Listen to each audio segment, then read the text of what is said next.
Somewhere it's late. Somewhere a light is still on. I like knowing that this story is finding you wherever you are tonight. Drop your city in the comments if you feel like it. And if you'd like more nights like this one, the subscribe button is how you find your way back.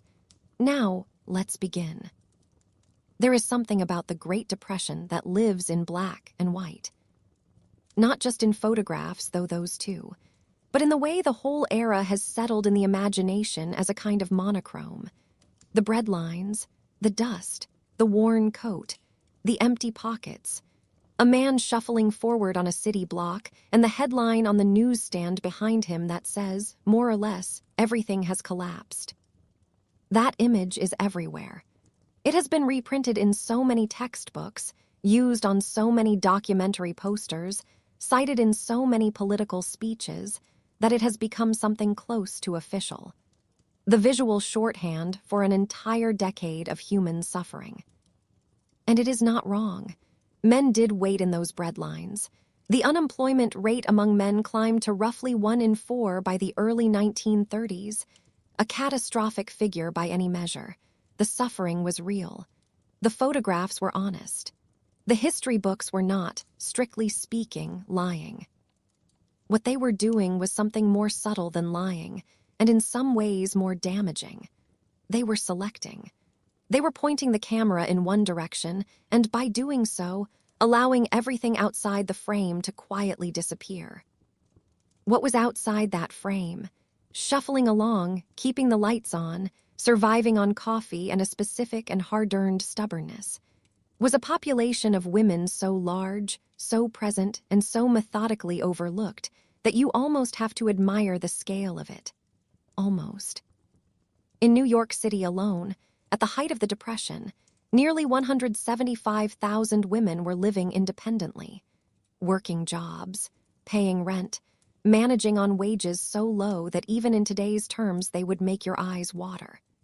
And when historians and journalists and politicians sat down to document the crisis, these women were largely absent from the account. Not because they were invisible in real life.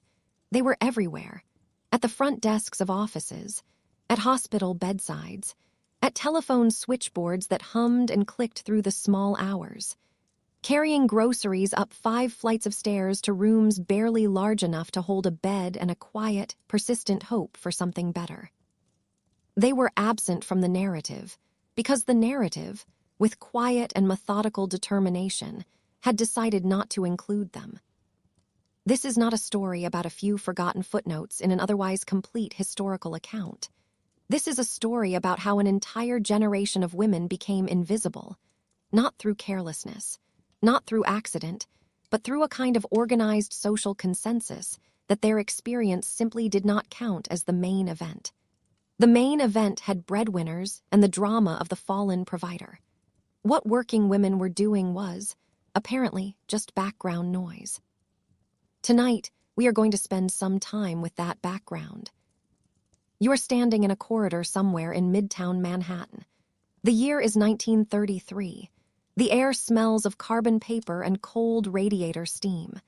A woman in a carefully pressed blouse walks past you with a stack of folders, moving quickly, looking at no one. She has been at her desk since 8. She will be here past 6. She has $40 left in her account and rent is due on Friday. She does not appear in the photographs. To understand how deliberately these women were erased, you first have to appreciate how many of them there were. We are not talking about a small or easily overlooked group. By 1930, roughly 10.5 million women were part of the formal American workforce.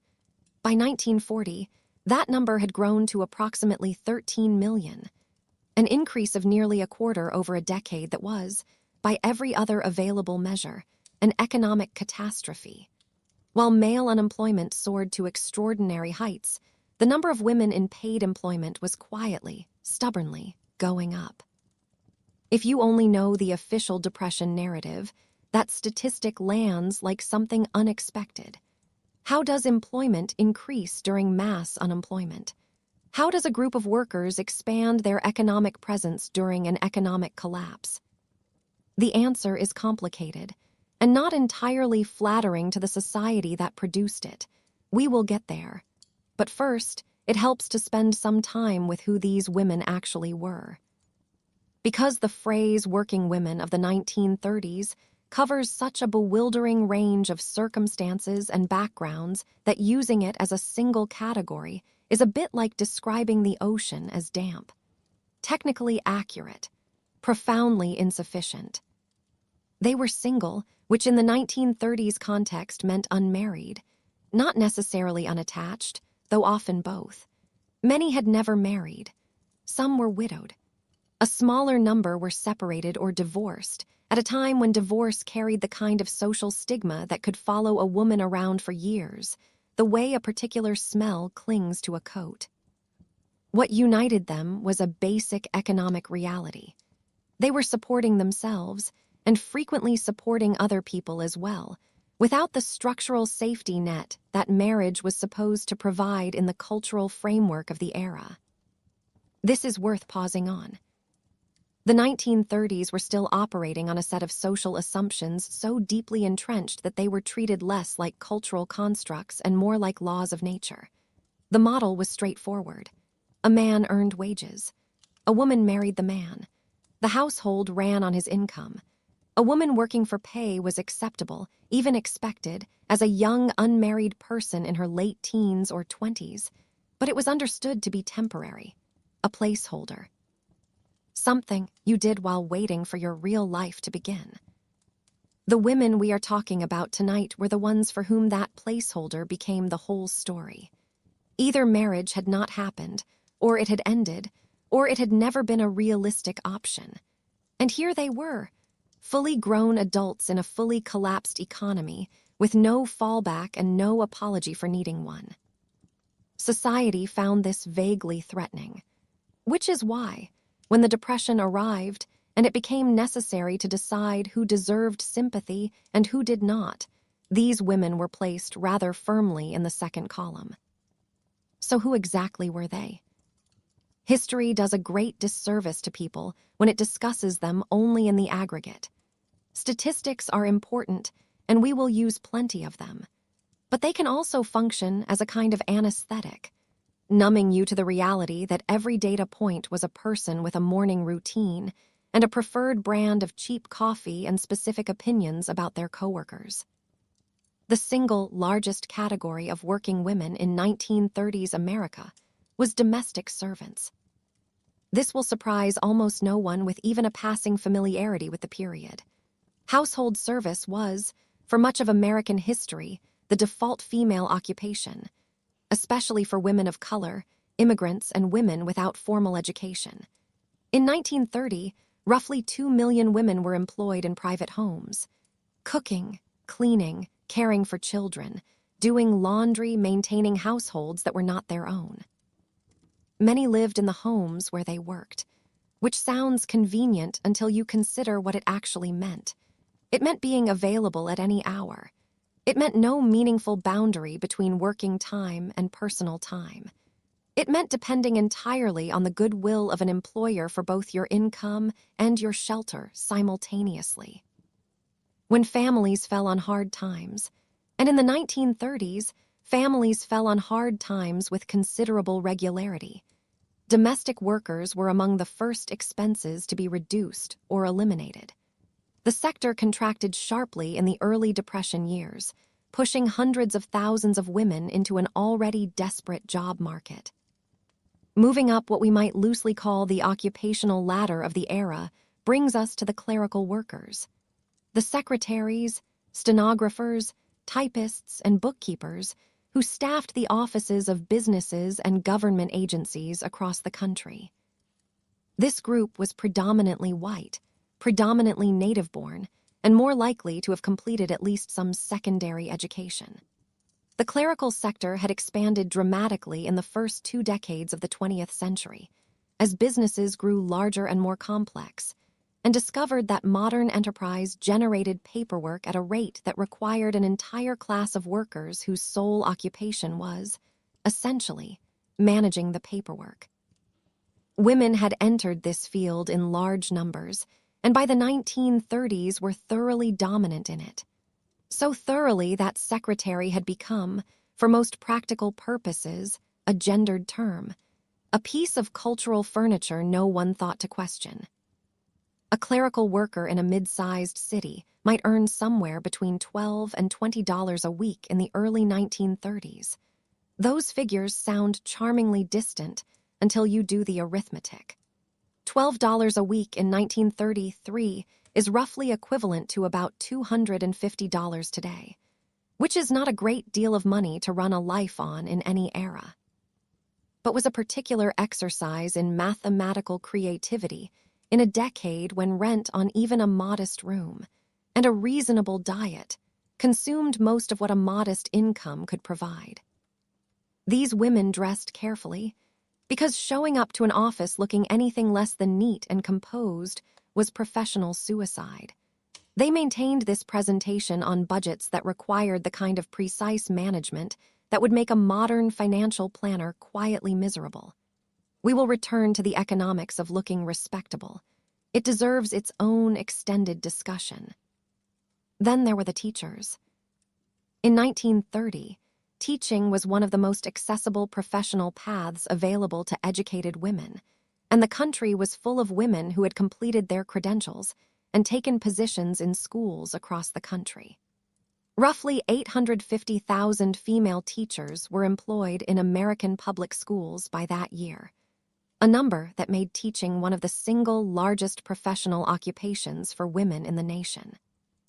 This sounds, in some ways, like a success story. Teaching represented genuine professional status, relative job security, and work that was culturally sanctioned as appropriately feminine.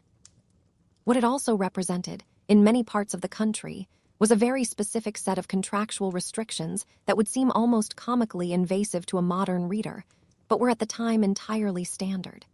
Many school districts, particularly in smaller towns and rural areas, required female teachers to be single as a condition of employment. Not single when hired, single throughout their entire tenure. A teacher who married was expected, in many districts, to resign. The logic held that a married woman had a husband to support her, and therefore did not need a salary that could be given to a man who presumably had a family depending on him. That this required treating two people doing identical work as having fundamentally different economic needs based entirely on their marital status was not considered a problem. It was considered common sense. The Depression deepened and weaponized this logic considerably.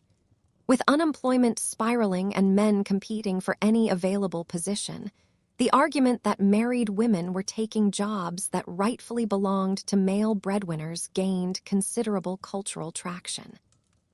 The Economy Act of 1932 actually encoded a version of this into federal policy, specifying that when government positions needed to be cut, preference should be given to retaining workers whose spouses were not also employed by the government. In practice, this meant women. In practice, it meant female teachers, federal clerks, and government workers were pushed out of their positions at the precise moment when they needed them most. In the name of a fairness that defined fair as what benefits men. By some estimates, more than half the cities in the United States had formal policies barring married women from teaching jobs during the Depression years. And here is the part the narrative rarely pauses to mention. Many of these teachers were supporting parents, siblings, or other family members. Many had become the primary earner in their household precisely because the Depression had eliminated their father's or brother's income. The image of the married female teacher as a person with a backup, a secondary earner taking up space, was almost entirely fictional. But fiction has rarely been much of an obstacle to policy. We should also spend some time with the nurses, because their experience of the 1930s tells a particularly vivid story about the gap between the work society needed women to do and the respect it was willing to extend to them for doing it. Nursing was a female-dominated profession with a long history by the 1930s. Florence Nightingale had established the modern foundations of nursing as a trained occupation back in the 1860s. By the early 20th century, American nursing had developed its own training programs, professional associations, and institutional structures. It was skilled work, essential work. Physically and emotionally demanding work that required years of training and the ability to function in conditions that most people would find genuinely harrowing. It was also extremely low paid, frequently unpredictable in terms of hours and conditions, and thoroughly stratified by race in ways that created entirely separate experiences for Black nurses and white nurses, a dimension we will return to in more detail later. For now, the relevant point is this. Trained nurses in the 1930s often struggled to find steady hospital employment at all. Many worked as private duty nurses, hired by individual families to care for sick relatives at home. Their employment rose and fell directly with the economic fortunes of the families who could afford them. As the Depression deepened and private families could no longer sustain private nursing expenses, that market collapsed. Graduate nurses found themselves competing desperately for a shrinking number of positions, sometimes accepting room and board in lieu of wages, sometimes working for little more than the experience of working at all. The public health nursing sector, nurses employed by city or county health departments to serve communities, particularly in poorer neighborhoods, held up somewhat better, being municipal employment and thus somewhat insulated from the direct pressures of the private market. But there were never enough positions, never enough pay, never enough recognition that what these women were doing was skilled professional labor, and not some form of charitable instinct that should be grateful for any compensation whatsoever. The telephone operators occupy a particular place in the social history of this period, partly because their work was so distinctly modern, partly because the image of the operator, young, pleasant-voiced, seated at a switchboard that looked not entirely unlike something from a science fiction illustration, became something of a cultural emblem of the era. By the 1930s, telephone service had become genuinely widespread in American cities, and the networks that connected all those calls ran through rooms staffed almost entirely by women. The work required fast hands, a good memory for routing, the ability to maintain a composed and professional voice under conditions of constant pressure, and the specific skill of managing multiple simultaneous connections without dropping any of them, literally or otherwise. A telephone operator in a major city might earn somewhere in the range of $12 to $15 a week in the early 1930s. Shifts could stretch through the night during peak periods, and the customers on the other end of the line, well, customer service has not, historically speaking, brought out the best in people. The 1930s were no exception. What made the telephone operator's position particularly precarious was something she could not avoid knowing about. Automatic dialing systems, which would eventually make the operator largely obsolete for routine calls, were already being developed and installed during this period. The operators knew this. The conversation about their eventual replacement was already happening in boardrooms and engineering departments, conducted with the cheerful pragmatism of people who would not personally be replaced. Working in a field where you can see your own obsolescence being engineered in real time is a distinctive kind of pressure.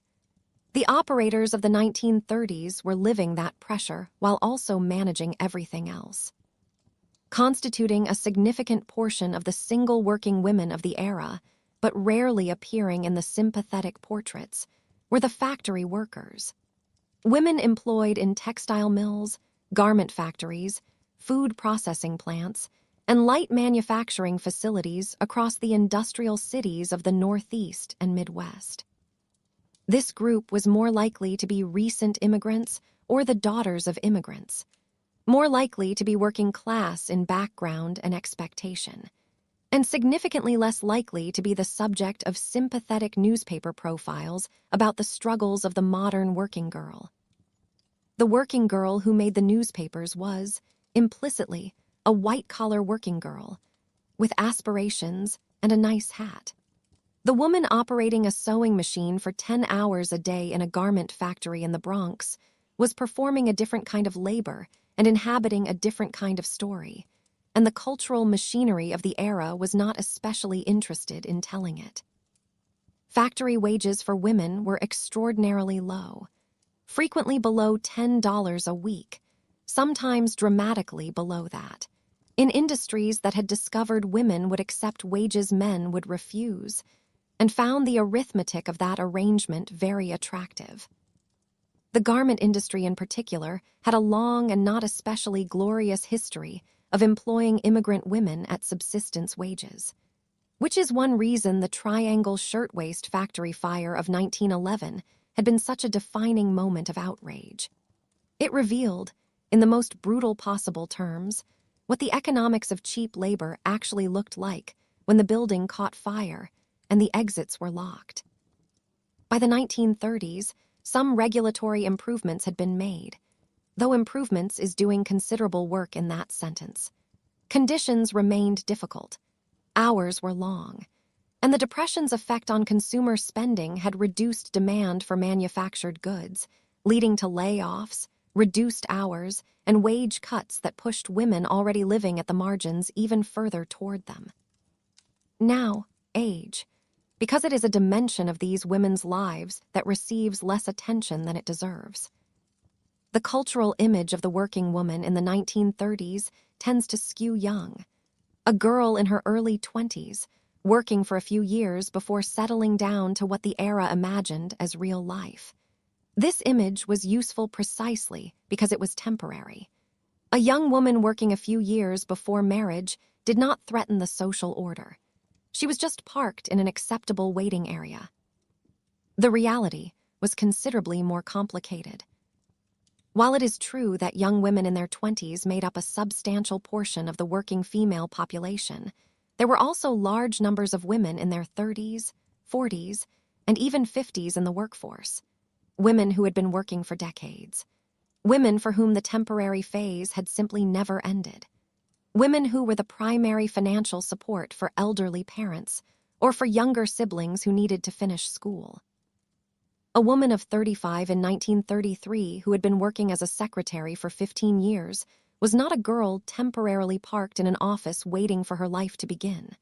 She was a professional with extensive experience, real expertise, and genuine economic needs that had nothing to do with waiting for a husband. But the cultural vocabulary for talking about her, the language, the framework, the sympathetic archetype, barely existed. The unemployed were to be pitied, the suffering were to be helped, but the sympathetic categories had been built around male figures. An unemployed man was a displaced breadwinner. An unemployed woman was somehow less essential to the story of economic collapse. The question of education adds another layer.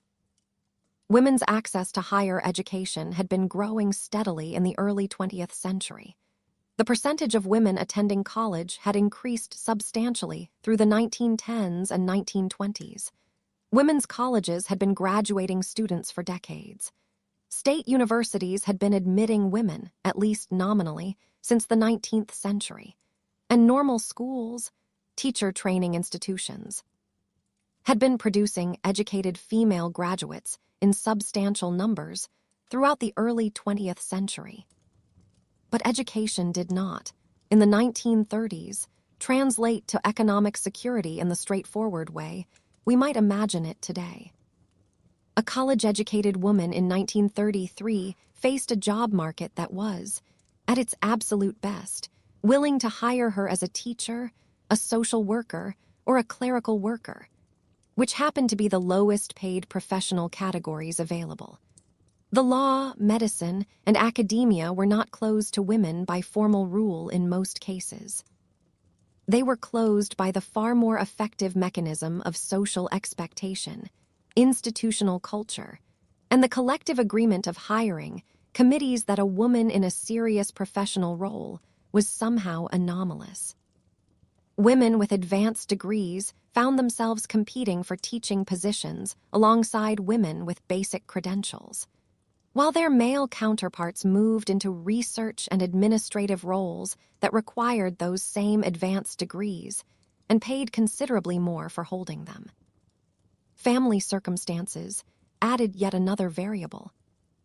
A significant number of single working women in the 1930s were not, in any practical sense, truly independent individuals managing only their own finances.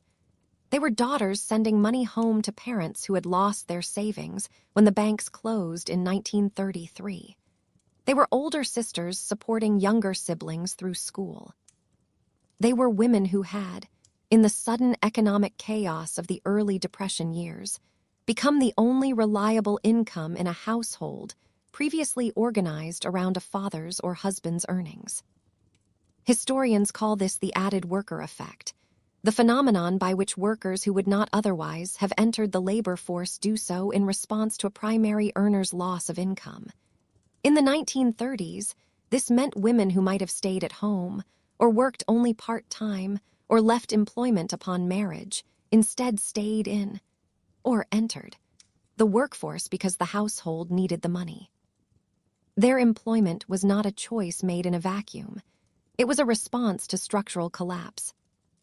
And yet, because they were female, their employment was discussed by policymakers and commentators not as a valiant contribution to household survival, but as a problem, a displacement of male workers, a subversion of proper economic order, a sign that something had gone wrong. Consider what that actually required. To look at a woman working a full-time job to keep her family from starving and describe her employment as the problem. That required a framework in which the gender of the worker was more significant than the economic function of the work, in which a job occupied by a woman was somehow inherently less legitimate, less necessary, less morally defensible than the same job occupied by a man. This framework was widely shared, explicitly articulated, and actively used to design policy. We will examine those policies in considerable detail as we go. The single working women of 1930s America were not a monolith. They were domestic workers and teachers, nurses and telephone operators, factory workers and office clerks, women with college degrees and women who had left school at 14, women in their 20s and women in their 50s, women born in small Midwestern towns and women who had arrived in New York or Chicago from half a dozen countries before the decade even began. They spanned an enormous range of educational backgrounds, economic positions, ethnic and racial identities, and personal circumstances. What they shared was a set of structural conditions that defined their lives regardless of those individual differences. Wages significantly lower than those paid to men for comparable work. Housing options constrained by economics and social convention. Access to health care that was erratic at best and catastrophically inadequate at worst. A legal and political framework that alternately ignored them and worked actively against them. And a cultural narrative that consistently positioned their existence as secondary, temporary, or anomalous. They were the background of the frame.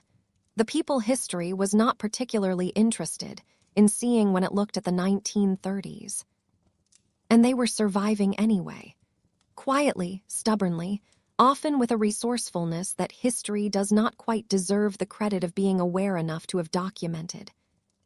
One of the most striking things about the historical record, when you go looking for these women specifically, is how thoroughly the official documentation was organized around their absence. Government surveys, social work case files, newspaper features, political speeches, all reference the problem of unemployed men, the crisis of the male breadwinner, the urgency of restoring the male worker to his proper place in the economic order. Women appear in these documents, of course. You cannot write about the Depression without mentioning women at all, but they appear consistently as secondary characters, as wives of unemployed men, as daughters of struggling families, as a workforce that exists, at the edges of sentences, independent clauses, as an afterthought appended to a paragraph that was really about something else. The rest of what we have to cover is about how they did it. How they found the money, the rooms, the dignity, the small daily strategies that made survival possible. What it cost them, in ways both practical and otherwise. We have a good distance yet to go. Settle in. You are standing in an office building in 1933. The air smells of carbon paper and stale cigarette smoke. Someone across the room is tapping at a typewriter, steady and mechanical. You are doing the same work as the man at the next desk. The number on his wage slip is different from yours. Then the day ends, and you work out your budget on the streetcar home. That is where we are in this story. Not at the dramatic edge of history, but inside the ordinary machinery of it. The place where injustice becomes routine and routine becomes invisible. Let us take a breath here and move slowly through it. The women's organizations of the 1930s were paying attention, even when the government was not. The National Women's Trade Union League, the Young Women's Christian Association, and various settlement houses and advocacy organizations were producing their own documentation, their own surveys, their own patient and persistent attempts to make the experience of working women visible to a public and a political system that had, in many ways, arranged not to see it. These records are invaluable to historians trying to reconstruct this period. They are also, unfortunately, far less prominent in the historical canon than the official government reports that systematically underrepresented women's experience. You could complete an entire undergraduate history education in the United States and encounter the Women's Trade Union League perhaps once, briefly, in a footnote. This is not an accident of archival survival. It is a choice about what counts. There is also the question of what the women themselves thought about their situation, how they understood their own lives, whether they experienced their economic independence as freedom or burden or some complicated mixture of both. This is, as historians of the period will tell you, genuinely difficult to reconstruct with any confidence. Partly because the records are sparse, and partly because the women who left records tended to be those with enough education and leisure to write letters and diaries, which skews the picture toward a particular demographic. What we can say, with reasonable confidence, is that the experience varied enormously by individual circumstance, and that the era's cultural script about how a woman should feel about paid employment, temporary, reluctant, eager to return to domestic life, does not map neatly onto the documented reality. There are letters from women describing pride in their professional competence, satisfaction in their economic independence, something that reads very much like defiance toward a society that kept insisting their working lives were aberrations. There are also letters describing exhaustion and loneliness and anxiety and the particular grinding stress of being financially responsible for yourself and possibly for others, while the economic world around you was in active collapse. These things are not mutually exclusive. They are, in fact, probably closer to the truth of the experience than any single clean narrative could accommodate. The historian Susan Ware, who has written extensively about women in the New Deal era, pointed to a particular tension that defined many of these women's self-understanding. They were living lives that the dominant culture kept insisting were not quite legitimate. Doing work that the dominant culture kept insisting was not quite as important. And navigating an economic crisis that the dominant culture kept insisting was primarily happening to someone else. Maintaining a coherent sense of self and purpose within that framework required a kind of constant low-grade psychological effort that does not show up in the economic statistics, but was absolutely real and absolutely costly. By the mid-1930s, as the Depression ground on and the New Deal programs began to reshape the economic landscape, working women found themselves in a particularly strange position. The federal government was, for the first time in American history, actively and explicitly attempting to manage the economy and provide a social safety net. The Social Security Act, the National Labor Relations Act, the various work relief programs. These represented a genuine, if deeply imperfect, effort to address the structural failures the Depression had made unmistakable. But the architecture of these programs had been built around a specific vision of who needed protection and how. That vision was, almost without exception, organized around the male breadwinner. Social Security's initial framework excluded agricultural workers and domestic servants, the two largest employment categories for women, and particularly for women of color, meaning that a substantial portion of the single working women we have been discussing were not eligible for its benefits. The Civilian Conservation Corps, one of the most celebrated New Deal programs, was explicitly and formally restricted to men. The Works Progress Administration provided jobs for women, but those jobs were concentrated in the lowest-paying categories and amounted to a small fraction of the program's total employment. The relevant point is this. The very programs that were reshaping American society and establishing the foundations of the modern welfare state were doing so in ways that specifically, and repeatedly, left single working women outside the circle of protection. This was not because the architects of the New Deal were unaware of working women's existence or indifferent to suffering as a general matter. Many of them were, in their personal lives and philosophical commitments, genuinely progressive on questions of gender. But they were operating within a political system heavily shaped by Southern conservative Democrats, who required the exclusion of Black workers as a condition of their support for any social legislation. And the most efficient ways to exclude Black workers from social programs, excluding agricultural workers, excluding domestic servants, designing eligibility requirements around steady formal employment rather than irregular or informal work, also happened to exclude large numbers of women, particularly working-class women and immigrant women, alongside them. The exclusions were designed with race in mind, and executed with an indifference to gender so thorough it barely registered as a decision at all. There is something quietly terrible about that.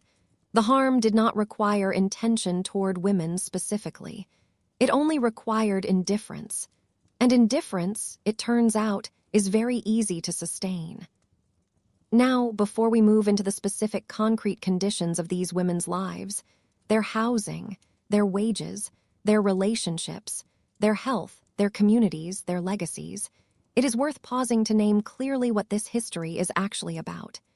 It is about erasure, yes, about the systematic exclusion of a large and consequential group of people from the historical record they helped create. But it is about something more than that.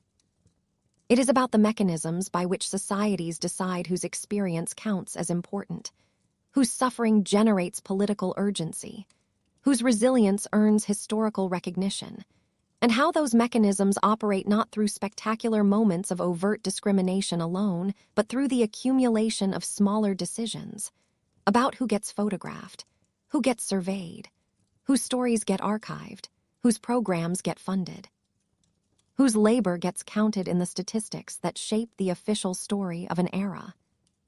The nearly 175,000 single women in New York City alone who lived through the Depression without a safety net, without a breadwinner to fall back on, and without a cultural narrative that validated their experience.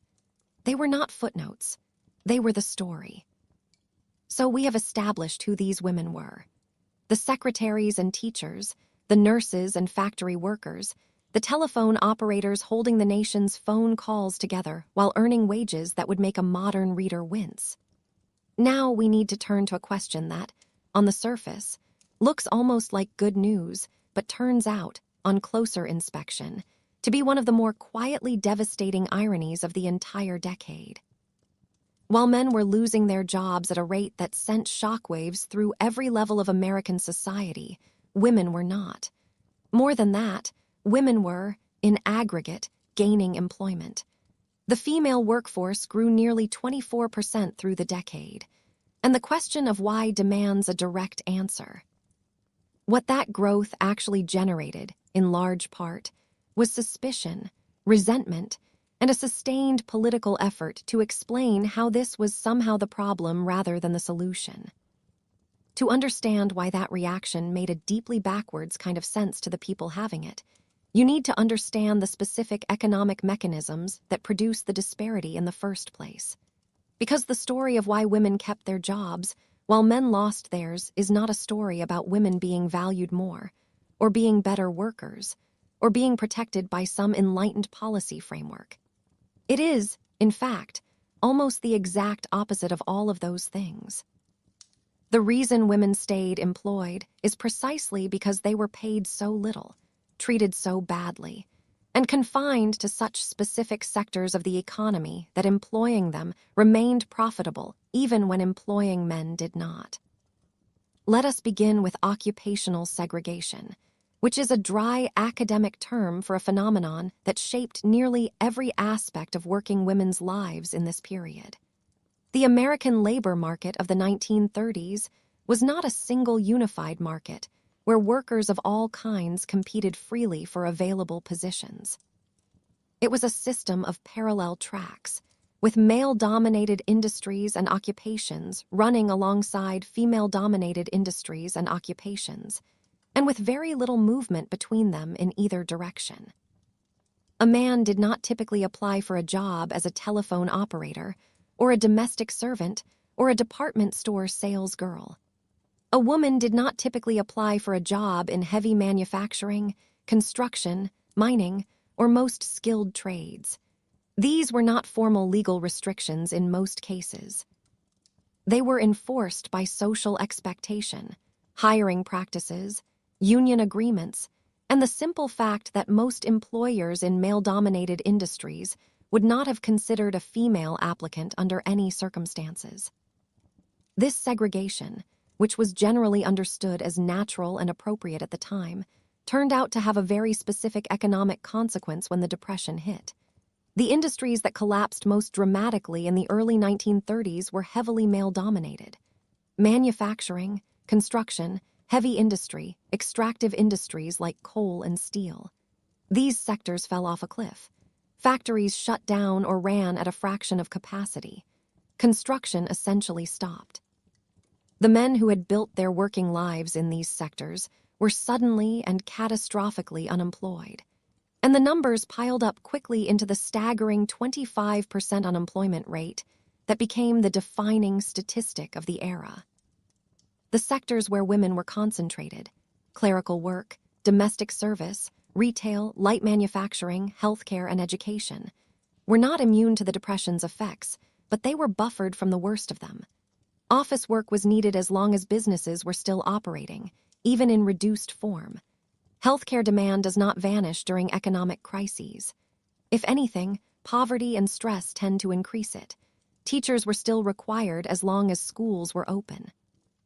Domestic service contracted sharply, but the female workforce had enough breadth across other occupations to absorb some of that displacement. And then there was the wage factor, which is really the heart of the matter and deserves a very direct statement. Women kept their jobs in large part because they were paid so much less than men that employing them remained economically viable even when margins collapsed. A business that could not afford to pay 10 men $12 a week to run its office could, in many cases, afford to pay 10 women $7 or $8 a week to do exactly the same work. This was not a secret. It was not even particularly controversial, in the sense that most people involved understood perfectly well what was happening and considered it a reasonable business practice. The low cost of female labor was an explicit selling point that employers discussed openly, a feature of the market rather than a bug, a structural advantage the economy had been built around for decades. What the Depression revealed, in unusually stark terms, was just how thoroughly that cost advantage had become embedded in the logic of employment itself. When the economy contracted, and employers were forced to make hard choices about what they could afford, they discovered that female labor, precisely because it had always been priced below male labor, was among the things they could still afford. It was a brutal compliment, the kind that arrives wrapped in continued poverty and exploitation and doesn't really feel like a compliment at all. The specific mechanics of occupational segregation deserve more attention because they operated at multiple levels simultaneously and produced some genuinely striking patterns. Consider clerical work. By 1930, the office sector was overwhelmingly female. Roughly 52% of all clerical workers were women, up from about 30% at the turn of the century. This shift had happened over 3 decades of deliberate economic logic. As businesses grew and the volume of paperwork exploded, employers discovered that they could staff their offices with educated young women at wages well below what male workers of comparable education expected. Women were hired in large numbers. The occupation became associated with women, and that association then justified paying women less for it. A self-reinforcing cycle that economists sometimes call the feminization of low-wage work, and which operates with the elegant efficiency of a trap. When the Depression hit, the clerical sector contracted but did not collapse.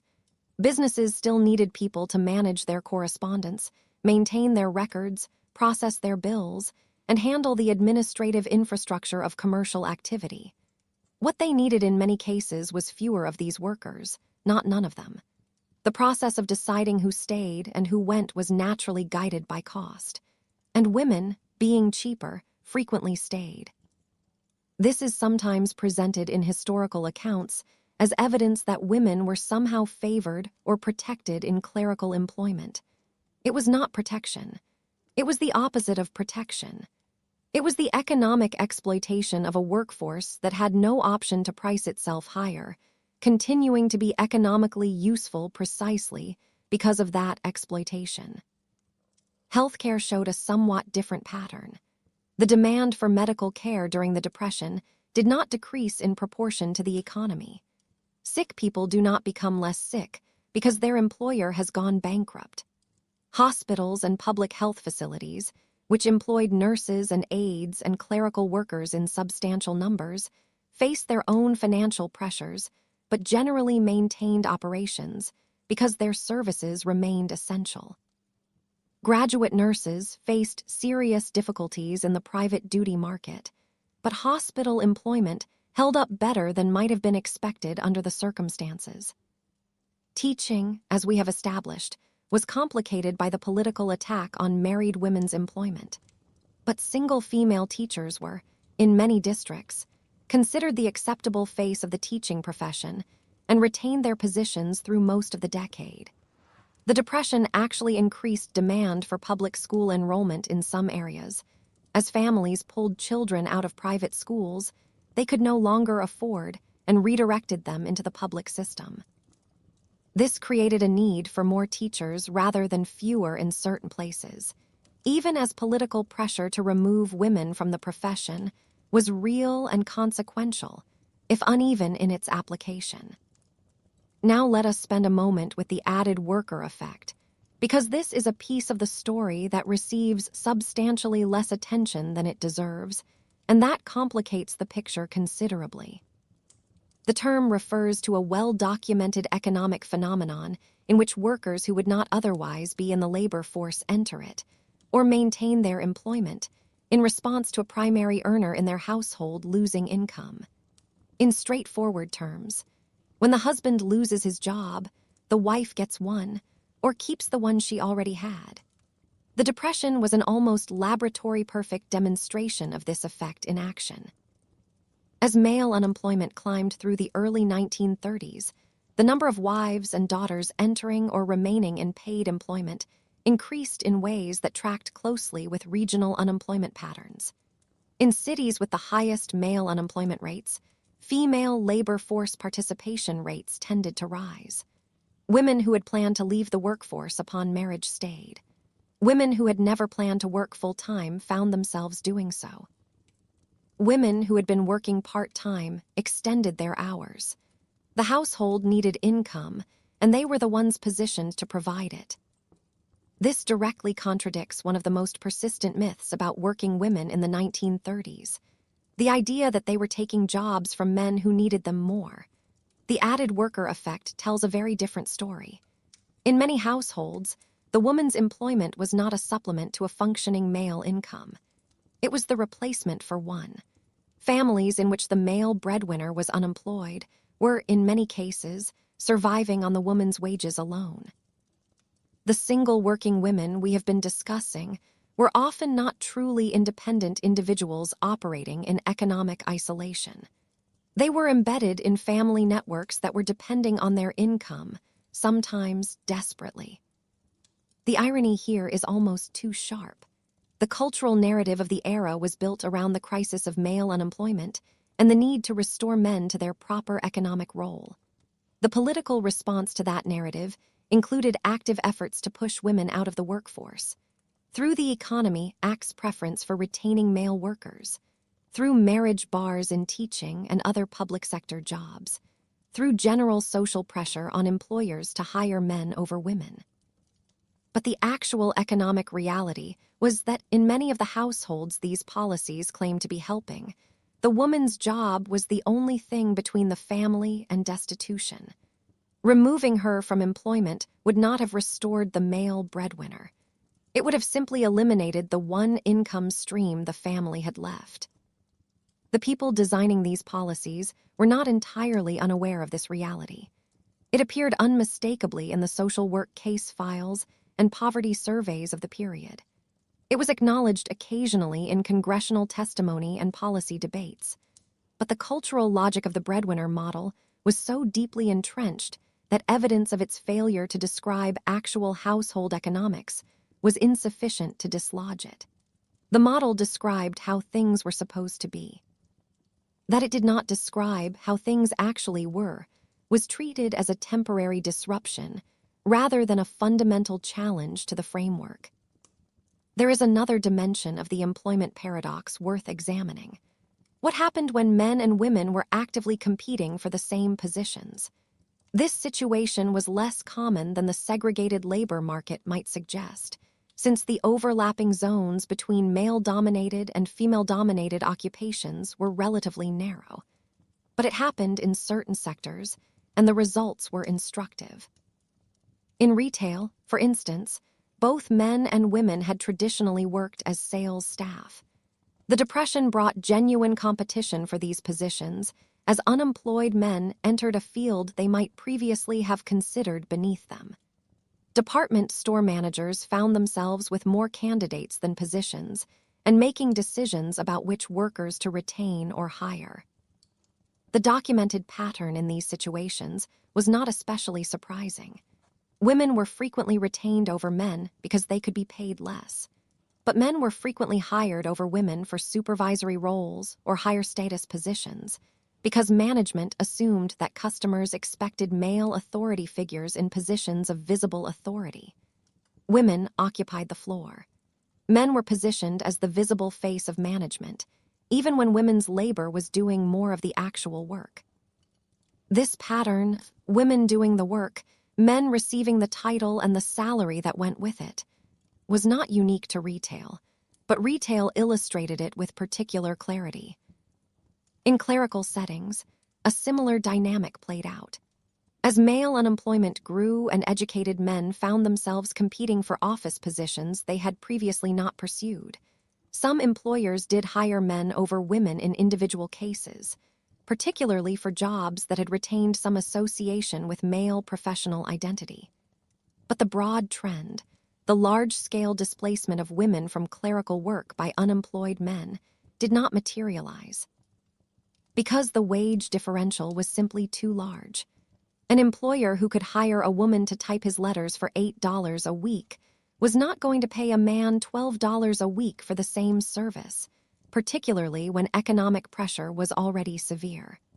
The market logic was clear and consistent, even if the social logic pointed in the opposite direction. What all of this adds up to is a picture of female employment stability that was real but deeply equivocal. Yes, women kept their jobs at higher rates than men. Yes, the female workforce grew through the Depression decade. Yes, working women were providing crucial income support not only for themselves, but for families across the country. These things were true. They were true for the worst possible reasons. Women kept their jobs because they were paid so little that keeping them was the economically rational choice for employers who might otherwise have preferred to hire men. Women's wages were low because occupational segregation had concentrated them in sectors and roles with the least bargaining power. The bargaining power was low because unions, which had begun to offer some protection to male workers in this period, were largely absent from female-dominated occupations, partly through structural neglect and partly through active exclusion. And the exclusion was possible because a cultural framework existed that consistently positioned female labor as secondary, supplemental, and inherently less worthy of protection or fair compensation. The stability of women's employment during the Great Depression was not a victory. It was a perfect demonstration of what exploitation looks like when it becomes load-bearing infrastructure. When the systematic underpayment of a workforce becomes so structurally embedded that the underpaid workers become, in a crisis, the ones the system cannot afford to lose, not because their work is valued, but because their cheapness is. And now we arrive at something more deliberate. Because while what we have just traced was largely the product of structural forces and economic logic operating within an unjust system, what the federal government did next was something more specific. It took that injustice, examined it carefully, and wrote it into law. The National Recovery Administration, known universally by its acronym the NRA, which does create some potential for historical confusion when speaking of the 1930s, was one of the centerpiece institutions of Franklin Roosevelt's New Deal. Established in 1933 under the National Industrial Recovery Act, it was designed to stabilize the chaotic economy by creating industry-by-industry codes of competition and labor standards. The idea was that if every business in a given industry agreed to follow the same rules about wages, hours, and working conditions, you could prevent the race to the bottom that had been driving wages into the floor. It was an attempt to establish a floor, and in concept, it was a genuine effort to address some of the worst labor abuses of the industrial economy. In practice, the NRA's labor codes were negotiated industry by industry, with the participation of industry representatives. And the result reflected the interests and prejudices of those representatives with remarkable fidelity.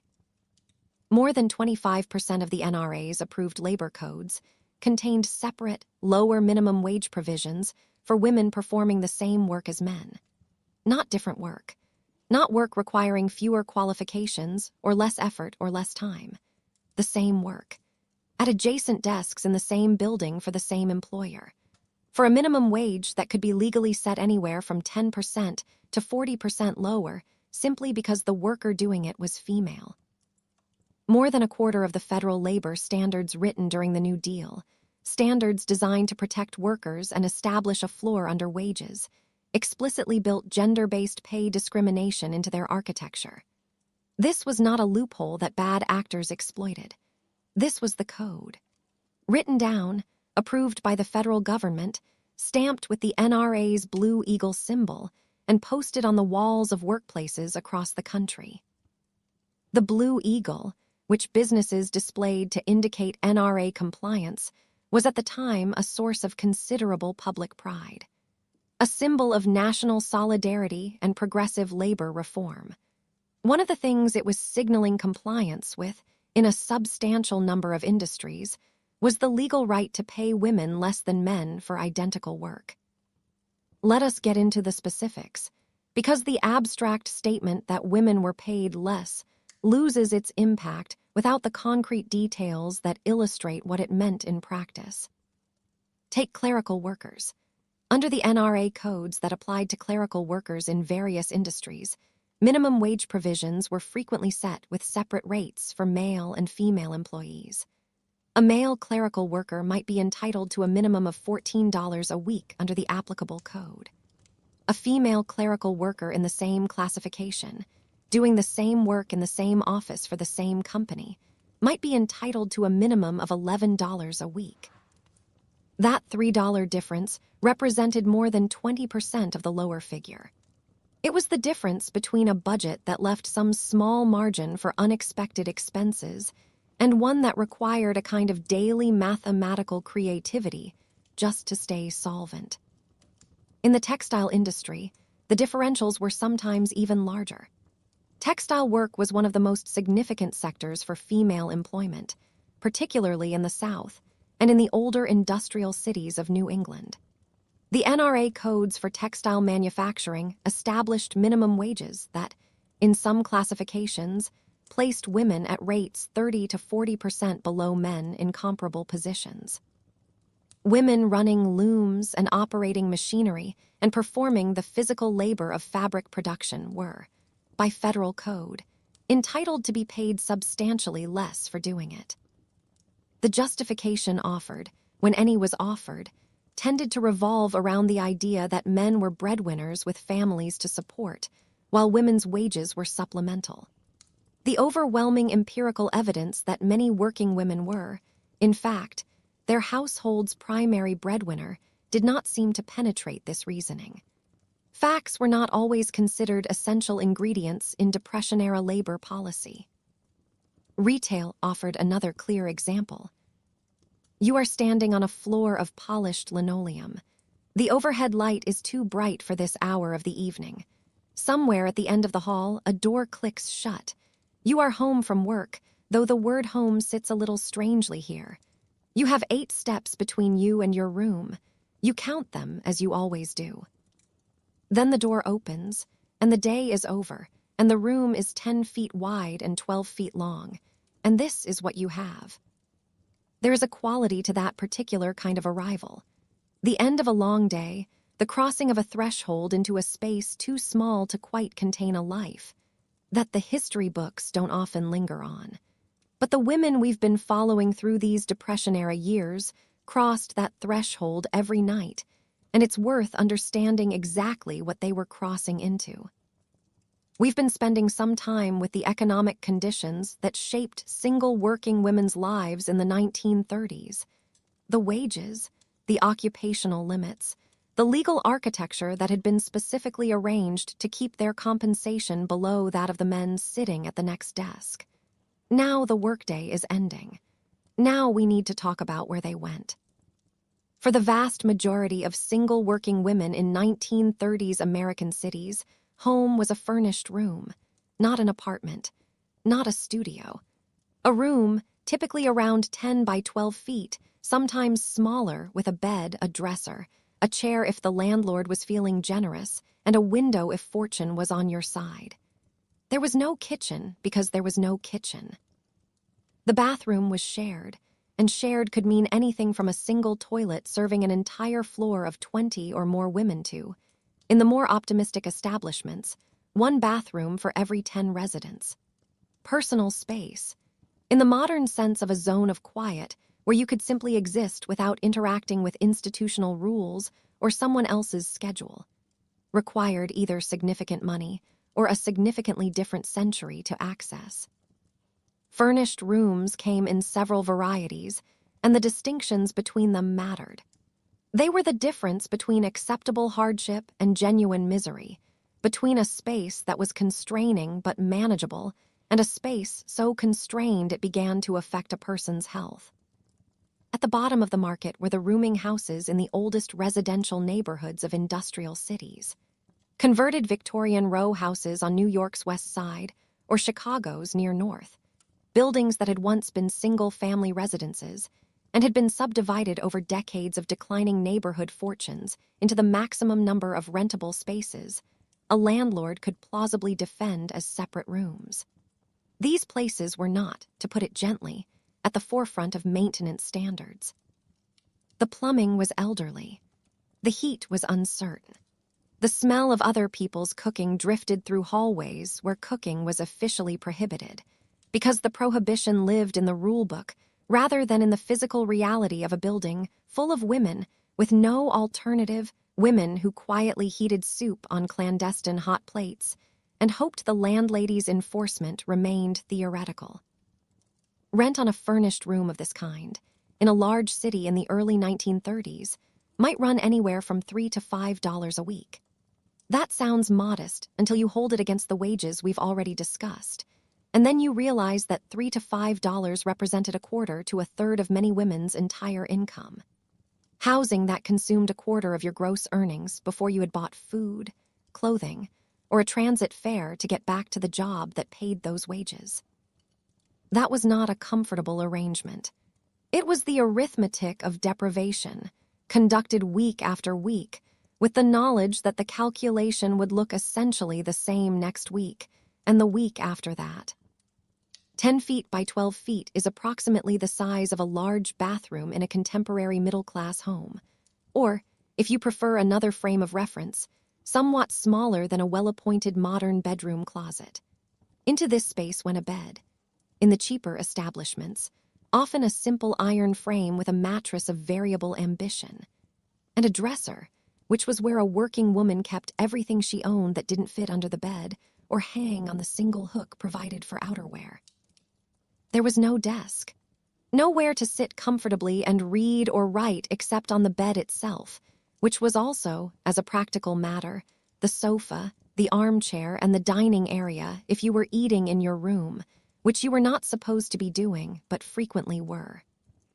The communal dining room, not all boarding houses had them, but many did, especially those that advertised a meal or two as part of the weekly rate, was a space that offered social contact and social pressure in approximately equal measure. You ate with strangers who were simultaneously your closest neighbors and people you might have nothing in common with beyond comparable poverty and compatible working hours. For a woman who had recently arrived in the city and knew nobody, the boarding house table offered the first tentative connections that might eventually grow into something like friendship. For women who had been in the same house for years and were thoroughly tired of the same faces and the same conversations, it was a social obligation bundled with the room, one that couldn't be declined without retreating upstairs to a space barely large enough to turn around in. Then there were the rules. Every boarding house had them, and the rules were, without exception, more interested in monitoring women's behavior and social interactions than in providing the kind of functional infrastructure that might have made daily life more comfortable. The no cooking rule was nearly universal, ostensibly a fire safety measure, practically a mechanism for ensuring that residents couldn't reduce their food expenses by preparing their own meals and therefore remained dependent on whatever dining arrangements the house provided, or the nearby lunch counters and cafeterias priced for the working poor. Male visitors were restricted to common areas on the ground floor. In many houses, this was total and absolute.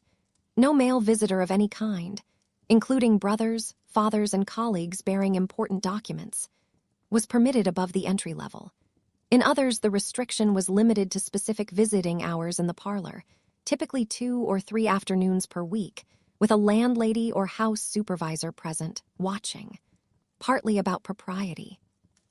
Partly, one suspects, about enjoying an unusual amount of information about residents' personal lives. Curfews were standard. 10 o'clock in the evening was common in moderately run establishments. 9 o'clock was not unheard of in houses with a more rigorous approach to moral oversight.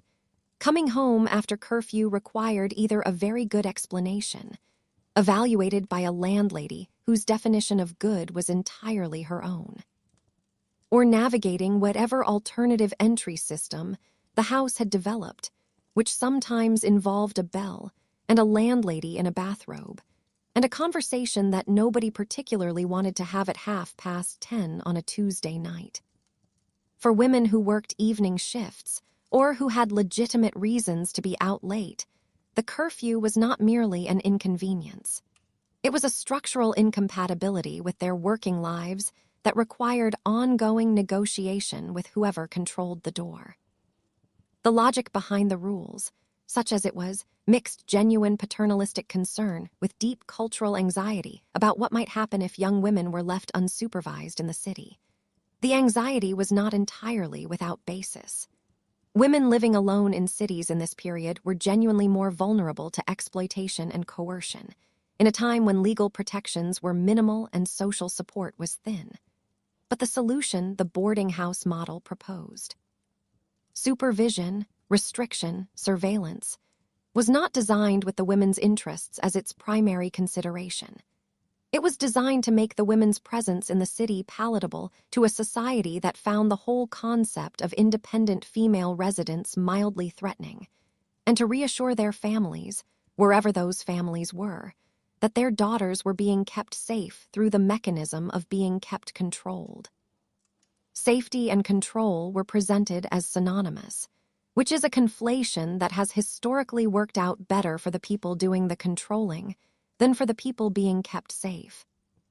The emotional texture of living under this kind of institutional oversight day after day is something the historical record captures in fragments. Letters, diary entries, social work interviews, occasional newspaper features on city girls and their boarding house lives. What comes through consistently is a particular kind of fatigue, distinct from physical tiredness, the fatigue that comes from never being fully off duty. Your workplace had rules. Your housing had rules. The space between those two sets of rules, which should have been your time, your privacy, your autonomous existence, was occupied by more rules, administered by a landlady with both the authority and the inclination to enforce them. The concept of a private sphere, of a space in your life that was genuinely yours to organize as you chose, was available to single working women in the 1930s primarily as a theoretical aspiration. Beyond the individual boarding house, the options expanded somewhat, but improved only by degree. Religious organizations were significant providers of women's housing in major American cities throughout this period. Catholic homes operated by various orders provided accommodation for thousands of women across the country. The rooms were often better maintained than the cheaper secular rooming houses. The rates were genuinely subsidized to serve women of modest means, and the food in the communal dining rooms was frequently a step above what competing establishments offered. The cost, beyond the weekly fee, was participation in a specifically structured community life that included mandatory religious practice, more stringent curfews, and a moral framework enforced with a consistency that left little room for personal interpretation. Protestant establishments operated on similar principles with adapted specifics. The Young Women's Christian Association, the YWCA, which we will return to in a later chapter for its broader role as something genuinely resembling a social support infrastructure, maintained residence halls in most major cities offering housing to single working women at accessible rates. The YWCA residences were generally regarded as among the better options in the supervised housing market. Cleaner than many secular rooming houses, more professionally administered, with common rooms and recreational facilities that made the social environment somewhat more bearable than an ordinary boarding house. They were also, inevitably, regulated environments. Rules about visitors, rules about curfews, rules about conduct, slightly more liberally interpreted in many cases than the strictest religious establishments, but regulatory nonetheless. The YWCA residences occupied an interesting middle space in the housing landscape of the era. They were genuinely attempting to provide something useful, decent, affordable housing with a degree of community support for a population otherwise navigating a market that ranged from uncomfortable to actively exploitative. At their best, they succeeded in creating environments where women could build meaningful social connections, access employment counseling and educational programs, and feel that they were part of something with a collective interest in their well-being. The rules that governed these spaces were more explicitly framed as protective rather than punitive, even when the practical experience of them was difficult to distinguish from the rules in any other supervised residence. None of this, though, touches the most celebrated institution in the landscape of single women's housing in 1930s America. The Barbizon Hotel for Women stood on Lexington Avenue in New York City, 23 stories of brick rising into the Upper East Side, and it occupied a position in the cultural imagination of the era somewhere between mythological and aspirational. It is probably the only women's residential hotel from this period that most people have heard of, and it is worth spending some time with what it actually was, because the reality was considerably more complicated than the glamour suggests. The Barbizon opened in 1927, designed specifically to provide residential hotel accommodations for women pursuing careers in the arts, fashion, entertainment, and related fields. By the 1930s, it had become the premier address for ambitious young women arriving in New York City, aspiring actresses, department store models, magazine editors' assistants, junior writers, women who needed an address that signaled both respectability and cultural sophistication. The residence list over the decades would eventually include names that became genuinely significant in American cultural life, which has contributed substantially to the Barbizon's retrospective glamour, and to the tendency to remember it as a place of opportunity and elegant independence, rather than examining it as a residential institution of its own era. The rooms at the Barbizon were, relative to the boarding house market, genuinely better, slightly larger. The building was modern and well-maintained. The common areas included a gymnasium, a rooftop terrace, and various lounges that offered amenities the average rooming house didn't bother with. The weekly rate was correspondingly higher. Significantly higher, in fact, placing it well beyond the reach of most of the working women we've been following, and positioning it as housing for the upper tier of the female employment market.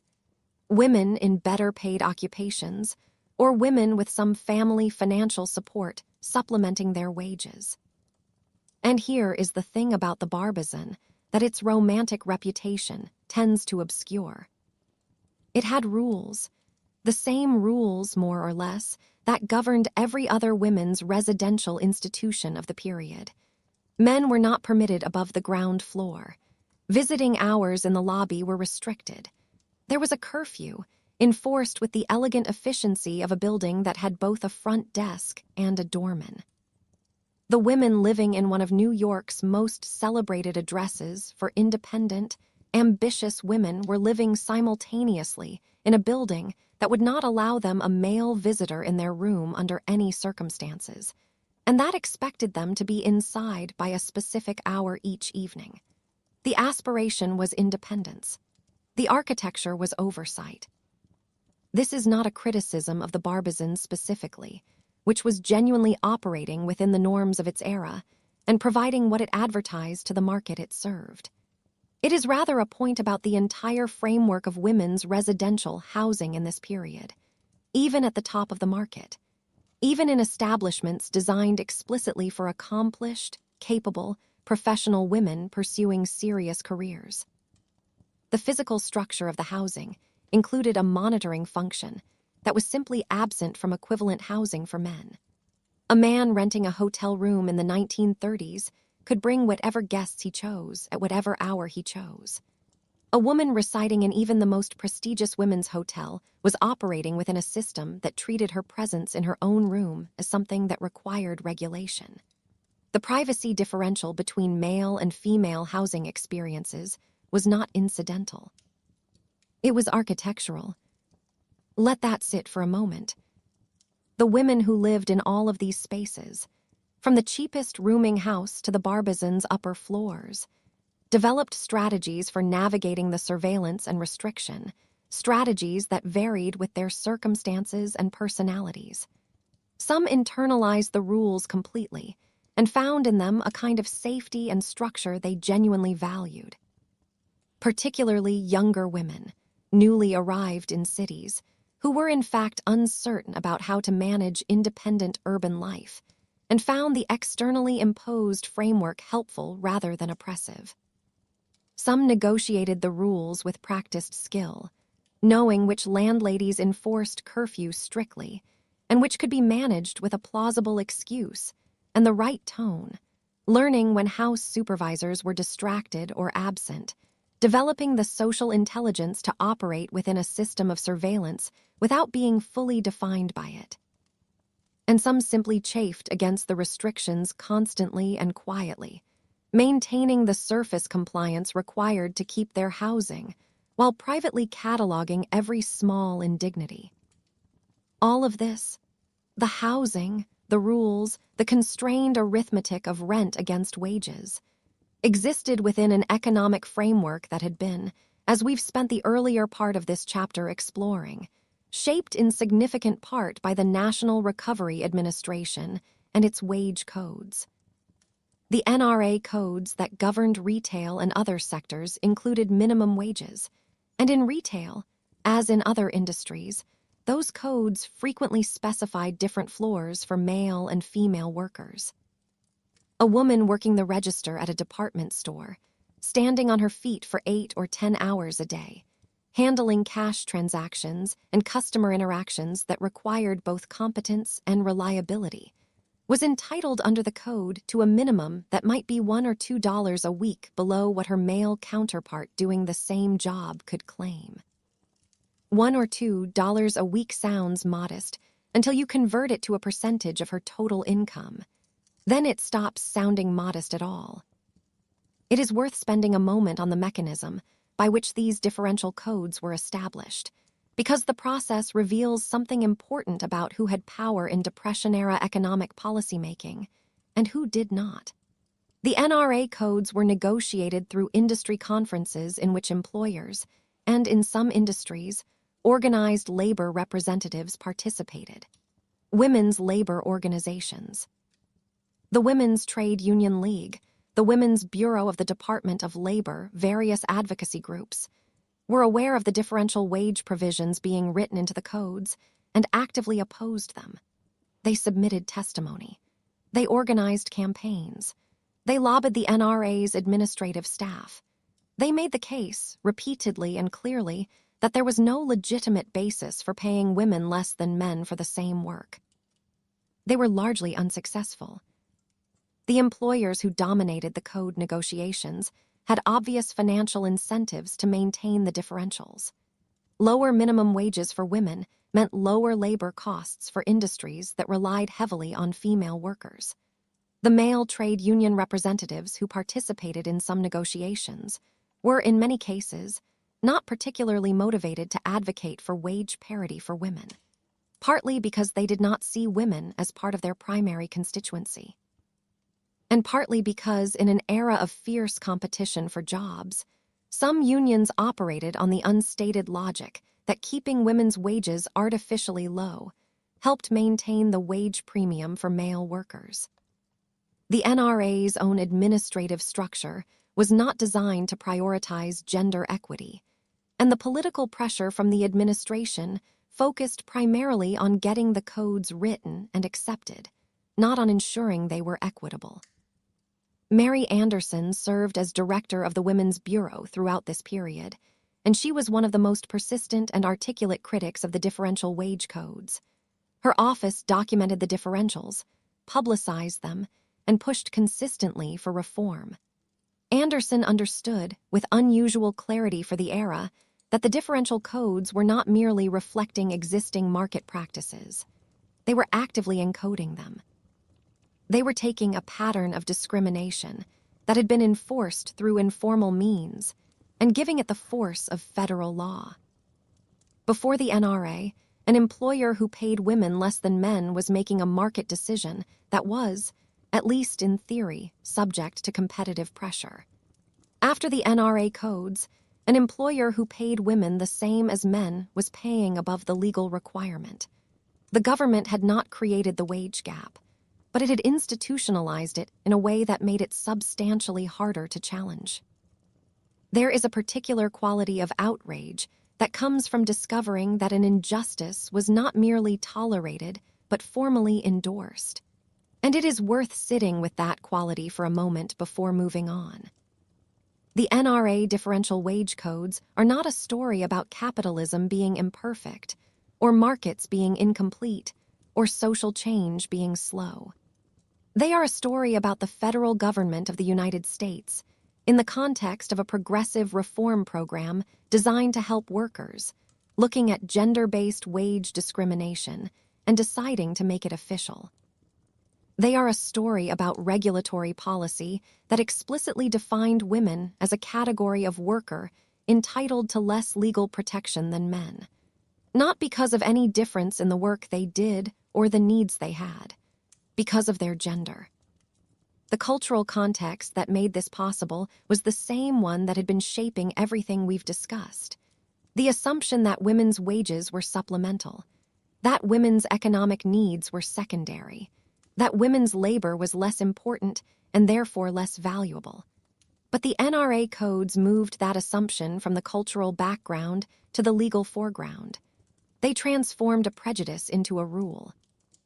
They gave discrimination the administrative machinery of the federal government, and that machinery was efficient enough that challenging any individual instance of it required fighting not just a prejudiced employer, but the entire code structure.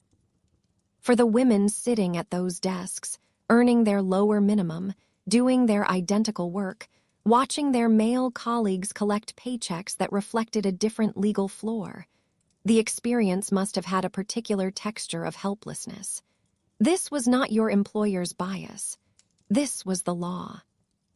The story of the NRA codes grows more complicated still when you consider their geographic variation, because the United States in the 1930s was not a single uniform labor market, and the codes applied differently in different regions in ways that were, again, not accidentally structured. The Southern textile industry in particular had enormous influence over how labor codes were written for that sector, and Southern employers were extraordinarily effective advocates for keeping wage standards low, both the general standard and the gender differential. They succeeded to a remarkable degree, with the result that female textile workers in Southern states operated under some of the lowest minimum wage provisions in the entire NRA code structure. Southern employers' influence over New Deal labor policy was not limited to the NRA and was not coincidental. The political coalition that elected Franklin Roosevelt and supported his New Deal programs was heavily dependent on Southern Democratic legislators, who represented a region that had organized its economy around cheap, racially stratified labor since before the Civil War, and had no intention of allowing federal labor standards to disrupt that arrangement. The exclusion of agricultural workers and domestic servants from Social Security, mentioned earlier in our overview of this period, was one product of this political dynamic. The acceptance of racially differential wage practices and the related acceptance of gender differential wages was another. These were not separate phenomena. They were interconnected expressions of the same political compromise that allowed the New Deal to pass through Congress by leaving large portions of its most vulnerable workers unprotected. The NRA was struck down by the Supreme Court in 1935 on constitutional grounds that had nothing to do with its gender differential wages. The court ruled in Schechter Poultry Corp. v. United States that Congress had improperly delegated legislative authority to the executive branch in constructing the code system. That is a genuinely interesting legal question. It is also, from the perspective of the women who had been paid differential wages under those codes, somewhat beside the point. The codes ended. The wage differentials obviously did not. The Depression-era labor market continued operating on the same logic it had operated on before, paying women less because they could be paid less, because they had few alternatives, because they were concentrated in occupations without union protection, and because the cultural framework that defined their wages as naturally lower remained intact. What the NRA experience left behind was perhaps more significant than its direct economic effects. It established a precedent for how federal labor policy would handle gender equity, or rather, not handle it. The subsequent Fair Labor Standards Act of 1938, which established the federal minimum wage on a permanent basis, did not include gender-based differentials. a genuine improvement on the NRA structure. But it also excluded domestic workers and agricultural employees, reproducing the most consequential gaps of the NRA in a form that would last for decades.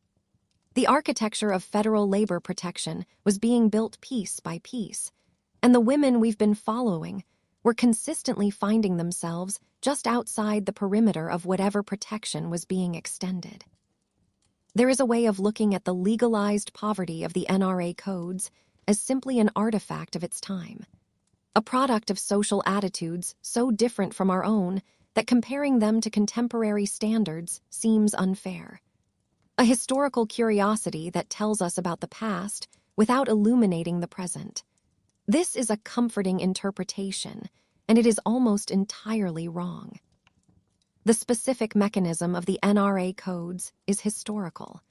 The underlying dynamic, the use of regulatory and legislative structures to formalize and perpetuate existing inequalities, to make discrimination not just socially acceptable but legally encoded, is not. The women who sat under those NRA Blue Eagle posters, earning wages that the federal government had decided were legally permissible at a lower figure than the man sitting next to them, were not living through a quaint historical episode.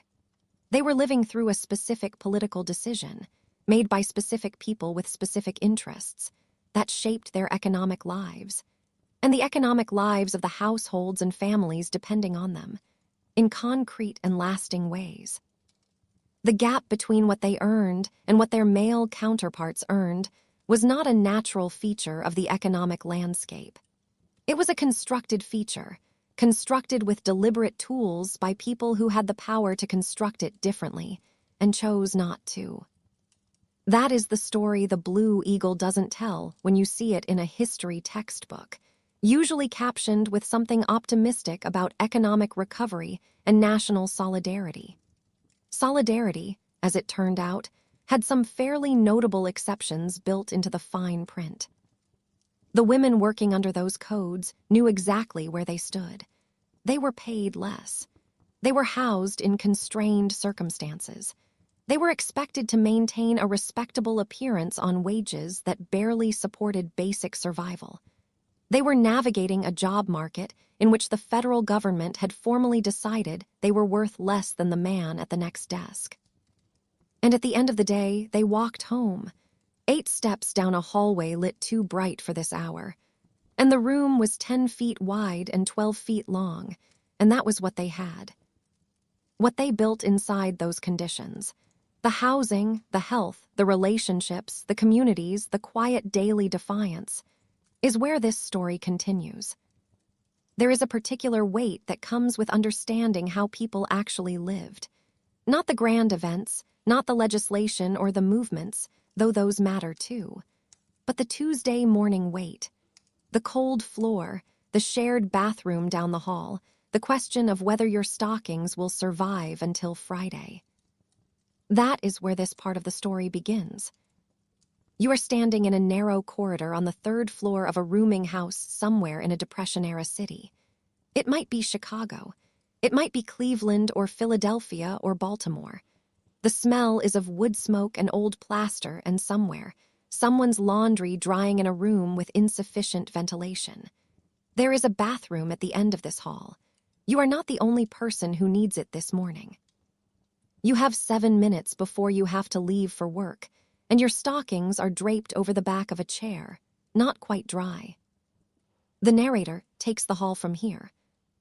The absence of cooking facilities in the furnished room was not a minor inconvenience. It was a structural condition that reshaped the entire texture of daily life, because if you could not cook, you had to buy food already prepared, and buying food already prepared cost more than feeding yourself would have if the kitchen had been yours to use. This was one of the compounding pressures of boarding house existence. Each individual constraint was manageable in isolation.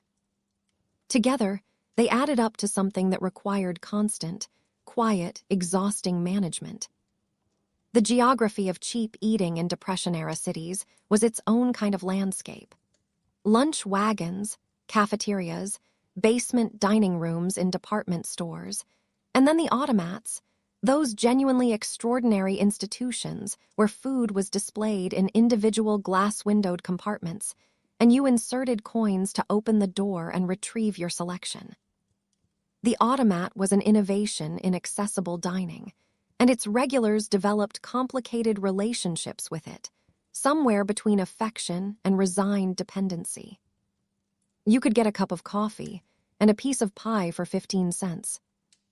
You could also, if the week had gone badly, sit at a table with just the coffee and nurse it through an entire lunch break, and nobody would bother you. That last detail is worth sitting with for a moment. Nobody would bother you. When your room was the size of a generous closet, when the building you lived in had a supervisor and a rule book and opinions about what time you came home, an hour of anonymous warmth in a public place had a value that does not appear on any budget sheet. Laundry was another practical challenge, and it had a specific 1930s texture. Washing machines were not available in rooming houses as a general rule, which meant either taking laundry to a commercial establishment at an expense that had to be weighed against everything else, or washing items by hand in whatever sink was accessible, and then navigating the question of where exactly to dry them in a room with inadequate ventilation, and a landlady who had opinions about wet clothing draped over furniture. Stockings were a particular challenge, and the word particular does not really cover it. The expectation that a working woman appear each day with her stockings intact and presentable was not optional, not negotiable. It was essentially a condition of employment in any public-facing position. A snag or a run was a legitimate professional crisis requiring a practical response before 7 in the morning, in a shared bathroom, on a budget that did not accommodate casual replacement of hosiery. The gap between the rule and the reality of meeting it, every single day, is the kind of thing that disappears from official accounts of how the era worked. The social dynamics of the boarding house created a particular kind of community, involuntary, proximate, and therefore capable of being both sustaining and suffocating, sometimes simultaneously. Women who lived in the same house for years developed real friendships, genuine knowledge of each other's circumstances, practical mutual support in the form of lent money and shared meals and employment tips, and the kind of low-key emotional solidarity that comes from being the only people in the immediate vicinity who understand exactly what your particular situation involves. The boarding house at its best functioned as an accidental community, people thrown together by shared economic circumstances, and finding in each other something that the official social structures of the era, structures that tended to assume women's primary communities were their families and their eventual marriages, were simply not providing. At its worst, the boarding house was a place of grinding proximity without warmth, neighbors who were strangers, walls thin enough to hear everything on the other side of them, common bathrooms with all the scheduling tension that implied. It was a place where illness was particularly isolating. Sick in a room with no cooking facilities, no visitors allowed, and a bathroom at the end of a hall that had to be shared with 19 other women regardless of how you felt. It was also a place where the news of someone losing their job traveled quickly through the building, because the financial consequence of unemployment in a boarding house was immediate and visible. The week's rent unpaid, the landlady's knock, the quiet departure of someone who had been a daily presence and was now simply gone. The Depression made this common enough that most residents in the early 1930s had seen it happen to someone on their floor, and lived with the knowledge that the distance between their own situation and that one was measured in weeks rather than months. That knowledge had weight to it. It sat with you at the automat, at the communal radio, in the shared bathroom in the morning. The question of what single working women were supposed to do when they were not at work was complicated significantly by their housing situation. The boarding house room was not really a space where leisure could happen in any comfortable form. Too small for entertaining. Too regulated for casual socializing. Too lacking in the basic infrastructure of a comfortable home to feel like anything other than a place to sleep and store your possessions. If you wanted to exist in a space that felt like something other than a holding cell for the hours between shifts, you had to leave the building. This meant that the public spaces of Depression-era cities became informal extensions of single women's living spaces. Parks, libraries, museum lobbies, the sitting rooms of better cafeterias, the lobbies of hotels they were not staying in. All of it required navigating the social politics of public presence as a woman, which was its own ongoing negotiation. Libraries were particularly valuable, warm in winter, free of charge, full of material to occupy the mind, and socially acceptable as venues for solitary female presence in a way that many other public spaces simply were not. The New York Public Library's main branches served as de facto sitting rooms for thousands of women who needed somewhere to be that was neither their miniature room nor a commercial establishment requiring the purchase of something. The public library of the 1930s was, among other things, a social welfare institution operating under the cover of literary aspiration. I think about that sometimes. The reading rooms full of women who were there not because they had chosen the library over other options, but because the library was, on that particular evening, the only option that was free and warm and quiet and asked nothing of them. The recreational culture of the boarding house itself offered something different. The parlor evenings, the communal radio, the occasional organized activities that better managed houses provided. More structured than the library, more surveilled, but also more immediate and more personal. A radio in the common room of a boarding house in the 1930s was not a trivial amenity. Radio was the dominant entertainment medium of the era. The serial dramas, the comedy programs, the musical broadcasts, all of it providing both genuine entertainment and a point of shared reference for women who might otherwise have had very little common ground. Gathering around the radio to follow the continuing adventures of a popular serialized program was a collective activity that required no money and created, through regular repetition, a form of community built on shared experience. There is something quietly human about that. The specific pleasure of following a story together, of having something to talk about the next morning at breakfast.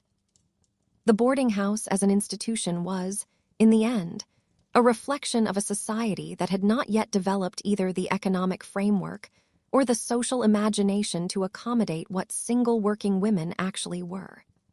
Independent adults with legitimate housing needs, privacy requirements, and the right to organize their domestic lives according to their own judgment.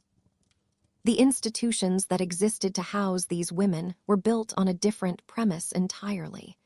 That young women away from their families were in a state of incompletion, awaiting the domestic arrangement of marriage that would give them a proper home and a proper standing, and that in the meantime they required a managed transition space, less a home than a supervised waiting room.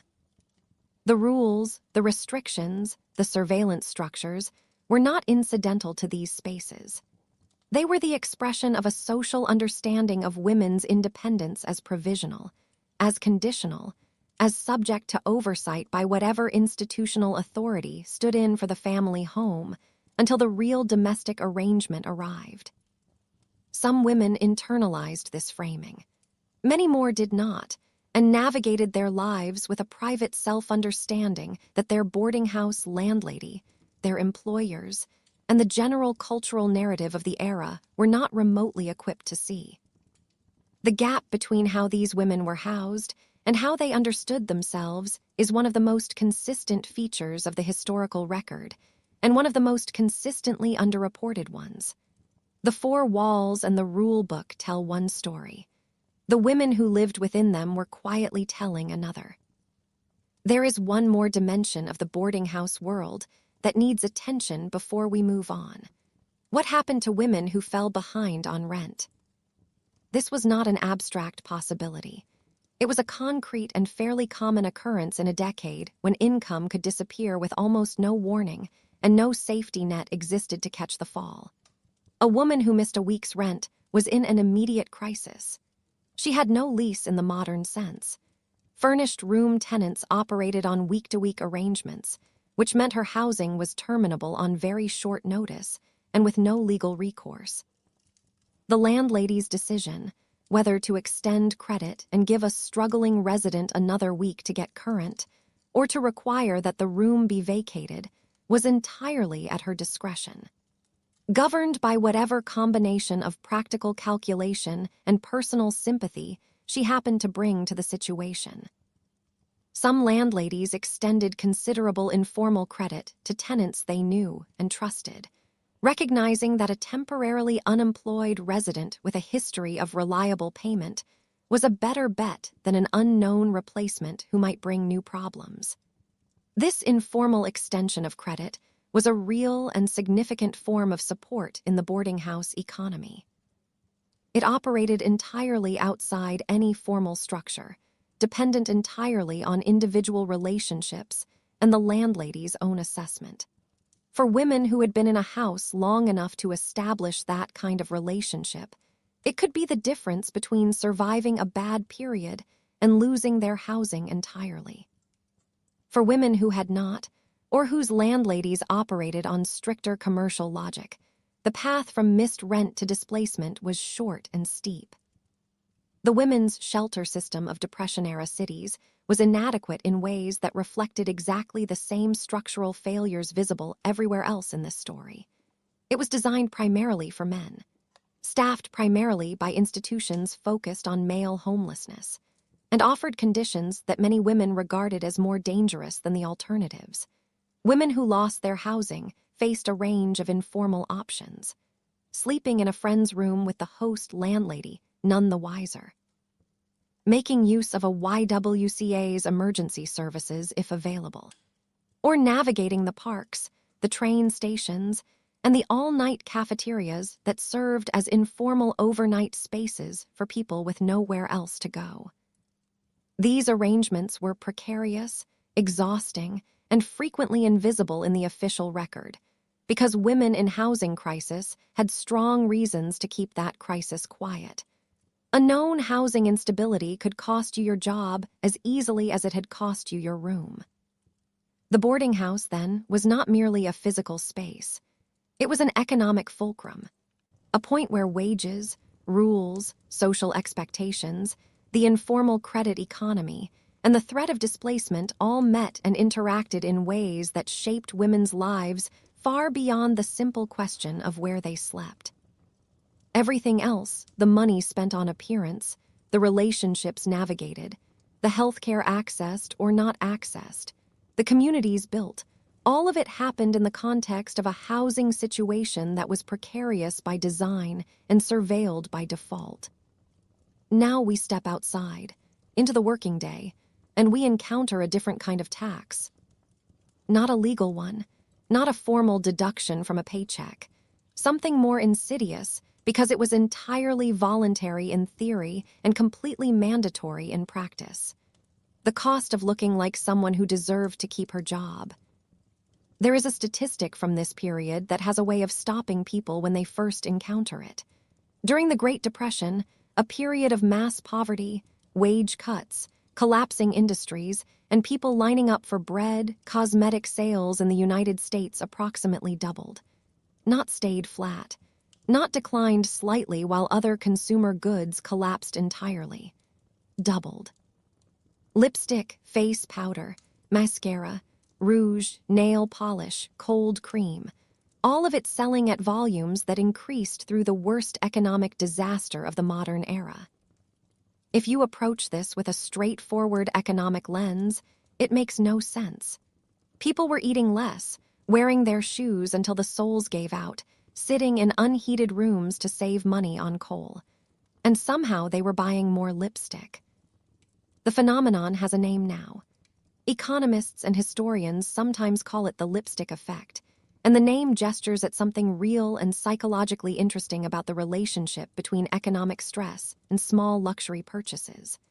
When large expenditures are off the table entirely, when a new coat or a weekend away or a decent meal out have all become impossible, the very cheap pleasures acquire a different weight. A tube of lipstick cost 15 or 20 cents.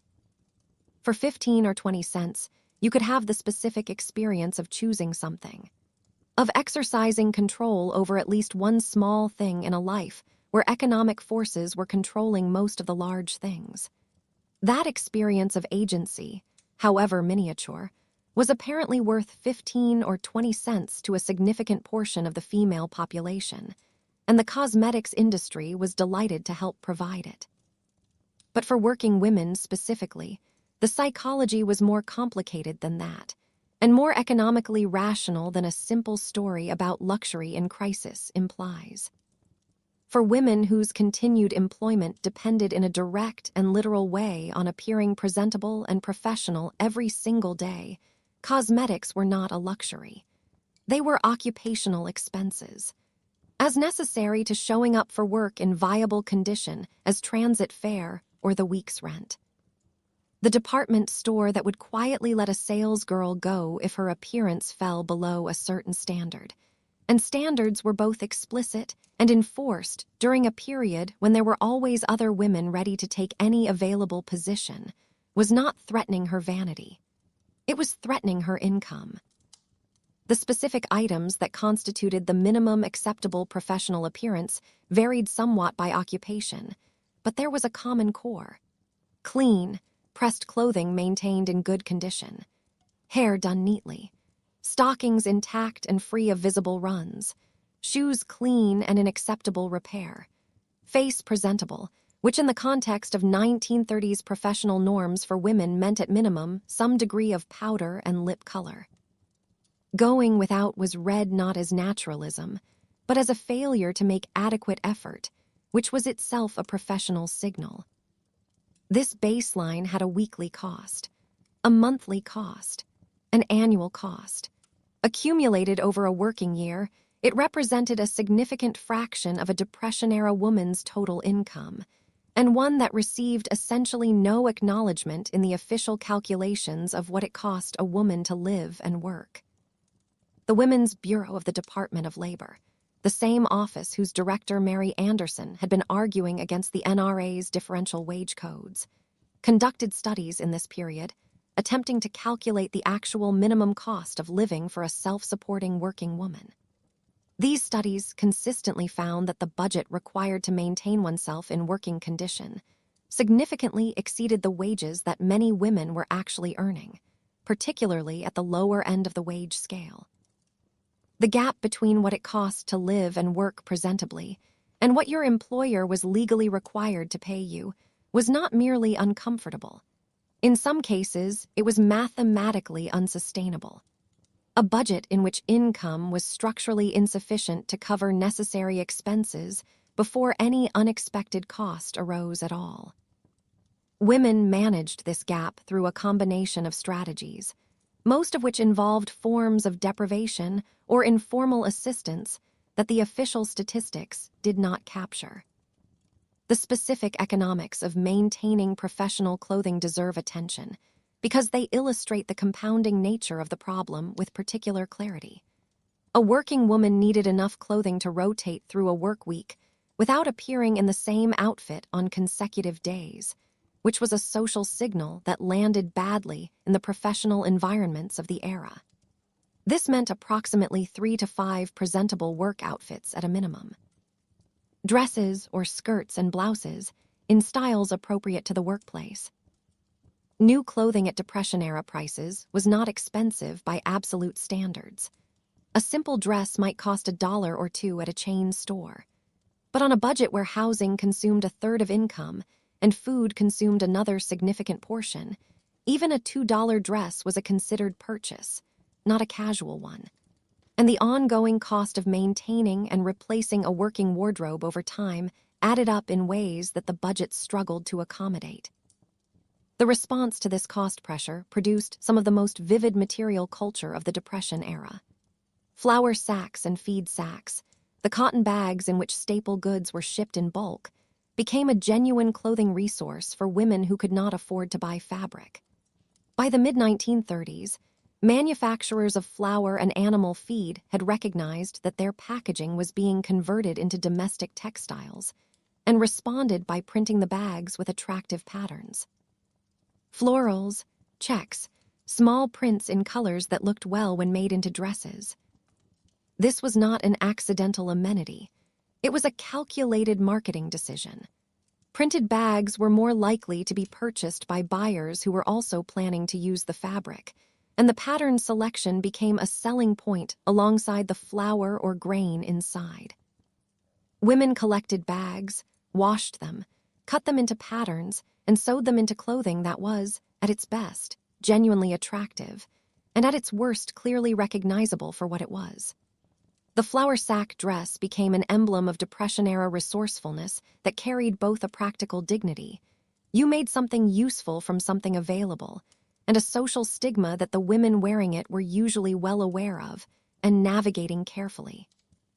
The fashion of the era cooperated with some of these constraints, though not entirely by design.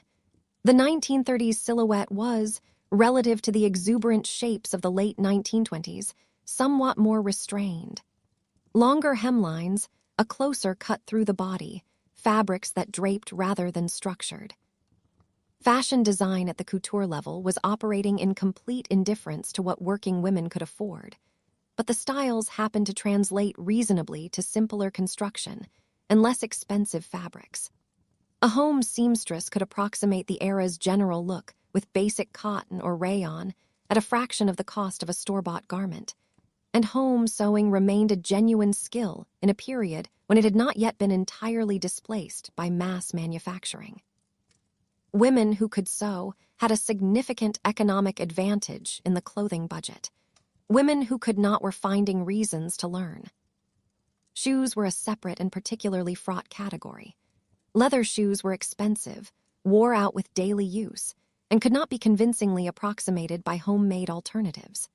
A good pair of work shoes might last a year with careful maintenance, regular polishing, and occasional resoling. But resoling cost money and required either a cobbler or the slightly desperate expedient of cardboard inner soles to replace worn leather. A measure that worked adequately on dry days and not at all when it rained. Wet feet were not merely uncomfortable. Wet shoes dried stiff, cracked, and declined in useful life noticeably. Women with office jobs in cities spent considerable mental energy managing the relationship between their shoes and the weather, which is not an experience the era's romantic mythology tends to capture, but was a real and persistent feature of daily life. And then there were the stockings again.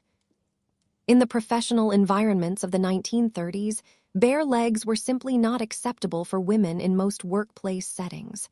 Not as a fashion choice, not as a summer accommodation, not as a personal preference. Stockings were required.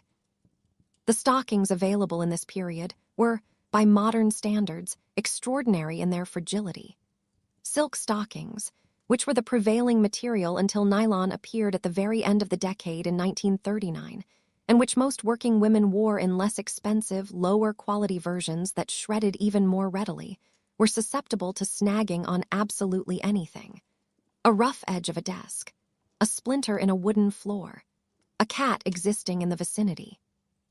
Any of these could produce a run that traveled the length of the stocking in seconds and rendered it unwearable in professional contexts. A run was not just cosmetically unfortunate. It was a miniature financial emergency requiring immediate response. The economics of stocking maintenance were consequently a significant and constant preoccupation. Women developed techniques for extending stocking life that would seem extreme by modern standards, but were entirely rational given the cost constraints. Wearing the same pair on alternating legs to equalize wear. Applying clear nail polish to the beginning of any snag to prevent spreading. Washing stockings nightly and hanging them to dry in the boarding house room for the next morning. Keeping a spare pair at the office for emergencies. Darning runs with thread in a technique that required both skill and patience, and resulted in a repaired stocking that was detectable on close examination, but acceptable from a normal conversational distance. The modern equivalent of this level of attention to a single clothing item is difficult to construct.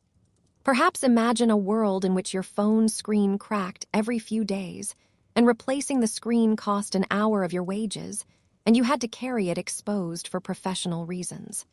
The maintenance burden was similar in its constancy and its cost. The cosmetics economy of the Depression deserves its own consideration, because understanding it requires moving past both the frivolous luxury interpretation and the overly clinical economic rational choice reading to something more fully human. Women in the 1930s were the targets of a cosmetics industry that had been growing rapidly since the 1910s, and had by the 1930s developed a sophisticated understanding of how to market personal appearance as a form of self-investment, professional necessity, and identity management. Helena Rubinstein and Elizabeth Arden had both established major operations, and the industry had expanded well below the luxury tier into mass-market products sold at drugstores and five-and-dime counters. Woolworths carried lipstick. The local drugstore carried face powder. The price points had come down far enough to place cosmetics within reach of the Depression-era budget in at least their most basic forms. The marketing of the era was not subtle about the professional stakes. Advertisements explicitly linked personal appearance to employment security, romantic opportunity, and social standing, deploying a language of threat and reassurance calibrated to the specific anxieties of the Depression moment. A woman who failed to maintain her appearance was not merely unfashionable. She was, the advertisements implied, putting her job at risk, her social standing in jeopardy, her romantic prospects in decline. The cosmetics industry did not create the connection between women's appearance and their economic and social survival. That connection was made by employers, by social convention, by the general cultural framework that evaluated women on their visible presentation in ways that had no real parallel in how men were evaluated. But the industry was extraordinarily effective at amplifying that connection, making it feel urgent and constant and addressable specifically through their products. For 15 or 20 cents, you could address it. For 50 cents, you could address it more thoroughly. In a decade when women were told, repeatedly and by multiple authorities, that their economic situation was their own fault, that they were taking jobs from men, that their wages were a luxury rather than a necessity, that their presence in the workforce was a problem to be managed rather than a contribution to be valued. In that context, the ability to control your own appearance was one of the few levers of self-definition that remained accessible. You could not control your wage rate. You could not control whether the NRA's codes applied to your industry. You could not control whether your landlady enforced the curfew tonight. But you could control what you looked like when you walked out the door. And that control was worth 15 cents, and the cosmetics companies knew it and priced accordingly. The specific products that constituted the Depression-era working woman's cosmetics routine were simpler and more standardized than the elaborate rituals the modern beauty industry has developed. Face powder was foundational. Applied over moisturizer, it addressed shine and created an even complexion considered professionally appropriate, and more easily maintained in a shared bathroom than more elaborate applications. Rouge gave color and was applied with considerable restraint relative to modern contouring practices. The goal was a healthy, well-rested appearance rather than dramatic visual effect. Lipstick was the defining cosmetic item of the decade, in part because it was cheap, and in part because it was instantly visible. A woman wearing lipstick was visibly making an effort, and that visible effort communicated something about her professional attitude and personal self-management that the era read as significant. Mascara and eye makeup were less universally standard for everyday professional wear, though they appeared in the routines of women in more fashion-conscious occupations. The racial dimension of the cosmetics economy deserves attention here, because it operated very differently for Black women than for white women, And that difference illuminates something important about the broader structure of the beauty economy in this period. That is where the story continues from here. There was a particular quality to the light in an American city in summer, when the sun pushed down through the upper floors of a boarding house and sat there, and did not move. You are standing in a shared bathroom, early morning mid-July, the mirror slightly fogged even without steam because the air is already thick. You have 40 minutes before you need to leave for work. The stockings are on the edge of the radiator from last night. Your one presentable blouse is pressed. You open the small tin of face powder and think, briefly, that it is lighter than your skin. It has always been lighter. There is no version at the drugstore that is not. Then the narrator takes over, as she always does, and we continue. The mainstream cosmetics industry of the 1930s was built entirely around white skin tones. The products were formulated for white complexions. The advertising depicted white women exclusively, and the marketing language made no acknowledgement that approximately 10% of the American female population had different needs, and was being told, implicitly and repeatedly, that it did not exist as a cosmetics consumer. Black women in the 1930s navigated a parallel economy of cosmetics and beauty products, developed and marketed specifically for them. This economy had been growing since the pioneering work of Madame C.J. Walker in the early 20th century, and had by the 1930s produced a range of products, beauty parlors, and cultural infrastructure specific to Black women's needs and preferences. The segregation of the beauty economy reflected and reinforced the segregation of every other aspect of economic life. Black working women were managing their professional appearance against expectations, shaped by both the general pressures affecting all working women and the specific additional pressures of operating in workplaces and social environments defined by white cultural standards. There is a broader point buried in all of this, and it tends to get lost in discussions of Depression-era fashion and beauty culture that focus on ingenuity and resourcefulness, without fully addressing the coercion that made that ingenuity necessary. The entire system of professional appearance standards for women in the 1930s, the stockings, the cosmetics, the maintained clothing, the carefully managed presentation, was a form of unpaid labor. It required time, money, planning, skill, and continuous effort, and it produced a result that benefited employers directly. A workforce that appeared professional, capable, and worth paying, even at below subsistence wages. The women performing this labor were not compensated for performing it. They were not given a clothing allowance or a grooming budget. They were simply expected to arrive looking appropriate, and the cost of arriving looking appropriate was extracted from wages that were already below what was needed to live on uncomfortably. This is what makes the word vanity, which the era deployed freely in describing women's investment in their appearance, particularly grating on examination. Vanity implies expenditure for personal pleasure, for the satisfaction of an ego that values its own attractiveness. What working women in the 1930s were doing was managing an occupational requirement at personal expense. The 15-cent lipstick was not self-indulgence. It was a professional tool, priced by chance to look like something else, and treated by the culture as evidence of female superficiality rather than female economic rationality.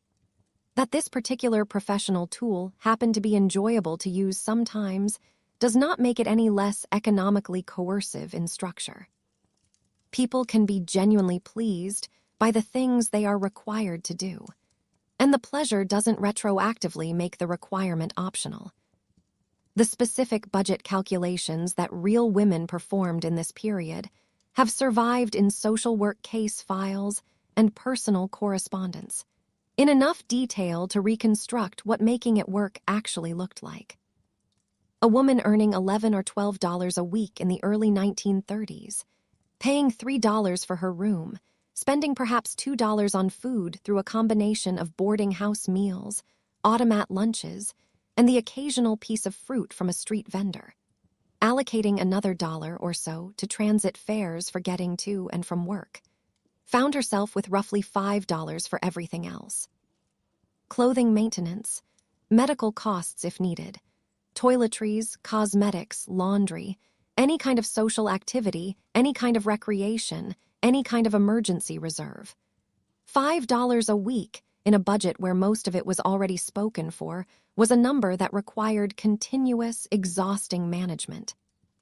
The difference between a week that stayed solvent and one that didn't was often a single unexpected expense. A stocking that shredded without warning. A shoe sole that finally gave out in the rain. A cold that required medication. Women responded to this arithmetic with a practical creativity that the historical record documents with some frequency, and that the era's cultural narrative tended to describe, when it described it at all, as charming Depression-era pluck, rather than the serious economic problem-solving it actually was. Clothing swaps among boarding house residents allowed women to vary their work wardrobe without buying new garments. Shared resources, one iron per floor, one bottle of nail polish passed between several women on payday. Communal discussion of which stores had the best deals on stockings this week. Created informal economies of scale that stretched individual budgets further than they would have stretched alone. Knowledge about where to find the best value in every category. Which cafeteria gave you the most food %, which drugstore stocked the house brand cosmetics that performed comparably to the name brands at half the price, was the kind of practical intelligence that women circulated among themselves as a genuine resource. The fashion industry itself was not entirely indifferent to the Depression-era market, though its responsiveness was complicated by the gap between its primary audience. The middle and upper middle class women who could still afford designer patterns and better fabrics, and the much larger population of working women at the lower end of the wage scale. Commercial patterns sold through magazines and five-and-dime stores brought versions of current fashion within reach of home sewers. The women's magazine industry of the era devoted considerable space to advice on making and maintaining clothing, stretching wardrobes, repurposing garments, and achieving fashionable looks on minimal budgets. This advice column culture had a dual character, genuinely useful on one level and implicitly loaded on another, because it consistently framed the challenge of dressing on a depression income as a solvable personal problem rather than a structural, economic one. If you weren't managing to look appropriately professional on your wages, the implication was that you hadn't been creative enough, or organized enough, or sufficiently skilled with a needle. Not that your wages were simply too low to support the professional appearance your employer required. That framing, adequate presentation on inadequate wages as a personal management challenge rather than a systemic failure, was consistent with the broader cultural treatment of working women's economic difficulties throughout the decade. The resourcefulness was real. The creativity was genuine. The community of knowledge and informal resource sharing that women built around the practical problem of appearing professional on subsistence wages was a remarkable human achievement. And it was achieved in service of a system that was actively extracting value from it, getting professional quality presentation from workers who couldn't actually afford professional quality presentation, because the difference was being made up through the women's own ingenuity, time, and community resources. The system got the appearance for free. The women paid for it in every sense of the phrase. There is something both admirable and heartbreaking about the image of a woman in a Depression-era city, ironing her single presentable dress at 6 a.m, carefully applying powder and lipstick by the light of a shared bathroom, walking to work in shoes with cardboard in the soles, and presenting herself to an employer who would not keep her on if she showed up looking any other way. The practical competence is real. The social intelligence is real. The discipline required to maintain that presentation day after day, on a budget that barely covered it, with no safety net for the weeks it didn't cover, is considerable. What it is not is vanity. What it is not is superficiality. What it is, looked at clearly, is an enormous amount of invisible work performed by an enormous number of women, so that the economy could keep treating their wages as adequate. Because the visible result of all that invisible work was the reassuring appearance that everything was fine. Everything, as we've established and will continue to establish, was not fine, but it looked the part. And in the 1930s, looking the part was a full-time job on top of the full-time job. Now let's turn to the seasons. Because the seasonal dimension of maintaining professional appearance added a layer of complexity that doesn't always get adequate attention. Summer in a Depression-era American city was, by most accounts, an ordeal, even for people whose housing was comfortable. For a woman living in a small room on an upper floor of an uninsulated boarding house, summer heat was a physical event. Temperatures that climbed into the 90s. No air conditioning anywhere in the building. A tiny window that either admitted the heat of the street or denied you any ventilation at all.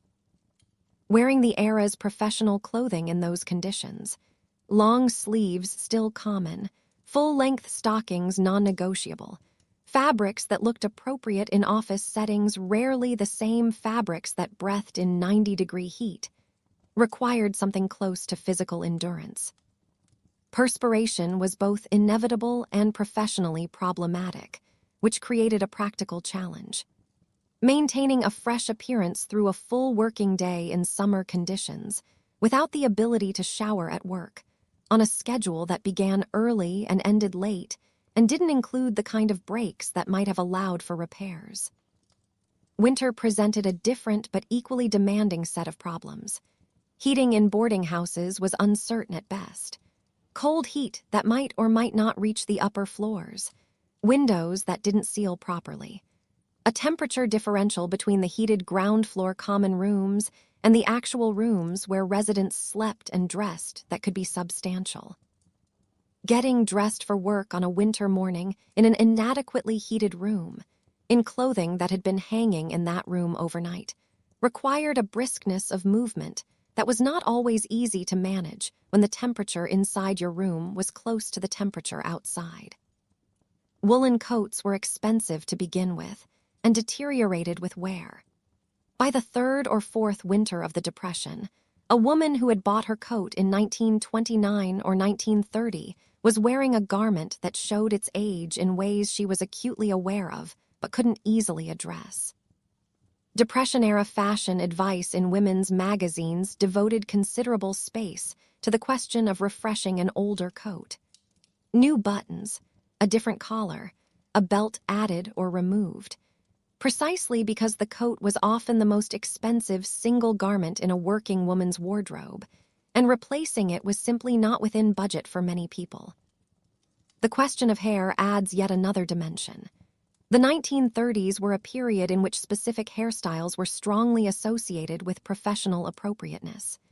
Neat, set, controlled was the general aesthetic, achieved through a combination of setting lotions, pin curls, and regular visits to a beauty parlor, or, for women who couldn't afford regular parlor visits, the patient work of home setting. Home setting required either natural curl or the discipline to sleep in pin curls and produce the desired result in the morning. In a bathroom shared with 19 other people, on a schedule that left limited time for elaborate preparation before the workday began. Beauty parlor visits cost money that Depression budgets struggled to absorb. Anywhere from 50 cents to $1.50 for a wash and set, depending on the establishment and the city.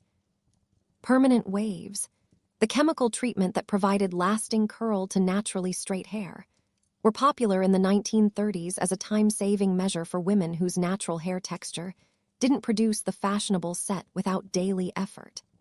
A permanent wave cost anywhere from $2 to $5, which made it a significant investment rather than a casual purchase, and one whose timing had to be planned carefully within a budget that didn't have much discretionary slack.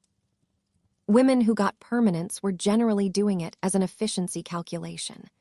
A few dollars spent once, for a result that would reduce the daily time and effort cost of hair management for several months. It was the kind of spending that looked extravagant in isolation and looked entirely rational when you examined it in the context of a full working woman's schedule and resource allocation. The beauty parlor itself was, particularly in Black communities, an institution that served social functions well beyond the physical services it provided. The Black beauty parlor of the 1930s, and there were many given the segregation of mainstream beauty culture, was a space of community, conversation, information exchange, and cultural connection that was difficult to replicate anywhere else in the urban landscape. Zora Neale Hurston, whose anthropological work of the period captured aspects of Black women's culture with unmatched clarity, described beauty parlors as spaces of remarkable social depth. Places where women could speak freely, exchange news and advice and humor, and experience a form of professional care that took their appearance and their dignity seriously, in a world that frequently didn't. The beauty parlor visit was not, in this context, a simple commercial transaction. It was a form of community participation that happened to involve hair. I find myself pausing on that, the way an ordinary appointment could carry the weight of something much larger. A place to be known. A place where the standard being applied to you was one that had been built for you, not borrowed from somewhere else. The intersection of personal appearance and professional survival created a specific kind of psychological pressure that compounded the other stresses of Depression-era working life. A woman managing on $11 or $12 a week was already engaged in continuous budget arithmetic, tracking every expenditure, calculating trade-offs between necessities, anticipating the next paycheck against the next set of bills. Layered onto that arithmetic was the appearance maintenance system, which added its own running calculation. The stocking has a snag. Is it worth trying to stop it tonight, or is it already too far gone? Can I make it through tomorrow on this pair, or do I need to use the emergency pair now? Can I afford the new pair this week, or does it have to wait until next Friday's pay? This was not an occasional decision. It was a continuous background calculation that ran alongside every other aspect of working life. The cumulative effect of living at that level of resource management, for months and years at a time, was a kind of chronic low-grade stress that historians of the Depression have documented extensively in men. The anxiety and shame of unemployment, the loss of identity tied to breadwinning capacity, the psychological damage of long-term economic precarity, but have examined less thoroughly in women. Partly because women's economic difficulties were less visible in the official record, and partly because the cultural frameworks of the era expected women to manage hardship quietly. The stoicism was real and should be honored, so should the exhaustion that produced it. What the historical record does capture, in the letters and diaries and social work interviews of working women in this period, is something that reads unmistakably as the particular tiredness of people who are managing too many things at once, with too few resources, in a context that refuses to acknowledge that what they are doing is difficult. The woman who writes home to say everything is fine, the work is fine, she is managing, she is comfortable, and then lists in the same letter a series of minor crises involving clothing and shoes, and the landlady and the Thursday paycheck that wasn't quite enough, is not lying.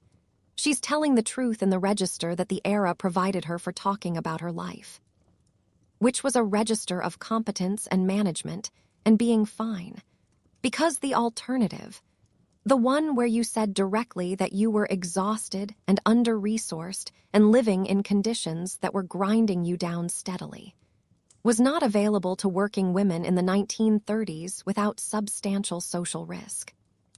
The appearance of being fine was, like the appearance of being professionally presentable, a form of labor. It required maintenance. It had a cost. and it was performed reliably and daily by the same women who were ironing their dresses at 6 in the morning and calculating whether this week's stocking budget had been correctly anticipated. The irony at the heart of all of this is simple enough to state, but difficult to fully absorb. The more effectively these women performed the labor of appearing fine, the more invisible their actual circumstances became.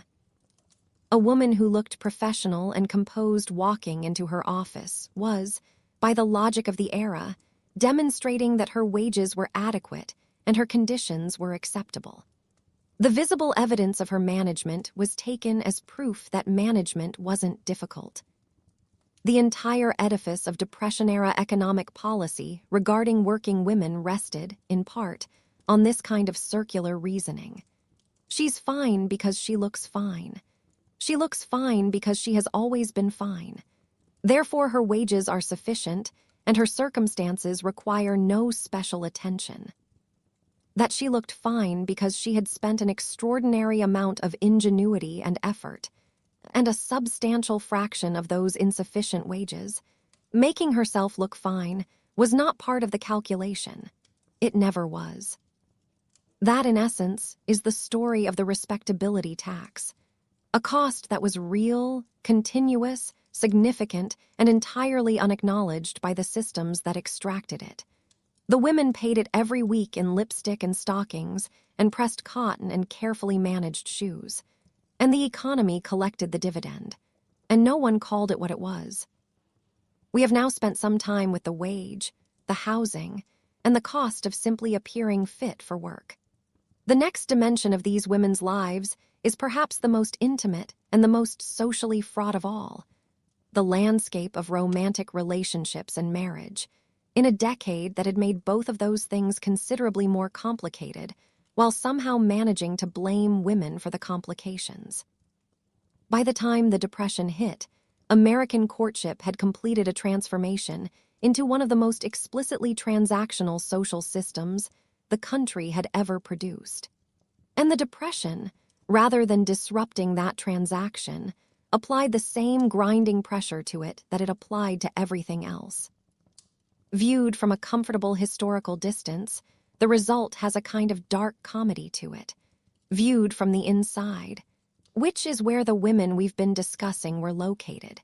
It was simply one more system designed to extract value from them while giving them as little credit as possible.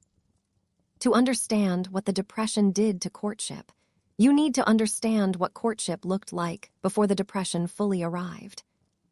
By the 1920s, American courtship had undergone a fundamental shift from the older model, in which a young man formally called on a young woman at her family home, under the supervision of parents who were actively evaluating his suitability as a future husband, to a new system centered on commercial venues and paid entertainment.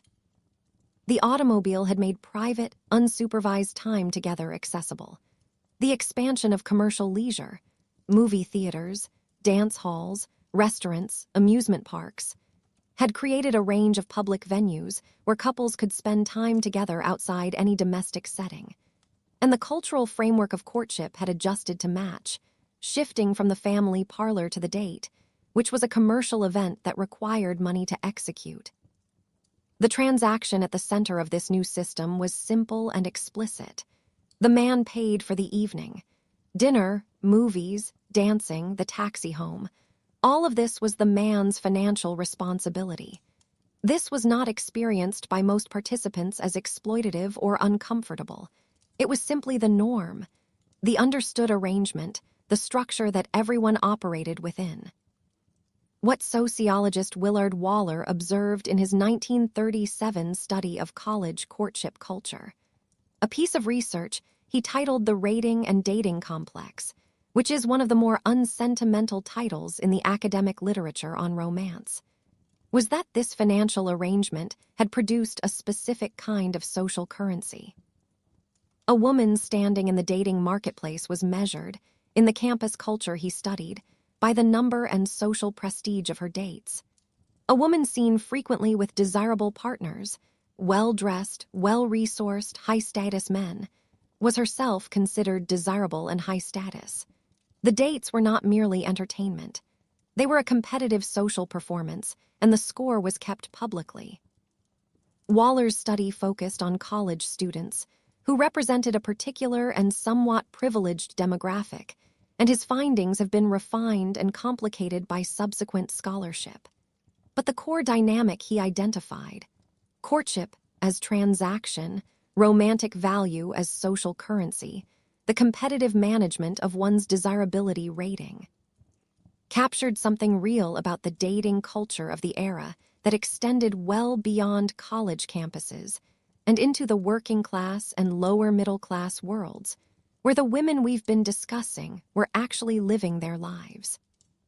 The Depression arrived into this system like a stone dropped into still water, producing ripples that touched every aspect of romantic and social life for the rest of the decade.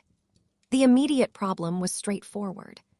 The entire system required men to spend money on dates, and the Depression had dramatically reduced the amount of money available to young men in the dating market.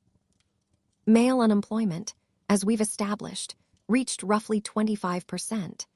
Even employed men had frequently seen their wages cut, their hours reduced, their financial margins shrink to the point where a Friday evening at a restaurant and a movie represented a non-trivial percentage of a week's income.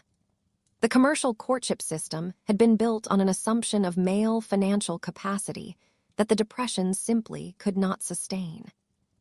The consequences were not subtle.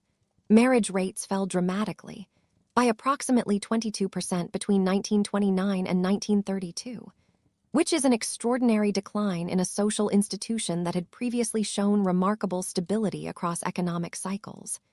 Engagements were extended for months and then years, as couples who wanted to marry found themselves unable to afford to set up a household. The average age at first marriage rose. The birth rate fell.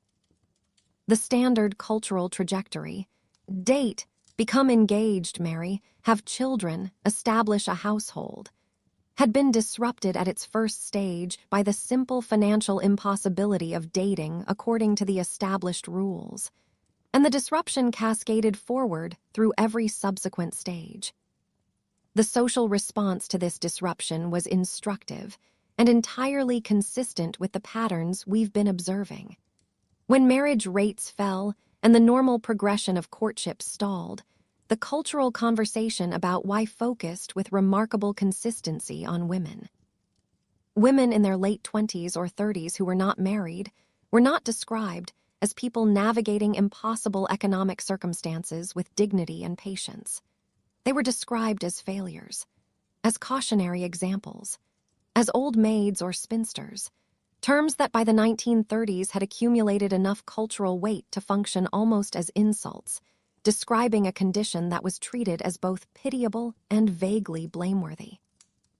A woman who had not married by 30 was presumed to have failed at something, to have made some error in the management of her attractiveness or her personality or her availability. That men weren't asking or weren't financially positioned to follow through on proposals was somehow peripheral to the analysis. The marriage bar we discussed earlier, the formal and informal policies that pushed married women out of employment, added a specific economic dimension to this already complex landscape. A woman who married lost her job in many occupations. Full stop. For women who were functioning as primary earners for their households, either their own or their family of origin, the prospect of marriage that required leaving employment was not a romantic aspiration. It was a financial restructuring that could be catastrophic if the husband's employment was uncertain, which in the early 1930s meant it was always at least potentially catastrophic. The Depression had created a situation in which marriage could represent economic security if the husband was employed and stable, or economic disaster if he was not, and distinguishing reliably between those two outcomes in advance was considerably more difficult than it sounds. Men's employment was not guaranteed in this decade in the way cultural assumptions about male breadwinning implied. This meant that single working women in the 1930s were navigating a romantic landscape with peculiar and contradictory pressures. Cultural expectations said they should be pursuing marriage. Economic reality said that marriage might require giving up their income.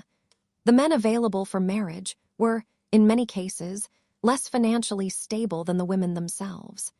The social stigma of not marrying was real and increasing with age. And the system of courtship that existed for exploring marriage possibilities required money that neither party, in many cases, had in adequate supply. Into this specific configuration of pressures, we need to introduce a practice that the historical record documents extensively, and that has often been discussed in ways that generate more heat than light. The practice is sometimes called treating, the arrangement by which a woman accompanied a man to a commercial venue or social event, and, in exchange for his paying, provided companionship and often some degree of physical or romantic engagement. Treating existed across a wide spectrum, from the entirely ordinary, a woman letting a date pay for her dinner, because that was simply how dates worked, to more explicitly transactional arrangements in which the exchange was more direct, and the boundaries between treating and something else were negotiable in ways that the people involved understood clearly, even if they didn't name it clearly. Treating was not a Depression invention. It had existed in working-class urban cultures for decades before 1929. The settlement house workers and social reformers of the early 20th century had documented it extensively in their studies of young immigrant women in cities. Generally, with the kind of alarm tone that suggests they found it more disturbing than the women practicing it did. But the Depression intensified it considerably by deepening the financial pressures that made it rational, while simultaneously making more women's budgets dependent on whatever supplementary resources an evening out might provide. A woman whose food budget was already strained could, by accepting a dinner invitation, reduce her own food expenses for that day, which was a straightforwardly practical calculation in a decade when practical calculations were never far from the surface of any decision. The historical literature on treating has not always handled it with the combination of clarity and compassion it deserves. There is a tendency in some accounts to either romanticize it. And there the source material ends, mid-sentence. The script continues from here in the next part. You are standing in the dark of a city that doesn't care what's wrong with you. Your room costs more than it should. The shared bathroom down the hall is running cold. Somewhere outside a streetcar grinds past, and the sound fades, and then there is nothing but the particular silence of a furnished room in winter, and the question of whether you can afford to be sick. Then the morning comes, and you go. That is where we find ourselves now, somewhere in the middle of a decade that made everything harder following women who found ways to move through it anyway. We've spent some time already with the arithmetic of rent and wages and the upkeep of a professional appearance. We've sat with the dance halls and the movie theaters and the specific social economy of dating under Depression conditions. Now the story opens a little wider, and we look at what happened when the ordinary difficulties of that life ran into something harder still.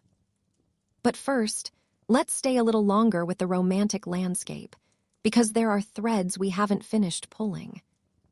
There is a question that runs through the historical conversation about treating, the practice by which women exchanged companionship for an evening's entertainment, and it tends to pull people toward one of two positions. Some historians have wanted to frame it as a form of women's economic agency and cultural resourcefulness. Others have treated it as evidence of moral decay, as the commercialization of feminine virtue, which was more or less how the reformers of the era framed it. Both of these positions miss the more important point. Treating was a rational response to poverty. It operated within the available options and reflected the specific constraints of a decade that had made every available option more difficult. A woman who accepted dinner in exchange for an evening's companionship was not demonstrating moral weakness. She was demonstrating the capacity to identify and use whatever resources her situation made accessible. The structure she was operating within was not of her design. She had not created a system in which romantic opportunity was tied to men's ability to spend and women's ability to be worth spending on. She was navigating one. The judgment that treating implied something deficient in the women who practiced it was, as has happened so often across the sweep of history, a judgment about the people with the fewest options, made by the people with more options, who took no responsibility for the conditions that had produced those options in the first place. There is something in that pattern that I find myself returning to. The tendency to locate the problem in the person least able to have caused it. It appears in so many different centuries, in so many different contexts.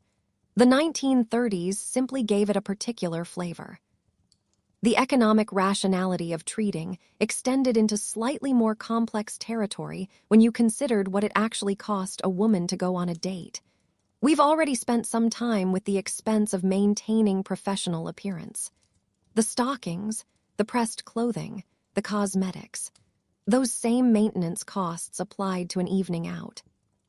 A date required the same presentational effort and expense as a workday, in addition to whatever transportation costs were involved, and the woman paid these costs herself regardless of whether the man was paying for dinner and the film. This is a dimension of the dating economy that somehow managed to remain invisible in the era's analysis. The cost of preparing to be dated was borne by the person who was not paying for the date. It was its own form of informal extraction, and no one in the public conversation named it as such. Willard Waller's rating and dating framework, applied to working women's lives rather than college campuses, produced a particularly grim variant of the dynamic he had described. For college students with some financial cushion and a stable social environment, the rating game was socially competitive, but it was not existentially threatening. For a working woman in her late 20s in a Depression-era city, the calculation carried higher stakes and offered fewer resources. The number of eligible men in her social environment was constrained by the age-specific unemployment crisis.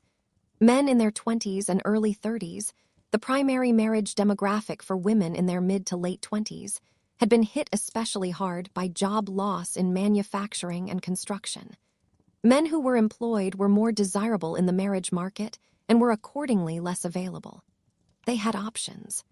Options created leverage. Men who were unemployed were available, but in a system where the man was expected to support a household, economically risky as marriage partners. The specific social arithmetic of the Depression dating market had no particularly satisfying resolution. You could wait for better economic conditions, during which time you were aging into the social category of spinster, and the cultural pressure on you was increasing. You could marry a man of uncertain economic prospects and take the risk that the household could be managed on whatever combined resources both partners could contribute, which was how many people actually resolved the situation in practice. You could remain unmarried and employed and navigate the social stigma of that choice while maintaining whatever independence your income permitted. Or you could do some complicated combination of all three, which is what the historical record suggests most women were actually doing. Holding multiple options in suspension, making decisions on a case-by-case basis under conditions of uncertainty, declining to be reduced to any single narrative about what they were doing or why. The cultural conversation about women's romantic lives in the 1930s was not organized around any of these complexities. It was organized around two main themes: the crisis of the falling marriage rate, presented as a social problem, and the question of whether women who chose employment over marriage were making a mistake. These themes were discussed extensively in women's magazines, advice columns, newspaper features, and popular fiction, and they were almost without exception framed around women's choices and women's values, rather than the structural economic forces that were actually driving the falling marriage rate and delaying the formation of households. Women were told they were too independent, too career-focused, too picky, too quick to prioritize their own preferences over the requirements of attracting and retaining a husband. They were told, in a remarkable variety of creative formulations, that the answer to the marriage crisis was for women to be more accommodating, more feminine, more willing to subordinate their own economic independence to the project of making themselves appealing wives. That the marriage rate had fallen primarily because men didn't have money for dates or households, and not because women had become insufficiently agreeable, was a fact that somehow failed to significantly penetrate the public conversation. Facts were not always considered essential participants in Depression-era policy debates and cultural discussions about women. The advice literature of the era is remarkable in its combination of practical detail and structural blindness. Articles in popular magazines offered guidance on how to make yourself more attractive to potential partners. What to say, how to dress, how to behave at social events to maximize your dating prospects. That was, on its own terms, earnest and not entirely unintelligent as social advice. What it never addressed was the basic economic reality that the dating market of the 1930s was operating under conditions that made the standard advice essentially beside the point. Telling a woman to improve her conversational skills to attract more dates was, in the context of a decade where men couldn't afford to take women on dates regardless of their conversational skills, roughly equivalent to advising someone to upgrade their wardrobe to improve their job prospects during a period when no jobs were being offered. The advice addressed the personal variable in a situation that was determined primarily by structural ones. The movie theater deserves a specific mention here because it occupies a particular place in the social life of Depression-era courtship that is worth understanding in its own right. Movie tickets in the 1930s cost somewhere between a dime and 25 cents, depending on the theater and the day of the week. Enough to require budgetary planning on Depression wages, but within the range of occasional possibility, even for very limited incomes. By the 1930s, the movies had become the dominant mass entertainment form in American culture, and the social function they served went well beyond simple entertainment. The movie theater was one of the few public spaces where an unmarried man and woman could sit together in the dark for 2 hours without requiring either formal supervision or significant financial outlay. It was warm in winter. It was dark enough to provide some privacy within a public setting. The screen provided a shared experience that required no conversation, while also providing conversational material afterward. As a venue for early-stage romantic connection, it was close to ideal given the available options and the available budgets. Think of what that warmth must have meant on a January evening in a city like Chicago or Cleveland, when your room was cold and your coat was thin and the world outside was very loud with its demands. 2 hours in the dark and a story playing out that had nothing to do with any of it. There was something almost generous about that, even if no one designed it to be. The double feature, 2 films for the price of one, became common during the Depression as theaters competed for a market with less money to spend. It was particularly valued. Approximately 4 hours of warmth, entertainment, and legitimate cohabitation for a single ticket price. For women navigating the treating dynamic, the movie date was often preferable to the dinner date precisely because it was cheaper for the man, which made it easier to accept without the reciprocal obligations that a more expensive evening could imply, and because it required less of the sustained conversational performance that dinner demanded. You could be present and acceptable at a movie without the constant social effort of maintaining an engaging dinner companion performance across 2 hours of restaurant time. The dance hall was the other primary venue of Depression-era courtship, and it served a somewhat different social function. Dancing was, like the movies, cheap relative to other commercial entertainments. Many halls charged a nickel or dime per dance, or a small admission fee that allowed unlimited dancing for the evening. But dancing was physically intimate in a way that movies were not. It required musical competence and physical coordination that not everyone possessed equally, and it took place in a social environment that was more immediately visible to others than the dark of a movie theater. The social stakes at a dance hall were higher. Your dancing skills, your partners, your comportment were all observable, and the competitive elements of the rating system Waller described operated more transparently there than in most other contexts. For women who were good dancers, the dance hall was a genuine social asset. Dance skill was one of the relatively rare personal qualities that could provide status and opportunity in the Depression-era social market without requiring money to develop or maintain, beyond whatever it cost to get to the hall in the first place. A woman who danced well attracted partners regardless of her occupation or her boarding house address, and the dance floor briefly flattened some of the social hierarchies that were otherwise rigidly maintained. This was not transformative. The hierarchies reasserted themselves the moment the music stopped. But the dance hall evenings that working women described in letters of the period have a quality of genuine pleasure and relief about them that is different from the more anxious social performances that characterized other dating venues. For a few hours, you could simply be good at something and be recognized for it. I find myself lingering on that detail. The letters, the specific quality of pleasure they describe. History tends to preserve the crises and the catastrophes, and the small, genuine reliefs tend to slip through the record unmourned. But there they are, in the correspondence of women who otherwise spent their weeks calculating how to stretch wages that were never quite enough. A few hours of dancing. A few hours of simply being good at something. The question of physical intimacy in this period is one that the historical record addresses incompletely, for the unsurprising reason that the people involved were living in an era when the gap between public conduct standards and private behavior was substantial, and the consequences of transgressing the public standards were severe enough to encourage strong discretion.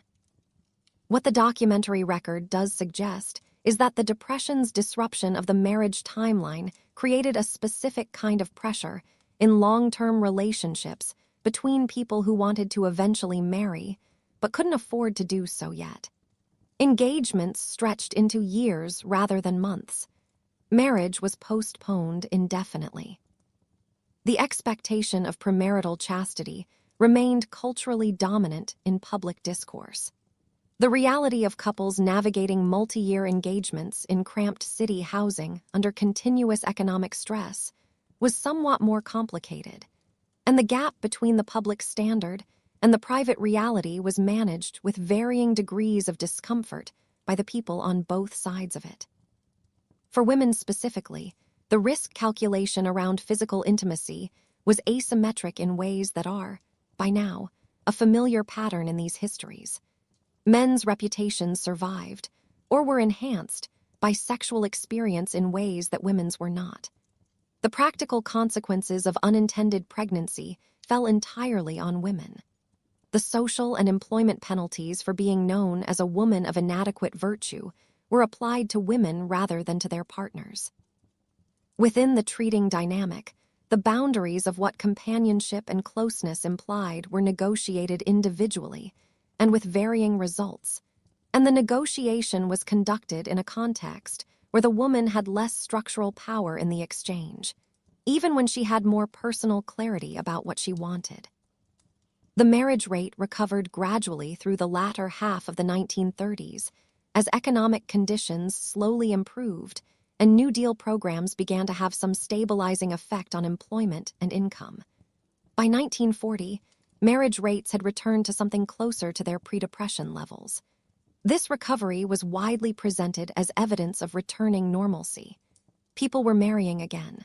The natural order was reasserting itself. The Depression's disruption of domestic life was being corrected.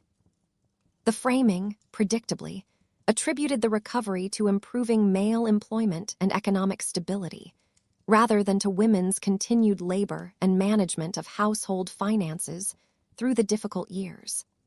The women who had held their families together financially, while their potential husbands rebuilt their economic footing, were not generally credited with having made the eventual recovery of the marriage rate possible. They were instead quietly returned to the background of the frame as the men regained the foreground.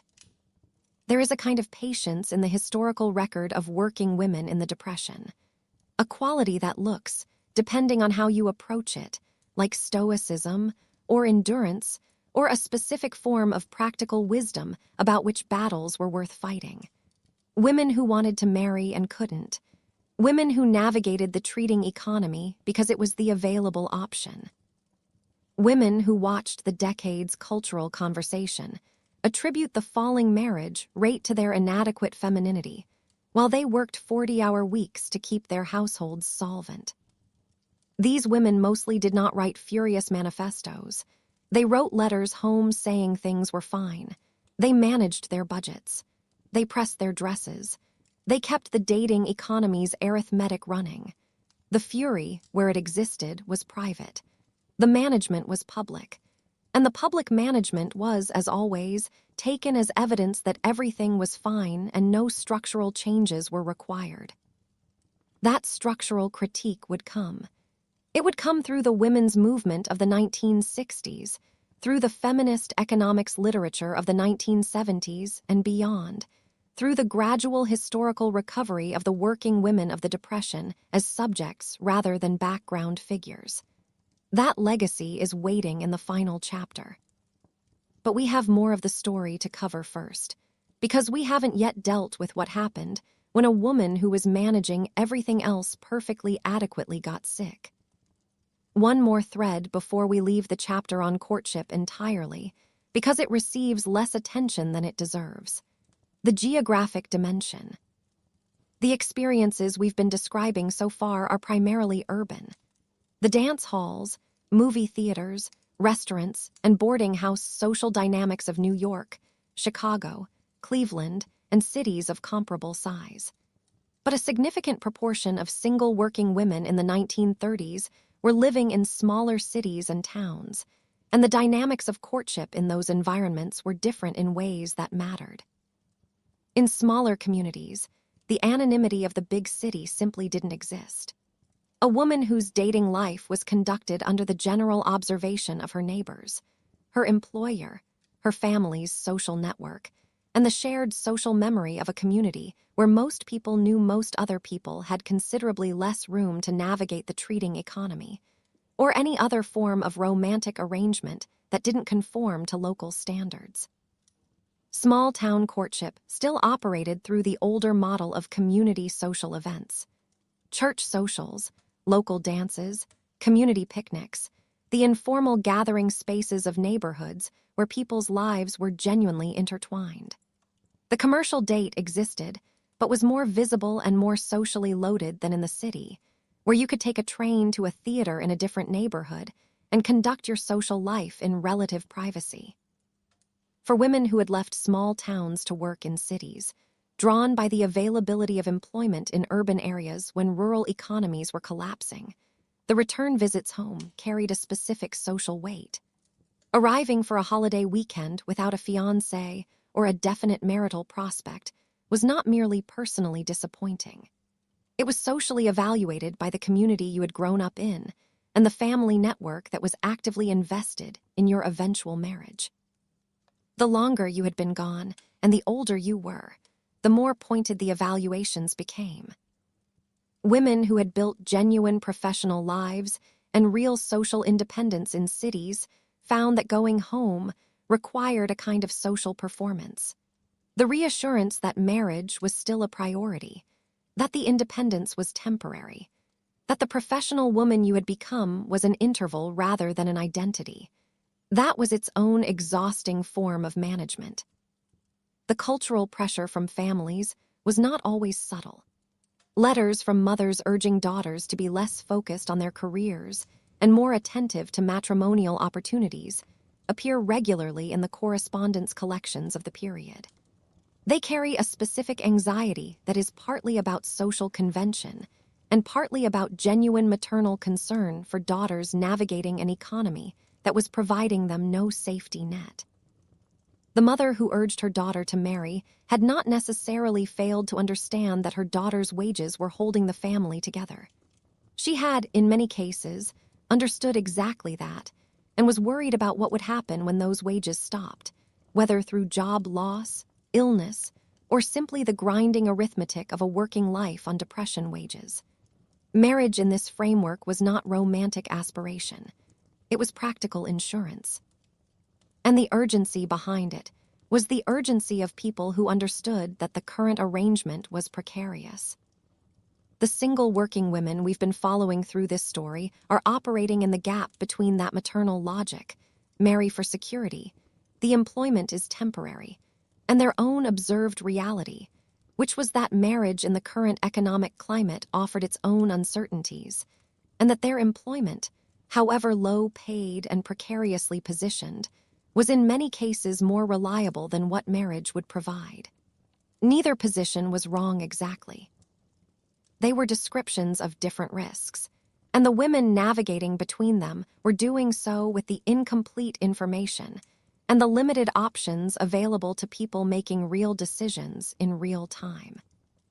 The decade ended gradually, with more of these women having married or positioned themselves to do so as conditions slowly improved. Others had spent 10 years building working identities that proved harder to dismantle than the era's cultural narrative expected. The pattern of sustained employment through the Depression, which we established in the earliest parts of this story, turned out to have lasting effects on women's relationship to work, effects that would become clearly visible only when the next decade's emergency arrived. But that is waiting in the final chapter. Now the story moves to something that most people prefer not to think about until they absolutely have to. Getting sick. For a woman with a comfortable income, a stable household, and access to a family doctor, illness in the 1930s was an inconvenience, and sometimes a serious medical event, but it was manageable within a framework of support. For a single working woman on depression wages, in a furnished room with a shared bathroom and a landlady who had opinions about residents who couldn't pay rent, illness was something else entirely. It was a cascade. You are running a temperature. It is a Tuesday in February, and the cold has been sitting in your chest for 4 days. You have not told your supervisor. You have not told anyone. The room is small and the air in it is used. You do the calculation before you even open your eyes. How much of today's wages you can lose before this week stops adding up.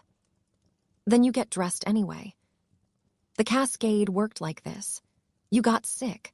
A respiratory infection, an abscessed tooth, appendicitis, anything from the ordinary to the catastrophic. You missed work. Missing work meant missing pay because there was no sick leave in the modern sense, no short-term disability coverage, no income protection of any kind for most working women in this period. Missing pay meant the week's budget, already constructed with no margin, fell apart immediately. If the illness extended beyond a few days, you risked losing your position entirely. Employers in a depression labor market had no shortage of replacement workers who were not currently ill and could start immediately. And if you lost your position, you lost your ability to pay rent. And if you couldn't pay rent, you faced displacement from housing, which was the final domino in a sequence that could be triggered by something as ordinary as influenza. This is not a hypothetical reconstruction of how things could go wrong. It is a description of how they did go wrong, repeatedly, for thousands of women whose precarious equilibrium was disrupted by the simple biological fact of illness. The social work case files and charity organization records of major American cities in the early 1930s are full of women whose situations had deteriorated from stable to crisis through exactly this progression. An illness of 2 weeks. A lost job. Weeks of unpaid rent. A woman in her 30s, with years of work experience, arriving at a charity office with nothing but the clothes she was wearing and a medical problem that still hadn't been properly treated. The specific configuration of medical access available to working women in the 1930s was defined by the same economic logic that governed everything else in their lives. You got what you could afford, and what you could afford was never quite enough. Private physician visits cost money, not enormous amounts by later standards. A general practice office visit in a large American city in the early 1930s might run $1 to $3, but enough to require genuine deliberation on a budget where $3 represented a quarter of a week's income. The deliberation was not abstract. It was the specific calculation of whether this symptom had gone on long enough to justify the expenditure, whether it was likely to resolve on its own, whether you could wait until the next payday, whether the cost of the visit was worth the risk of the symptom being something serious. Women delayed medical attention as a result of this calculation. They delayed it past the point that was medically optimal, and sometimes past the point that was medically safe, because the cost of not delaying felt, in the immediate moment, more concrete and more threatening than the risk of continued delay. This was entirely rational within the framework they were operating in. The outcomes were predictably poor. Infections that could have been addressed early became serious. Dental problems that could have been treated inexpensively when first noticed became extractions, or worse. Chronic conditions that required ongoing management went unmanaged, because ongoing management required ongoing expenditure that wasn't there. Charitable medical care existed, and it was significant. Dispensaries, outpatient medical facilities operated by hospitals and charitable organizations, provided basic medical services to people who couldn't afford private physician fees in most major American cities. Settlement houses operated medical clinics in immigrant neighborhoods. Public health departments ran tuberculosis clinics and venereal disease treatment programs. For a woman who needed basic medical care and was willing to navigate the system, care was technically available. It was available in the way that an extremely long line for a limited resource is technically available to everyone in the line. Dispensary waiting times in Depression-era cities were measured in hours. A morning spent on a hard bench was not unusual. A full day was possible, and the time cost of that waiting fell entirely on the patient. A working woman who needed dispensary care had to weigh the medical need against the income she would lose by missing work for the day. The care was free or nearly free. The day's wages were not. This was not a trivial trade-off when your week's budget had already been calculated to the penny. Tuberculosis deserves specific attention because it was the single most feared infectious disease of the era, and because the conditions of working women's lives were particularly conducive to TB risk. The disease spread through respiratory contact and was strongly associated with crowded conditions, inadequate ventilation, nutritional deficiency, and overwork, which described the daily circumstances of much of the working class population, and working women in particular.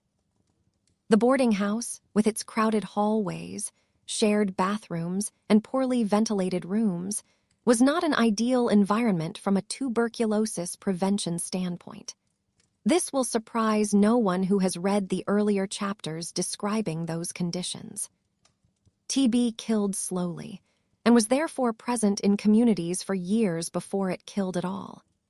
Women who had the disease were frequently working through significant stages of its progression, unable to afford to stop working, aware that their condition was worsening, but locked into the same impossible arithmetic as every other medical decision. A sanitarium, the standard treatment for tuberculosis in this period, required extended residential care that cost money most working women did not have, and represented a period of non-employment that the budget could not accommodate. Public sanitariums existed, with waiting lists. The waiting lists were long. This was, unfortunately, a consistent feature of Depression-era public health infrastructure. Dental health falls into the category of problems that are easy to dismiss as cosmetic until they become seriously dangerous, which they did with some frequency in the 1930s among people who couldn't afford dental care. Tooth decay left untreated becomes abscess. Abscess in a pre-antibiotic era carries genuine risk of spreading infection to the jaw and beyond. The specific irony here is quiet and rather grim. Good teeth were part of the professional presentation standard. A woman with visibly damaged teeth was not considered presentable in most employment settings. And yet the budget for dental maintenance competed with everything else from the same insufficient weekly sum. The same economy that required good teeth also made good teeth difficult to maintain. Then there is the question of reproductive health, which is the most difficult to discuss clearly because the documentary record is fragmentary. The history is politically charged, and the gap between what women were actually experiencing and what the public discourse was willing to acknowledge was vast.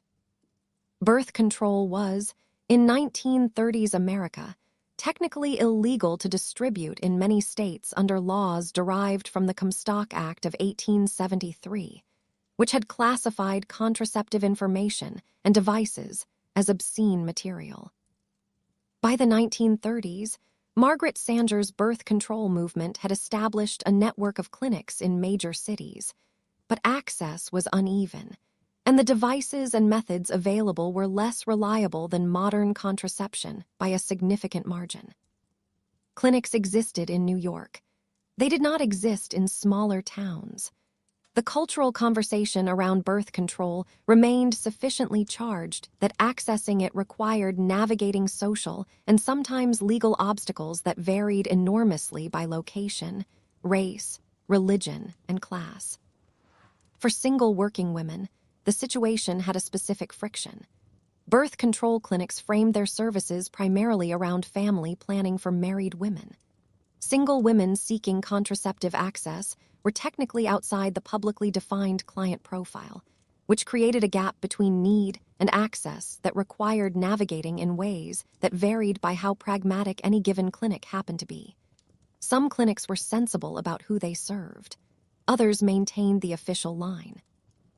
And here the source material pauses, mid-sentence, like a thought interrupted, which is, perhaps, appropriate, because these are the edges of what the record preserves, the places where private experience and public documentation simply do not meet, where the women in question were most careful to leave nothing written down.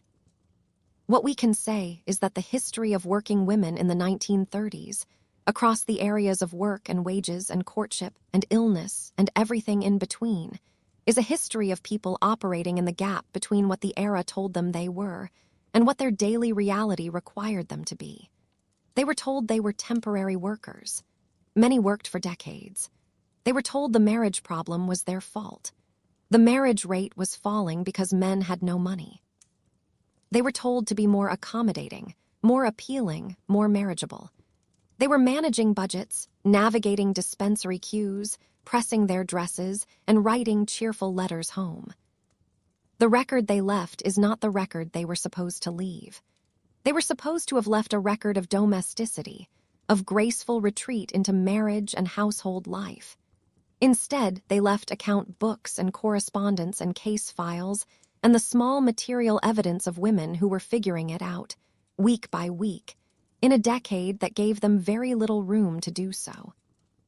There is something quietly steady about that, something that stays with you if you let it.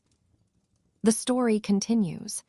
There is still the New Deal's architecture and its exclusions, the survival networks, the racial dimensions of everything we've discussed, and the full shape of the legacy that came after. But those are threads for another evening. For now, let this be enough. The knowledge that somewhere in the 1930s, in a city that was cold and loud and indifferent, a woman pressed her dress, put on her stockings, calculated the week's budget one more time, and went out to meet whatever the day was bringing. She didn't write a manifesto, she just kept going. And in keeping going, she was part of something that mattered more than the era knew how to say. You are standing in a doorway somewhere. The city is behind you, its sounds muffled through the walls of a boarding house that smells of boiled vegetables and someone else's soap. The room beyond your door is 10 by 12 feet.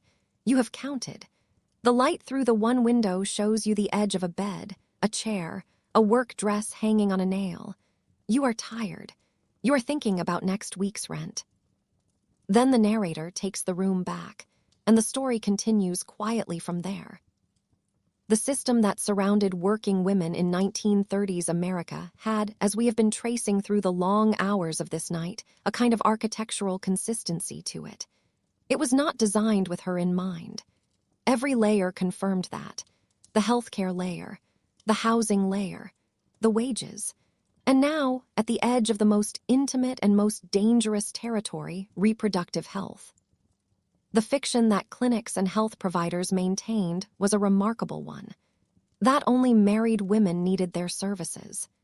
It is, when you sit with it, an extraordinary position to sustain, given that it was contradicted by the observable reality of every city, every boarding house corridor, every factory floor in the country.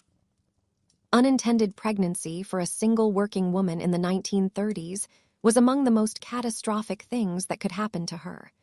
Economically, socially, medically, the social consequences alone were sufficient to end careers and rupture family relationships permanently. The cultural framework surrounding her had precisely zero tolerance for unmarried motherhood as a straightforwardly acceptable outcome. Employment would end. The boarding house would become untenable as the pregnancy became visible. Family contact might or might not survive the revelation, and there was no way to know in advance which it would be. Abortion was illegal in every state. It was also widely practiced by women across the full social and economic spectrum, in circumstances that ranged from relatively safe to genuinely dangerous, depending entirely on the provider, the method, and whether the woman had access to follow-up care if complications developed afterward. Estimates of illegal abortions performed annually in the United States during the 1930s run into the hundreds of thousands. The deaths from abortion complications, primarily from infection, in those years before antibiotics existed, ran into the thousands annually.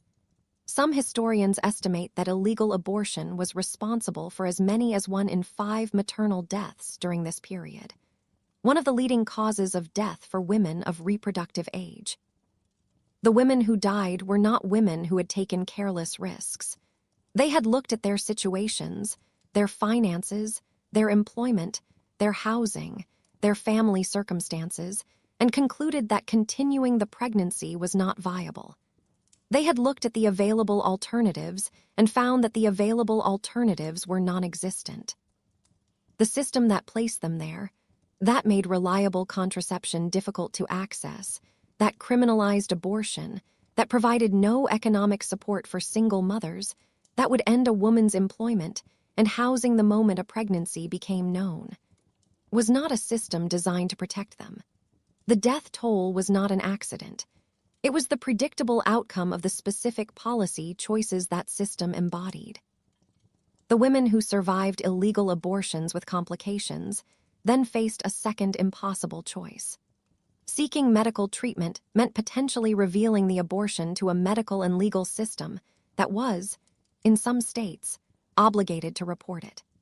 A woman developing a post-abortion infection in 1933 faced the choice between risking death from untreated infection and risking criminal prosecution and social exposure by presenting herself at a hospital. The system had not made one acceptable option available. It had made all the options terrible and then declined to take responsibility for the consequences. The public health nursing programs that operated in working-class neighborhoods were among the few elements of medical infrastructure that reached working women in a sustained way, partly because they came to the women, rather than requiring women to navigate toward them. A visiting nurse on a regular circuit could identify health problems, provide basic treatment and education, and connect women with whatever additional resources existed in their community. This was not transformative health care. It was limited by resources and by the state of medical knowledge and by everything else we have been moving through tonight. But it represented a mode of care delivery that took the patient's actual constraints seriously, which was more than most of the healthcare system could be said to be doing. Mental health is a dimension of working women's experience that the contemporary record addresses almost not at all. And that gap is itself significant. It tells you something. That women living under sustained economic stress, social isolation, and chronic uncertainty experienced depression, anxiety, and psychological strain at significant rates is essentially certain, given what we now know about those conditions and their causes. That their experiences were documented, treated, or acknowledged is much less certain.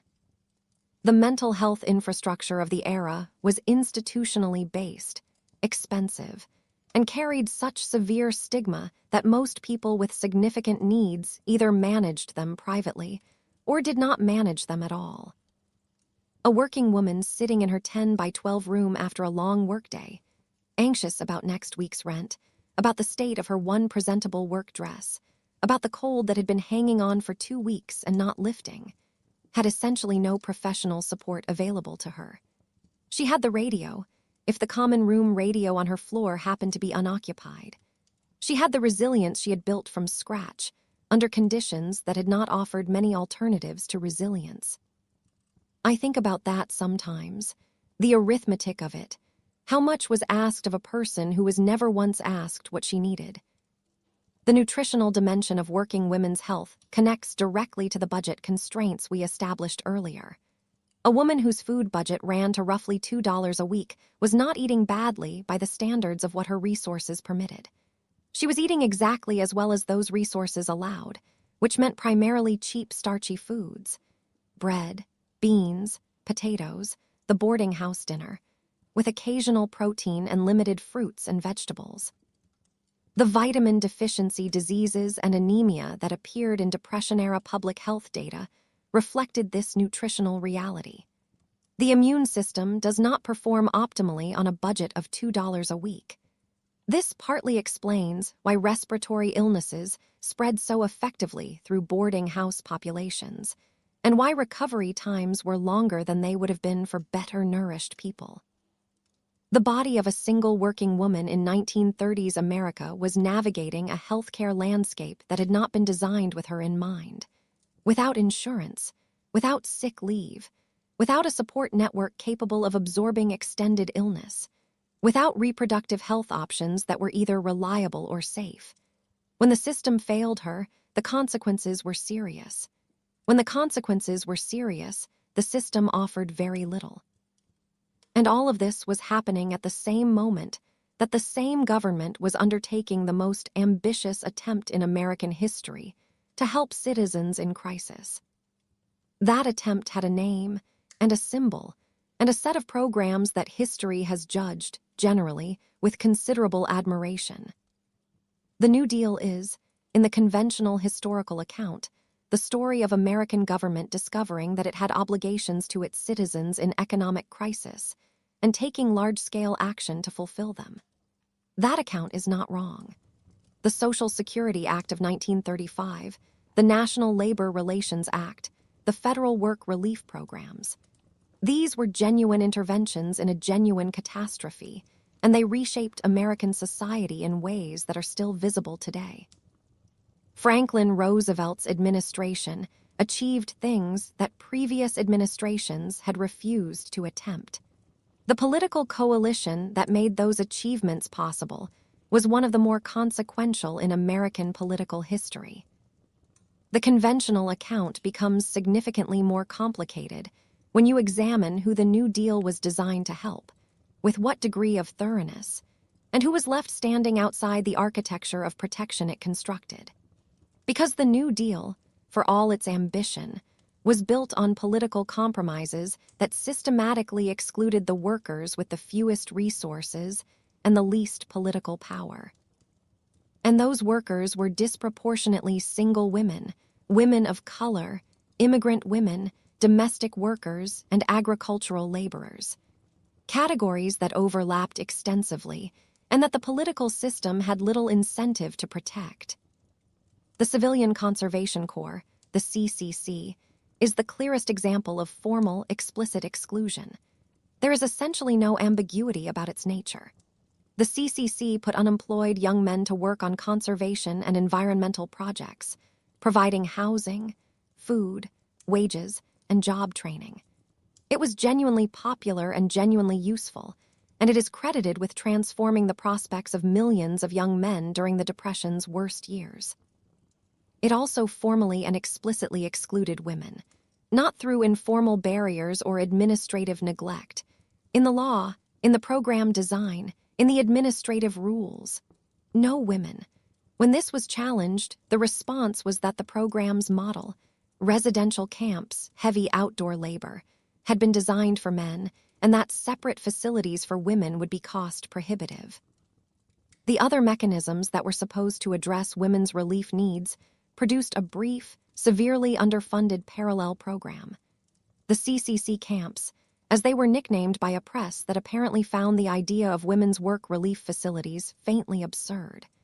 They served a tiny fraction of the population that needed help and ended well before the decade did.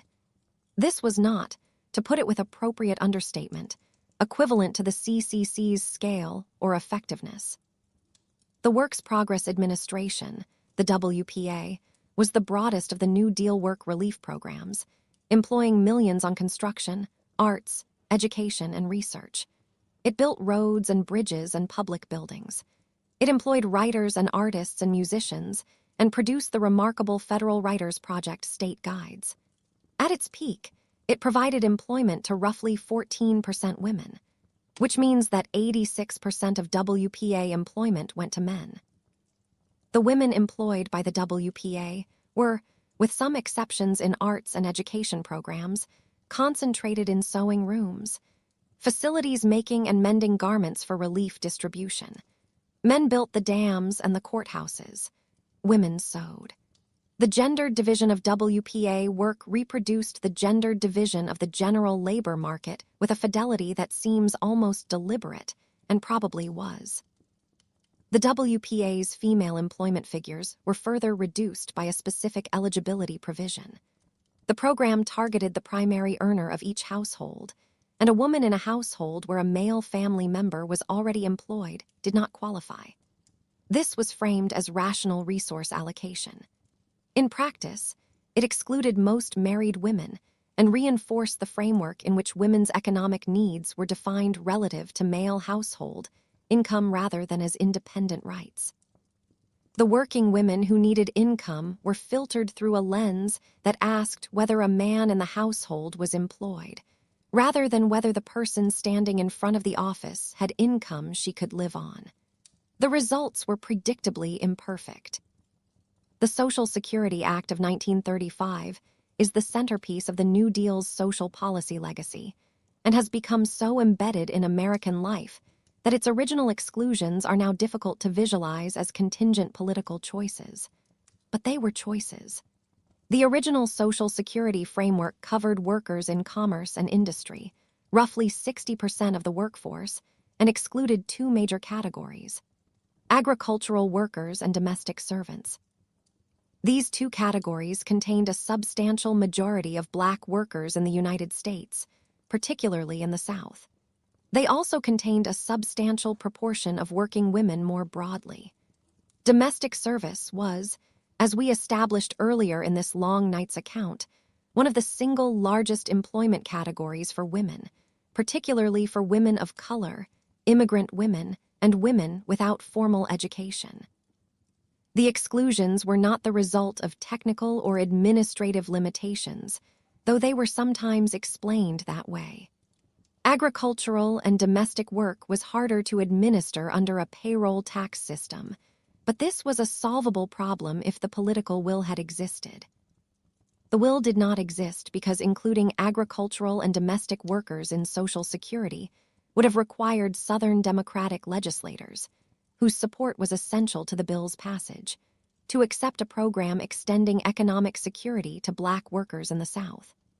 This was something the Southern Democratic political establishment was not willing to accept.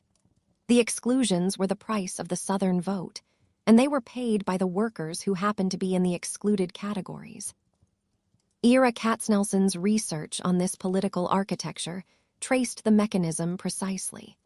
The New Deal's most transformative programs were made possible by a political deal that directed their costs toward the people with the least power to object to bearing them. The Fair Labor Standards Act of 1938, which established the federal minimum wage permanently and set maximum hour standards, reproduced the Social Security exclusions with remarkable consistency. Agricultural workers excluded. Domestic workers excluded. It did improve on the NRA's gender-based wage differentials by not including them, which was a genuine step forward. But the workers who most needed a wage floor remained, systematically, outside the coverage of the Act. The Wagner Act of 1935 established the right to organize and collectively bargain and transformed industrial labor relations in ways that are genuinely difficult to overstate. It was one of the most significant pieces of labor legislation in American history. Domestic workers were excluded from its coverage. Agricultural workers were excluded. The labor sectors where women were most heavily represented, clerical work, retail, service, were those where union organizing was historically weakest, and where the Act's protections were therefore least likely to be realized in practice, even where they technically applied. The women who most needed collective bargaining rights were, by structural circumstance, the least positioned to exercise them. Federal housing programs during the New Deal focused on slum clearance and the construction of public housing for low-income families, with families understood in the conventional sense. Single working women were not a primary target population. The boarding house sector received essentially no federal regulatory attention or support through the entire decade. The cumulative picture is of a federal government constructing the foundations of the American welfare state with genuine energy and genuine concern for working people, and constructing it in a way that systematically left single working women, domestic workers, agricultural workers, and women of color with less coverage, less protection, and fewer benefits than white male industrial workers received. This was the product of political choices made under political pressure from interests with the power to shape program architecture. The costs fell on those with the least power to refuse them. The architecture of exclusion established by the New Deal was not fully corrected for decades. Social Security coverage for domestic and agricultural workers was only gradually extended through subsequent amendments. The gender wage gap persisted as a structural feature of the labor market. Sick leave, child care support, and paid family leave, protections that would have addressed the specific vulnerabilities of working women's situations, were not on the New Deal's agenda and would not become sustained policy debates for another generation. What these women contributed to the New Deal's success, through tax revenues, through consumer spending their employment helped maintain, through the household and family support their incomes made possible, was substantial and largely unacknowledged. They were, in this as in everything else, essential to the picture, not quite visible within it. The WPA arts programs are a useful example of the gap between what programs promised and what they delivered. The Federal Art Project, the Federal Music Project, and the Federal Theater Project, the cultural arms of the WPA, were, relative to the rest of the program, more genuinely open to women than the construction and infrastructure divisions. Women were employed as artists, musicians, actresses, and writers at higher rates than in the manual labor divisions. The Federal Writers Project in particular employed women as researchers, editors, and writers in roles consistent with the kinds of work women were doing in the private sector. But even within these more open programs, the professional hierarchies of the larger culture reproduced themselves faithfully. Women were more likely to be in supporting roles than in leadership ones, more likely to be credited for contributions than to be directing projects, more likely to find their work characterized as assisting than as authoring. The Federal Art Project produced significant work by women artists. The Federal Writers Project included genuine and important contributions from women writers and researchers. The documentation and recognition of those contributions was then processed by the same cultural machinery that had been consistently undervaluing women's professional work for decades.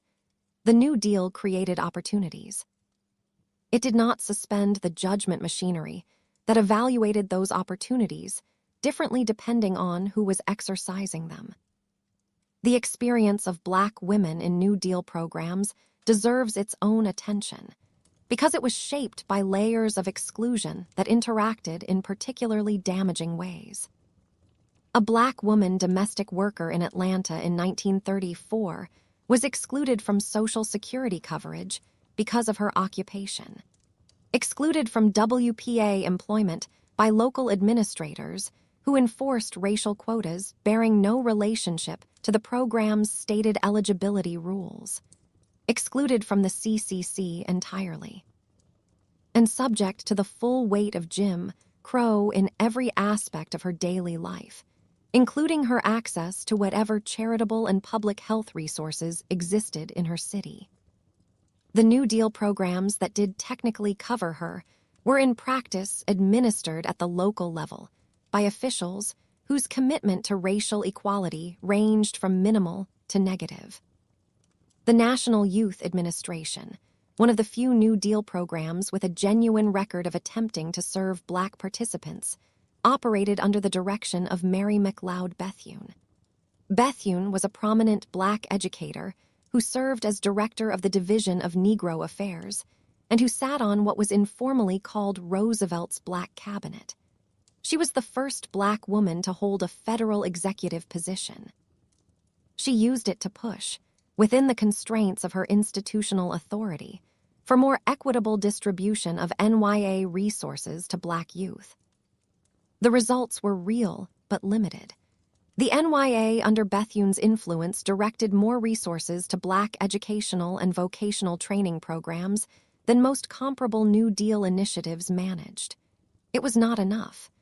Bethune knew it was not enough. She said so repeatedly, in contexts that the era's political sensitivities required her to frame very carefully. Her position required continuous navigation between the demands of her role, the constraints of the political environment, and the needs of the community she was representing. She conducted that navigation with considerable skill, at considerable personal cost. The broader structural point about the New Deal and women of color is this. The intersection of gender and race in Depression-era America did not produce double disadvantage in a simple additive sense. It produced something closer to multiplicative disadvantage, in which the specific vulnerabilities created by being female interacted with the specific vulnerabilities created by racial minority status to produce situations that were qualitatively different from, and worse than, either form of disadvantage operating alone. A white single working woman navigating the Depression's economic landscape faced serious structural obstacles. A Black single working woman navigating that same landscape was doing so under the additional weight of segregation, racial pay differentials, exclusion from occupations that were open to white women, and exposure to violence and legal jeopardy that white women were substantially more insulated from. The NRA wage codes and Social Security exclusions and WPA gender imbalances we have been moving through were experienced differently by women depending on where they sat at these intersections. The most vulnerable women were consistently the ones at the most intersections. And yet the picture is not entirely one of exclusion and failure. The WPA sewing rooms, for all their symbolic limitation as the designated female domain of a program that gave men infrastructure projects, employed real women at real wages during a period when those women had no other income. The income was below prevailing market rates. WPA wages were deliberately set below private sector wages to avoid discouraging private employment. But it was income. For women who had no other access to income, it was meaningful. The Federal Art Project employed women artists who produced work that was publicly displayed and publicly acknowledged in ways that the private art market of the Depression era was not offering them. The National Youth Administration provided vocational training to young women, including Black women, at a scale the private market was not approaching. These accomplishments deserve acknowledgement alongside the critique, not because they offset the structural failures, but because the full story requires both. The New Deal's relationship with working women was not one of simple indifference. There were advocates within the administration who consistently pushed for more equitable treatment. Eleanor Roosevelt, in particular, was a persistent and visible advocate for women's employment needs, using her public platform to argue against the marriage bar, to support women's access to relief programs, and to challenge the assumption that women's economic needs were inherently secondary to men's. Frances Perkins, as the first female cabinet secretary in American history, represented a genuine breakthrough in women's access to federal authority. She used that position to advance labor protections that benefited working women alongside working men generally. The Fair Labor Standards Act's elimination of explicit gender-based wage differentials relative to the NRA codes that had preceded it was a genuine improvement that Perkins and others had pushed for. The NYA's somewhat more equitable treatment of Black women, compared to most other New Deal programs, reflected Bethune's persistent advocacy. The picture was not simply that the New Deal ignored women. It was considerably more complicated than that. A continuous struggle within a political system whose structural architecture consistently constrained the results of that struggle. What the New Deal ultimately left behind for the working women who had lived through the decade it governed was a social safety net with specific and consequential gaps. A woman who had spent the 1930s working in industry or clerical work had reached any future retirement age with Social Security coverage. A woman who had spent those same years in domestic service had not. A man who had worked in a covered industry for 30 years had a pension. A woman who had worked in domestic service for 30 years had whatever savings she had been able to accumulate, which on Depression-era domestic wages was typically not much. The retirement security that the New Deal built was real. It was also built with a specific population in mind, a population that excluded many of the most vulnerable workers in the country. The generation that built the New Deal also built modern America's understanding of what government owed its citizens. That understanding was, from the beginning, shaped by who had the political power to demand recognition and who did not. The single working women of the 1930s had survived the Depression through resourcefulness, community, and the kind of quiet persistence that doesn't generate political pressure. Their needs were visible to the social workers and charity organizations and women's advocacy groups that documented them. They were insufficiently visible to the political system that was deciding what the safety net would cover. That invisibility is part of the story we have been tracing all night. Not a footnote to the narrative of the Depression, but a core element of how the Depression functioned and who paid its real costs. And so we arrive at the other side of that ledger. Because if the state was not going to provide the infrastructure these women needed, they were going to build some of it on their own. When the formal infrastructure of support does not reach you, you do not simply disappear. You find the people who are in the same situation. You construct, collectively and informally and sometimes with extraordinary creativity, the support structures that the official systems decline to offer. What those structures looked like in 1930s America, who built them, and how they worked is what we turn to now. The Young Women's Christian Association, the YWCA, is the logical place to begin, partly because it was the largest and most geographically widespread of the formal organizations supporting working women in this period, and partly because its story illustrates with unusual clarity the gap between what official institutions were providing and what working women actually needed. The YWCA had been operating in American cities since the 1860s. By the 1930s, it had developed into a substantial institution with presence in virtually every major city and many smaller ones. A network of buildings, programs, and services that had grown organically in response to the observed needs of working women over 7 decades. What a YWCA branch in a Depression-era city actually offered was, by the standards of the official social welfare apparatus of the time, remarkable in its comprehensiveness.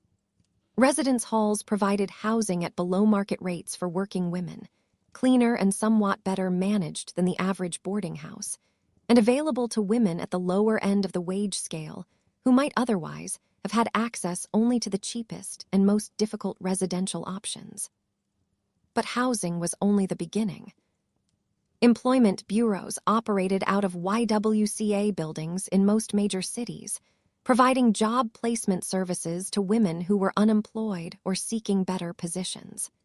This function had nothing comparable in the official government employment infrastructure of the era, which was at best oriented toward male workers and at worst barely functional. Women could come to a YWCA employment bureau, register their skills and work history, and be connected with employers who had listed positions. A service that required someone to maintain the registry, conduct the placements, and develop relationships with employers that made the listings useful. All of which was being done by YWCA staff without anything resembling adequate funding. The employment bureaus were, in practice, operating a labor market intermediary service for a population the official labor market had largely decided it did not need to serve. Vocational training programs offered women the opportunity to develop new skills or upgrade existing ones in ways that might improve their employment prospects. Typing, stenography, bookkeeping, first aid, child care, home economics. The range varied by branch and by available resources, but the general principle was consistent. The YWCA was providing occupational training to women who could not afford private instruction, and for whom the official educational system offered nothing practically oriented toward their specific employment needs.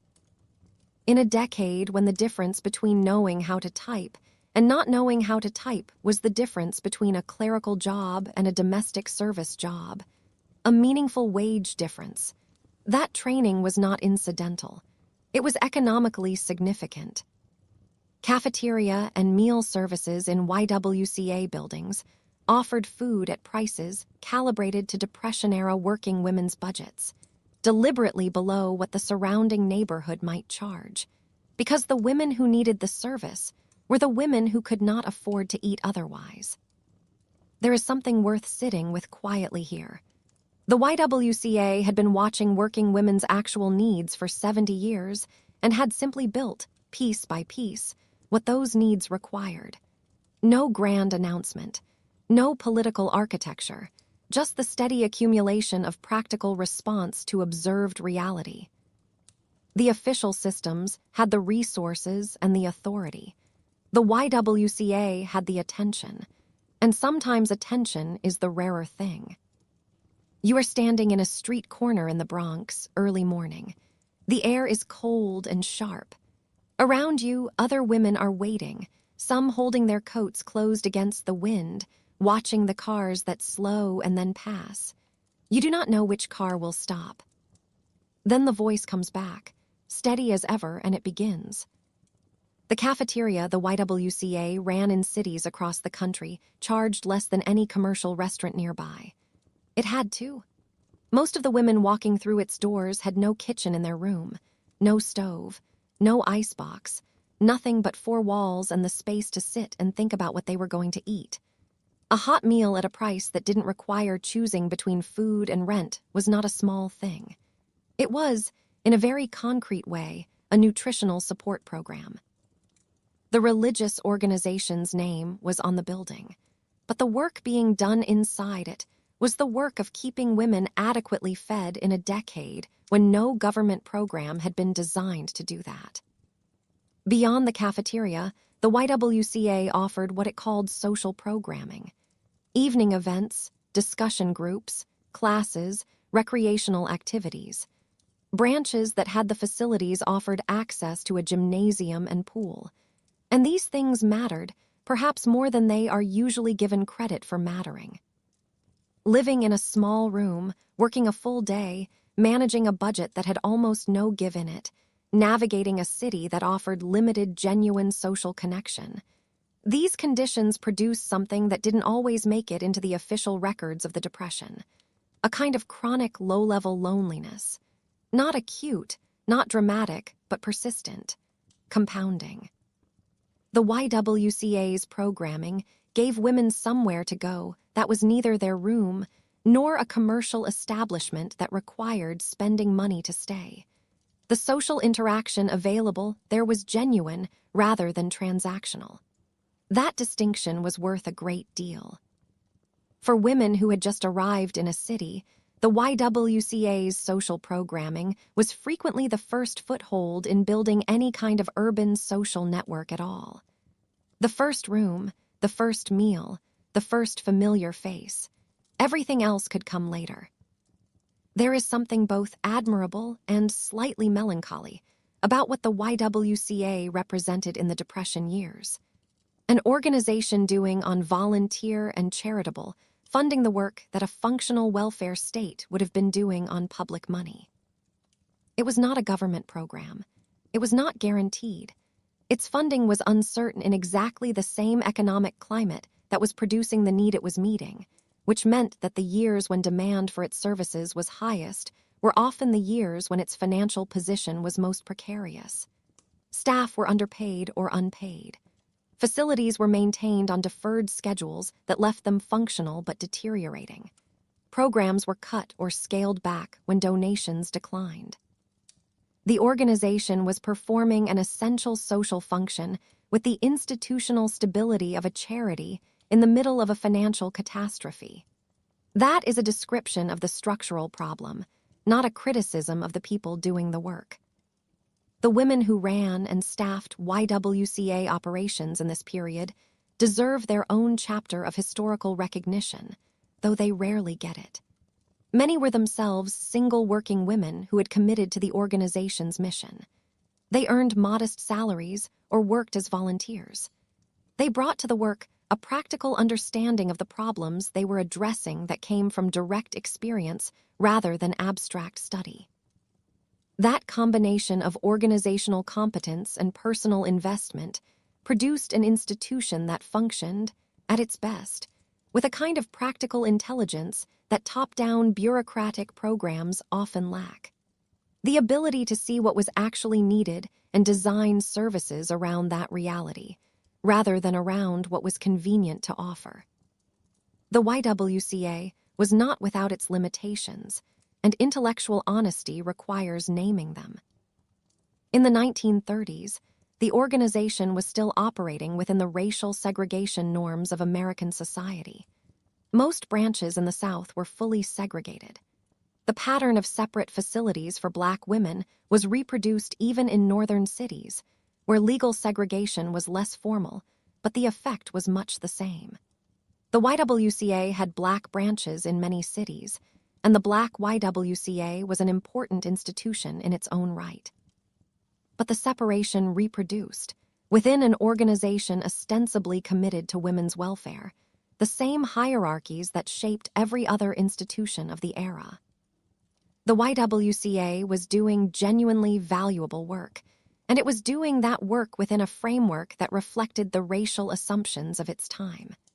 Both of those things are true simultaneously, and both need to be held at once.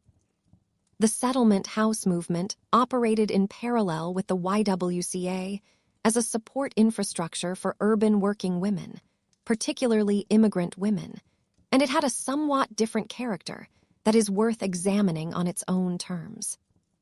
Settlement houses were residential community centers, buildings in which educated middle-class reformers actually lived, in the neighborhoods they were attempting to serve, and from which they offered a range of social services to the surrounding community. The model had been developed in England in the 1880s and imported to the United States, where it flourished particularly in the immigrant neighborhoods of large northern cities. Hull House in Chicago, founded by Jane Addams in 1889, was the most celebrated American example. By the 1930s, it had been operating for more than 40 years and had developed a range of services and programs that addressed almost every aspect of immigrant urban life. Settlement houses were specifically positioned in immigrant communities. The needs they addressed reflected the specific circumstances of immigrant women, the language barriers, the cultural displacement, the distance from family networks, the particular vulnerabilities of people who had arrived in a country that had been more welcoming before the Depression and was becoming progressively less so as the economic situation deteriorated. English language classes were among the most fundamental and most valued services settlement houses provided. For an immigrant woman who spoke limited English, every aspect of navigating the American city was complicated by the language barrier. Finding and keeping employment, managing housing, accessing health care, understanding her legal rights and responsibilities. The language barrier compounded all the other difficulties of Depression-era life in ways that were relentless and daily. English classes in a neighborhood settlement house, taught by volunteers or modestly paid staff, were not merely language instruction. They were access infrastructure, the foundation on which everything else became possible, or at least more possible than it would otherwise have been. Child care services addressed a need that official programs had essentially ignored entirely. For immigrant women with children, and many single working women in immigrant communities were not without family responsibilities, supporting children or elderly parents or younger siblings. The absence of any affordable, reliable child care was not an inconvenience. It was a direct barrier to employment. You could not work a full day at an office or a factory or a store if you had no safe place for your children to be during those hours. Safe, affordable alternatives to the mother's constant presence were essentially unavailable through any official channel. Settlement house nurseries and after-school programs provided the child care infrastructure that allowed mothers to work. That was the difference between households that could maintain income and households that couldn't. Legal aid services operated in many settlement houses, staffed by volunteer lawyers or law students, providing basic legal assistance to immigrant women navigating a legal system they were not equipped to navigate on their own. Landlord-tenant disputes, labor violations, assistance with naturalization applications, guidance through the increasingly hostile immigration enforcement environment of the Depression years. The legal needs were varied and constant. The legal aid was imperfect and underfunded, but it was there, which put it one step ahead of the formal infrastructure. The cultural dimension of settlement house work carried its own significance, one that is easy to undervalue from a distance.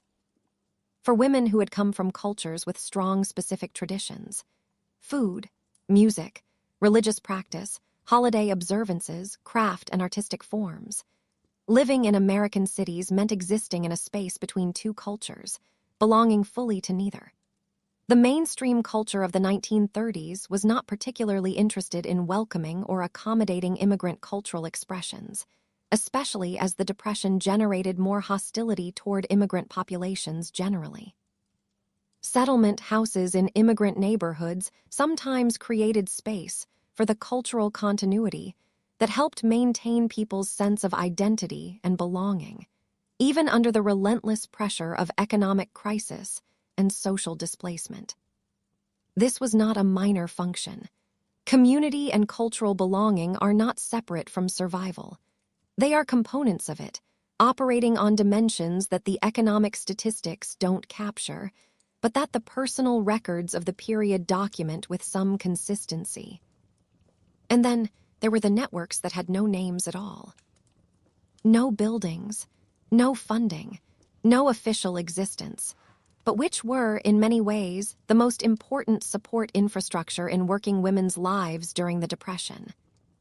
the economy of mutual aid that operated at the level of individual relationships, shared spaces, and the collective management of scarce resources was extensive, creative, and entirely invisible in the official record of the decade. Boarding house communities, which we've already examined as constrained and surveilled environments, also functioned as informal mutual aid networks. Women who lived in the same house for months or years developed enough knowledge of each other's circumstances to provide the kind of practical support that official institutions couldn't reach, alerting each other to job openings before they were officially posted, lending small amounts of money to get through a difficult week, sharing food when one woman's budget had run out and another's hadn't yet, covering for each other with the landlady in situations where rigid rule enforcement would have produced disproportionate harm. This informal solidarity operated below the threshold of any official documentation, and it worked in proportion to the trust that had been built through sustained proximity. Clothing exchanges among working women were a regular feature of the social economy. We touched on wardrobe sharing earlier in the context of budget-stretching strategies, but it was more than that. It was resource pooling. A group of women of compatible sizes and compatible taste who had established enough trust to share clothing were collectively maintaining a wardrobe much larger than any of them could individually afford.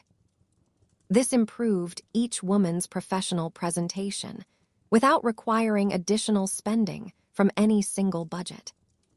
No economist of the period would have recognized it as a serious economic arrangement.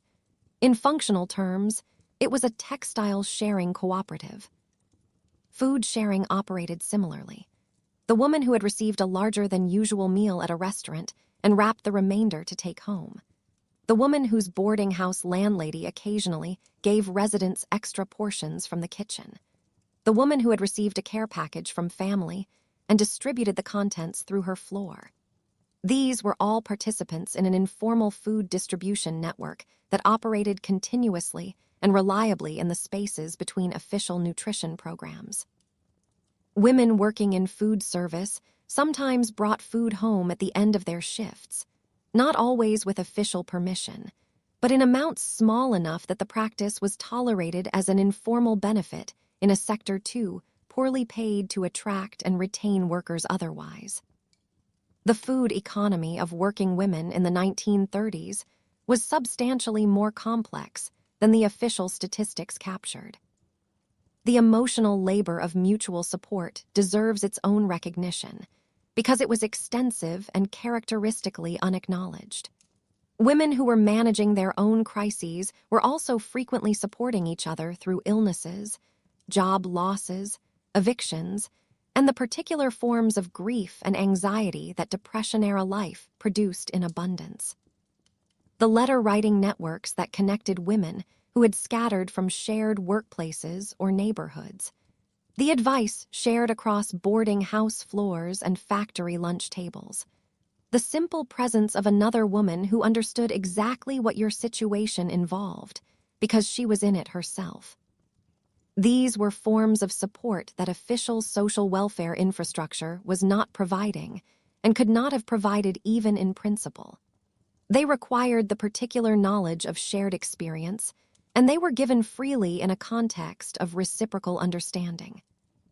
The YWCA, the settlement houses, and the informal networks together constituted something that the era had no adequate name for. A distributed, multi-level social welfare infrastructure, built and maintained by women, for women, in the spaces left by official systems that had decided not to cover the relevant territory. It was not sufficient. It was chronically under-resourced, unevenly distributed, and unable to address the structural causes of the poverty it was managing. What it was, within those constraints, was real and functional, and the product of an enormous amount of human effort and intelligence and generosity applied to specific concrete problems. The women who built and maintained these networks were not waiting for the official systems to improve. They were solving the problems in front of them with the resources available, and doing it well enough that many women who might otherwise not have survived the decade intact did survive it in better shape than the official statistics about Depression-era poverty would predict. This part of the story tends to be described as resilience, a word that has its uses, but that can also function as a way of romanticizing survival without fully examining why survival required so much effort in the first place. The resilience was genuine. The effort was extraordinary. The system that made it necessary was a failure. All three of those things are true, and the emphasis that gets placed on resilience rather than on the system's failure says something about whose interests are served by which framing. It would be a mistake to make that error here, because the next part of the story makes it very hard to look away. Race and immigration were not additional factors layered onto the experience of single working women in the 1930s. They were fundamental determinants of what that experience was. There is a framework error that appears regularly in historical accounts of marginalized groups, and it goes something like this. The experience of Black women, or Mexican women, or Asian immigrant women was the experience of all working women plus an additional layer of racial discrimination on top. That framing is well-intentioned. It is also structurally wrong, and getting it wrong matters for understanding the actual history. The experience was not additive. Gender discrimination plus racial discrimination does not equal a somewhat worse version of the baseline. It equals an entirely different situation, operating through different mechanisms, producing different outcomes, and requiring different resources to navigate. The phrase historians now use for this is intersectionality. The theoretical framework came later. The reality it describes was being lived in the 1930s with a completeness that the available language of the era was not equipped to capture.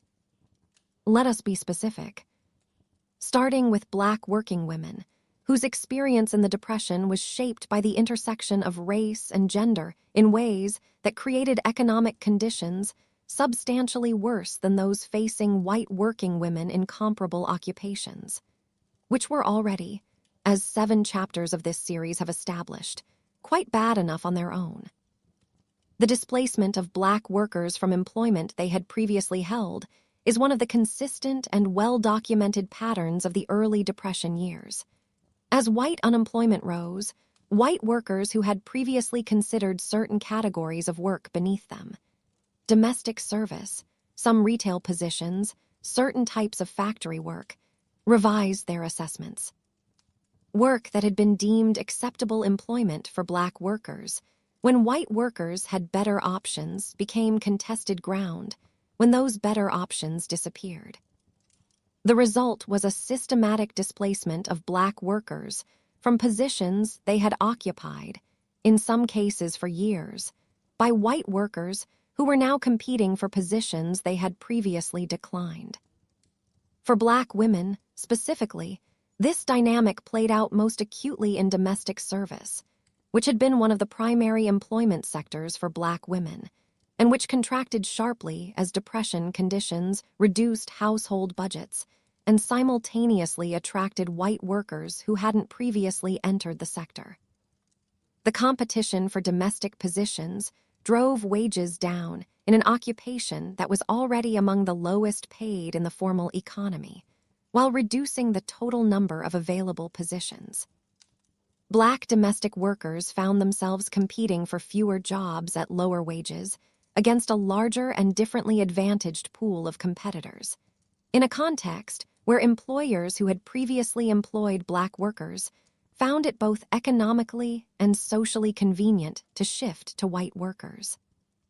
The exclusion of domestic workers and agricultural laborers from the Social Security Act of 1935 had a specific and pronounced racial dimension that needs direct naming.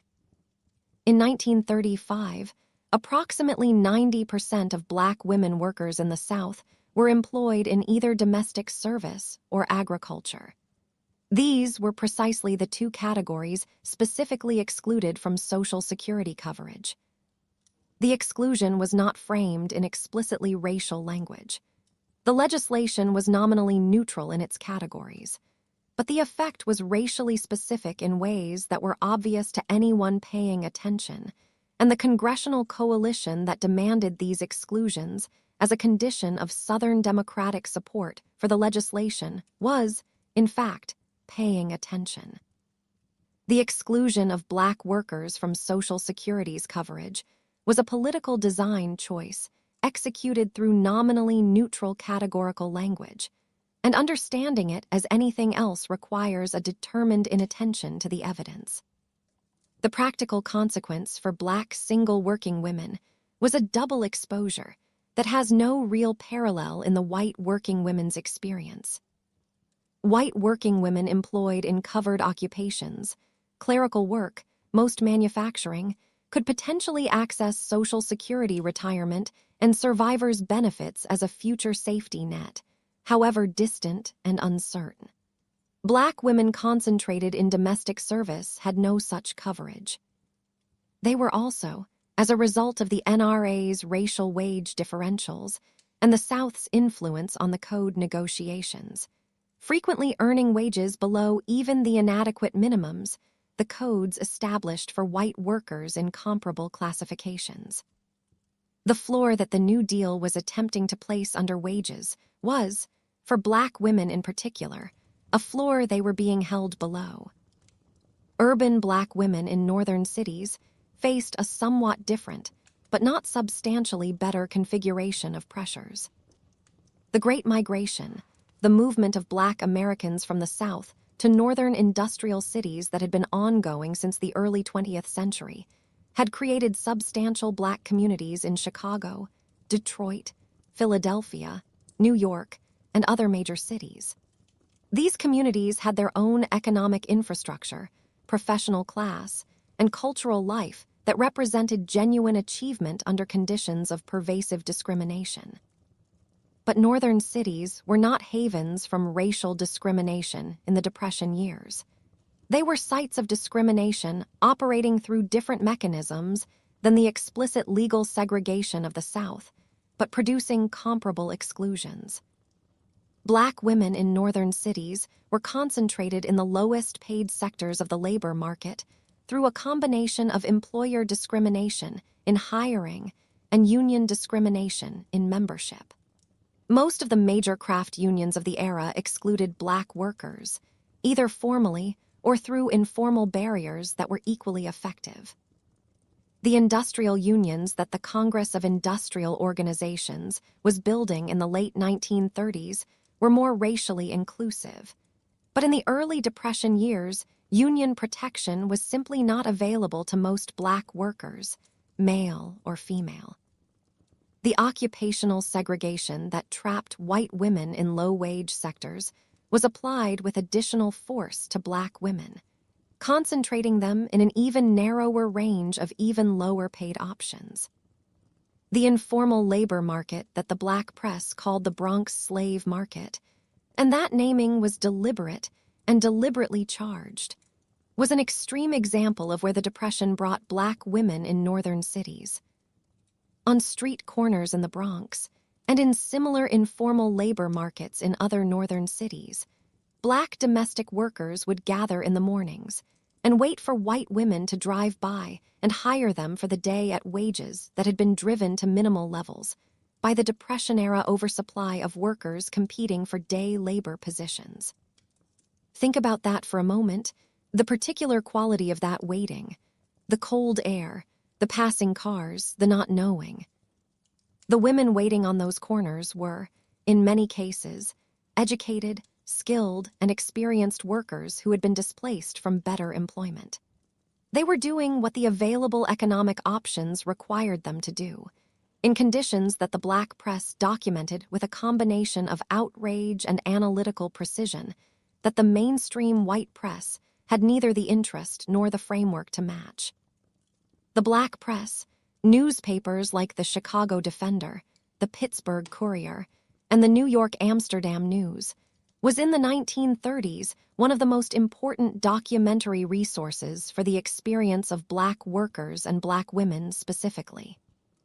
These papers covered the displacement from employment, the conditions in domestic service, the failures of New Deal programs to reach Black workers, and the organizing efforts of Black community members with a thoroughness and a directness that the mainstream press was not producing.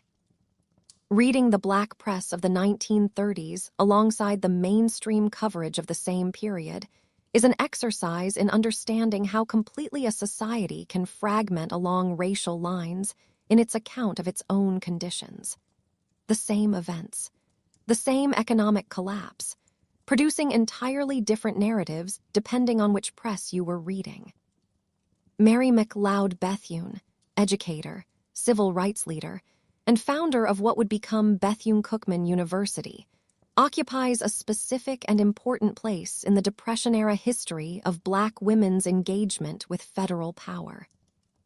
In 1936, Roosevelt appointed her director of the Division of Negro Affairs within the National Youth Administration, making her the highest-ranking Black woman in the federal government at that time. Her position gave her a platform within the New Deal administrative structure to advocate for Black Americans' inclusion in federal programs, and she used it with considerable skill and determination. She built what became known informally as the Black Cabinet, an informal network of Black officials and advisors within the Roosevelt administration who coordinated their advocacy and shared information about how programs were operating on the ground. The Black Cabinet was a genuine achievement that required navigating an extraordinary level of political complexity, working within an administration that needed Southern Democratic support to govern, advocating for racial equity to people who were willing to listen only to the extent that such advocacy didn't threaten their political coalition. The achievements were real but partial. More Black Americans received access to some New Deal programs than would have been the case without Bethune's advocacy and the Black Cabinet's work. The fundamental exclusions, agricultural workers, domestic servants, the racially differential wages in NRA codes were not reversed. Progress happened within a system that remained structurally racist. Both of those facts are true, and Bethune's achievement was operating in the gap between them, with more skill and more success than most people could have managed. The Mexican and Mexican-American experience of the Depression era has a specific and particularly stark character that is, relative to its historical significance, dramatically underrepresented in mainstream Depression history. The period saw what can only be described as a mass deportation campaign, not just of undocumented immigrants, but of legal residents and, in a number of documented cases, American citizens of Mexican descent. Between 1929 and 1936, approximately 400,000 to 500,000 people of Mexican descent were removed from the United States. Many were removed through programs organized by local governments and social welfare agencies that used various combinations of official pressure and informal coercion to encourage or compel departure. The explicit logic was that Mexican workers were taking jobs from white Americans and consuming relief resources that should be reserved for citizens. That logic was applied with studied indifference to whether the people being removed were actually citizens. For Mexican and Mexican-American women in the United States, this context created an environment of profound instability. Women who had built working lives and community ties over years or decades faced the possibility of removal with little warning and no meaningful due process.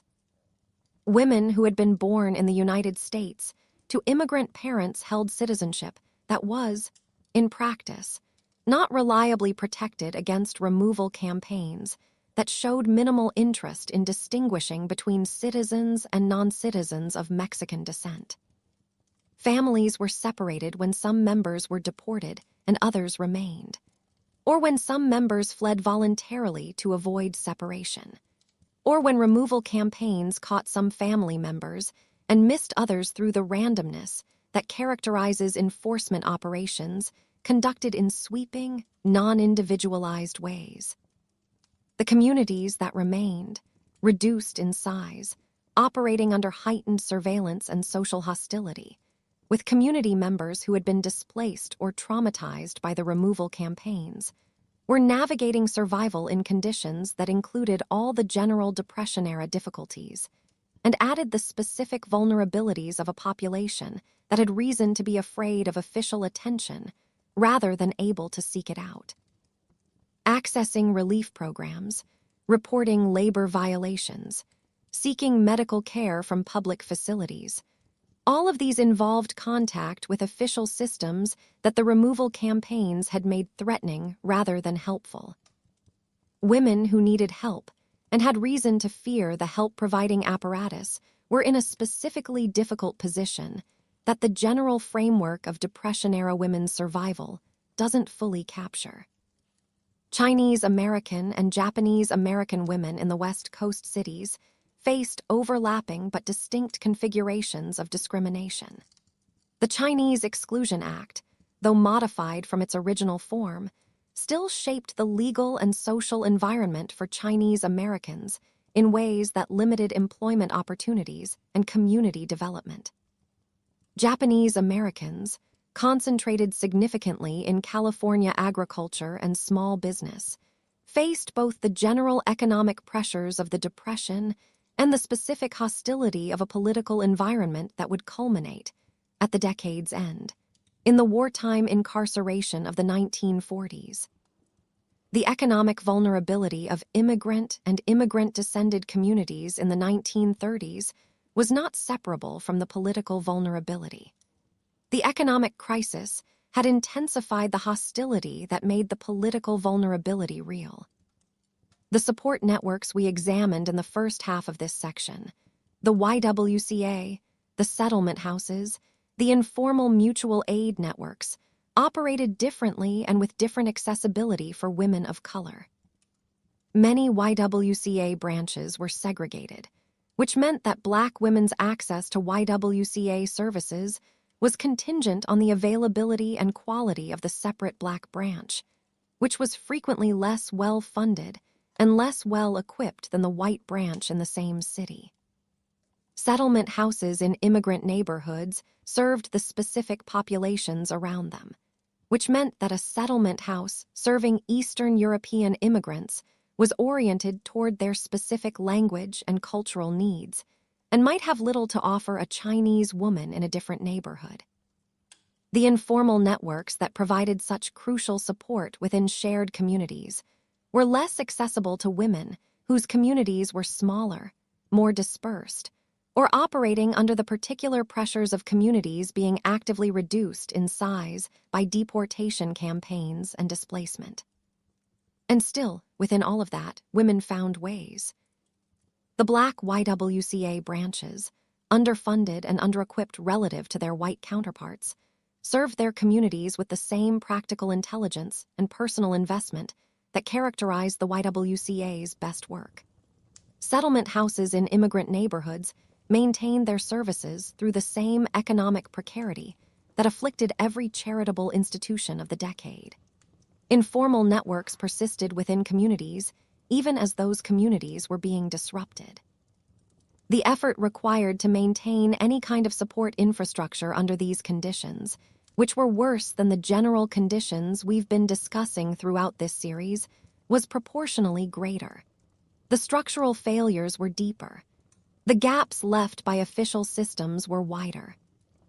And the work of filling those gaps was done anyway, quietly, persistently, by women who had every reason to be exhausted and who kept going.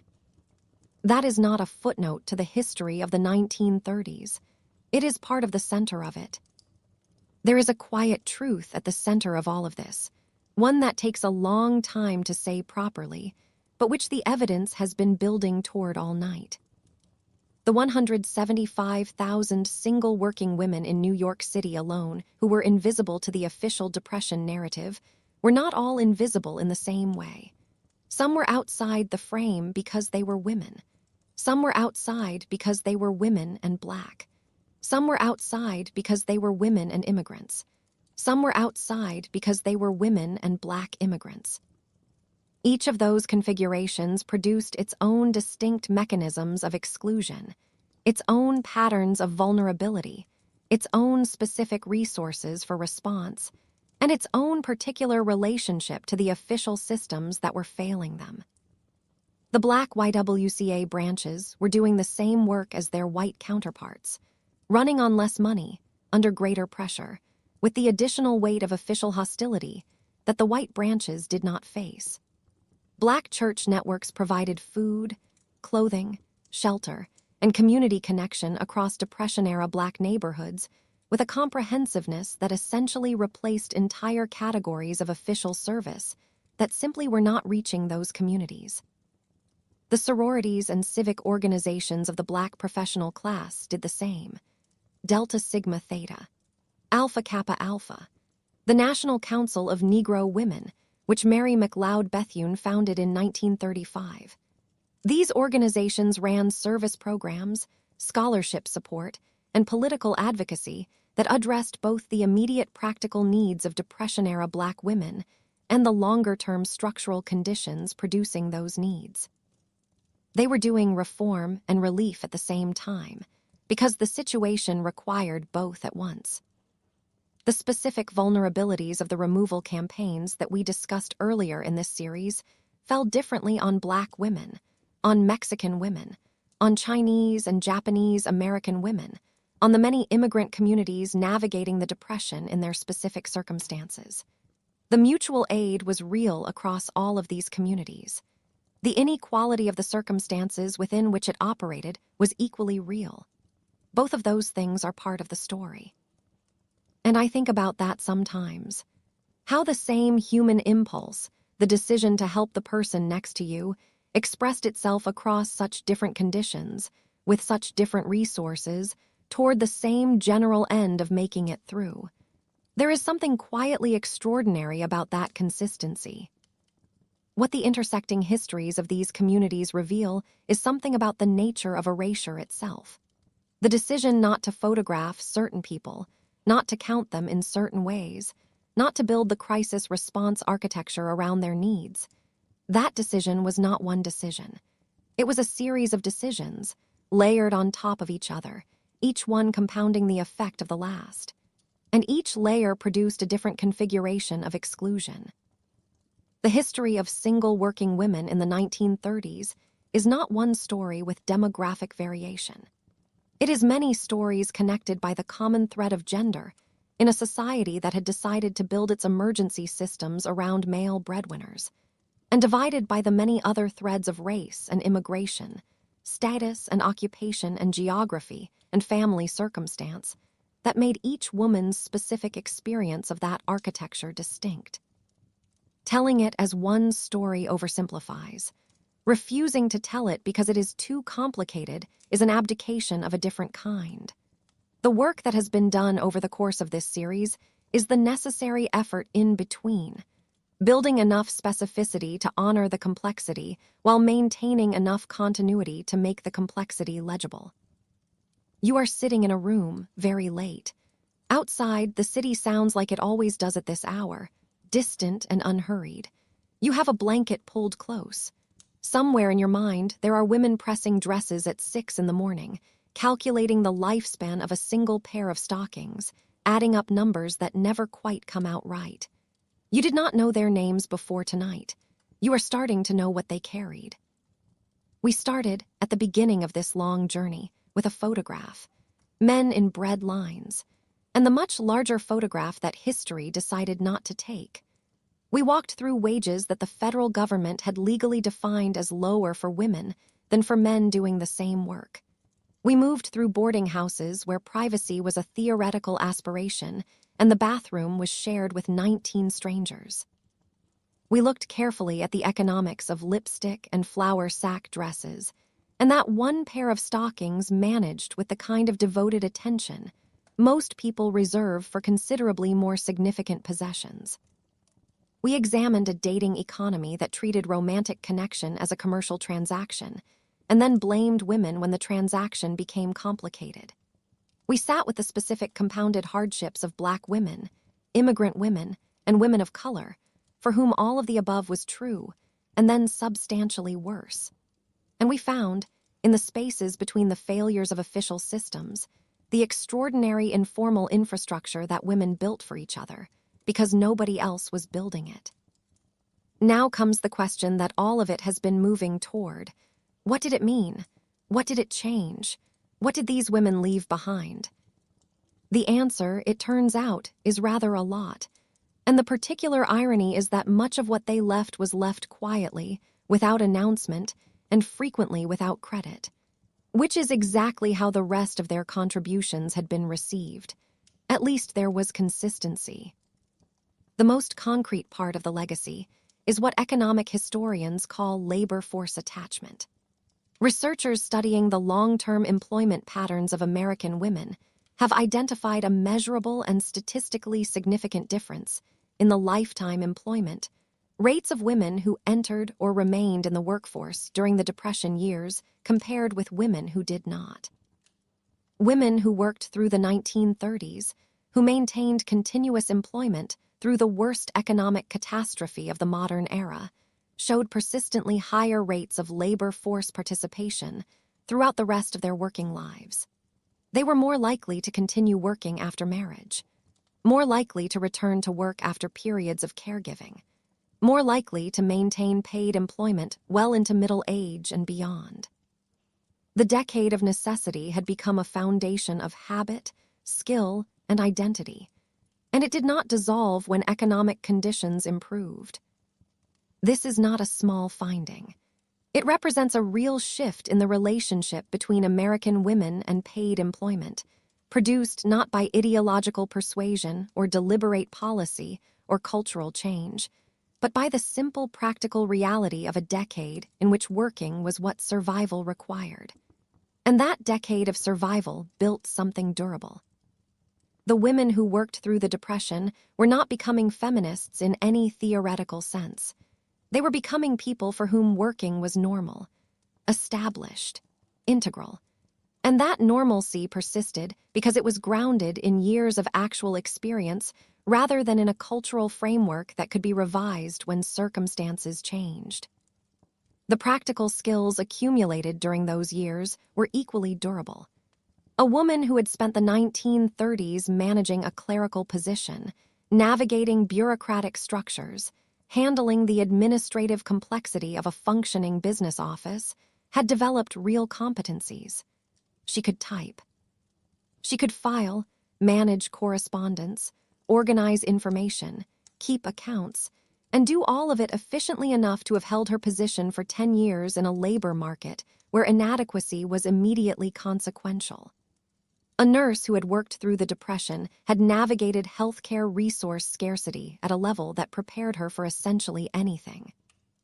A factory worker who had maintained her position through the contraction and expansion cycles of Depression-era manufacturing had a physical and organizational competence with industrial production that was, as it turned out, about to become extremely nationally relevant. Because then the war came. The Second World War arrived in American consciousness on December the 7th, 1941, and the industrial mobilization that followed produced one of the most remarkable transformations of the American workforce in the country's history. Suddenly, overnight, the cultural conversation changed. Women in the workforce were no longer taking jobs from men who needed them more. Women in the workforce were an economic and military necessity. The labor force behind the production of the ships and planes and weapons and supplies that a nation at war required, immediately and in staggering quantities. The government that had, 10 years earlier, been actively working to remove married women from federal employment was now producing posters celebrating Rosie, the riveter, and urging women to enter industrial production for their country. Female employment in manufacturing increased dramatically during the war years. Women entered sectors of the economy that had previously been considered definitionally male, operating machinery, welding, assembling, managing production lines, doing things that the pre-war cultural consensus would have declared impossible. That story is well known and has been well celebrated, and it deserves to be. What is less consistently acknowledged is the question of where these women came from, who they were, what made them capable of what they did, what foundation they were standing on when they walked into the factories in 1942 and 1943. A substantial proportion of the women who entered industrial work during the war had been working through the Depression. They were in their 30s and 40s by the early 1940s. Experienced workers with established competencies and proven track records of maintaining employment under difficult conditions. They already knew how to navigate workplace structures. They already knew how to manage demanding physical and mental labor and perform reliably under pressure. The Depression decade had not merely kept them alive. It had built them into exactly the kind of workforce a wartime industrial economy needed. Rosie the Riveter had, in many cases, been in the workforce for 10 years before anyone named her. She had been a typist, a telephone operator, a nurse, a factory worker in a different sector. The iconic image of wartime female industrial labor was built on a foundation of Depression-era female employment that history has generally not bothered to connect to it.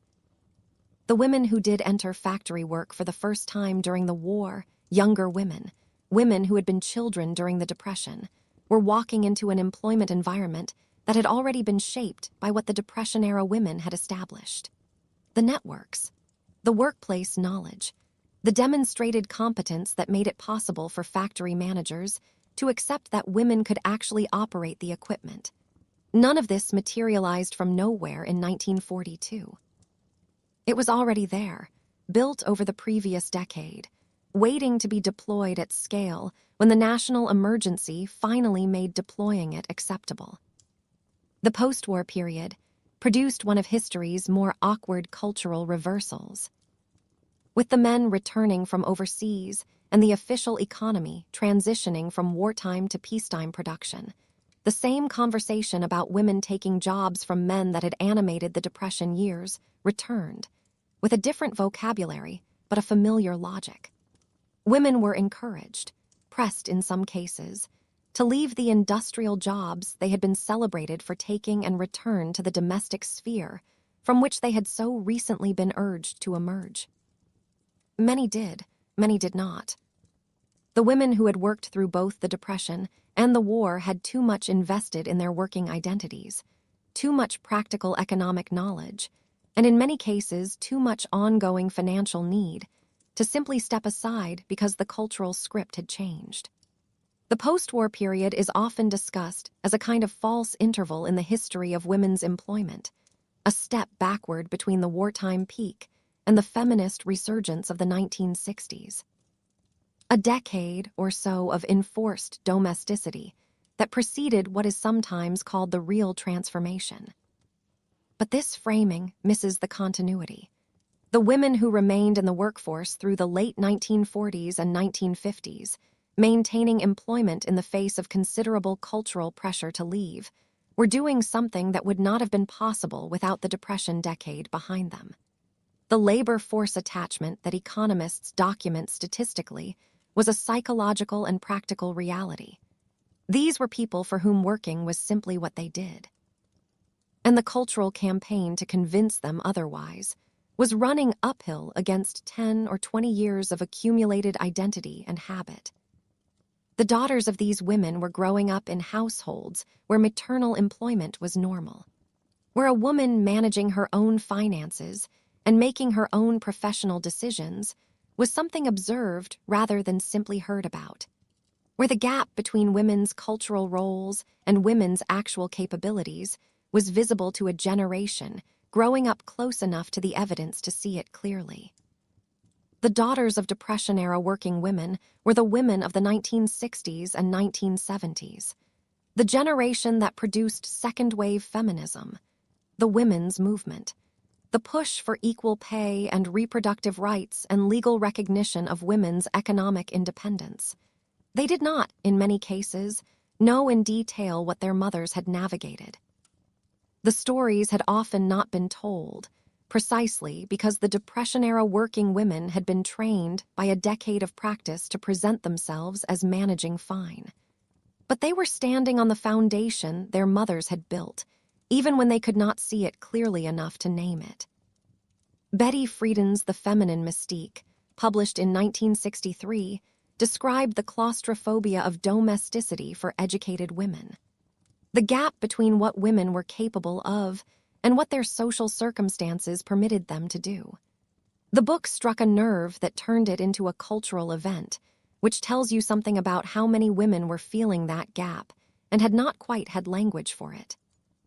What Friedan's book did not fully address, a limitation that feminist scholars would later examine at considerable length, was the question of working-class women, women of color, immigrant women, women for whom the domestic mystique was a luxury they had never been offered in the first place.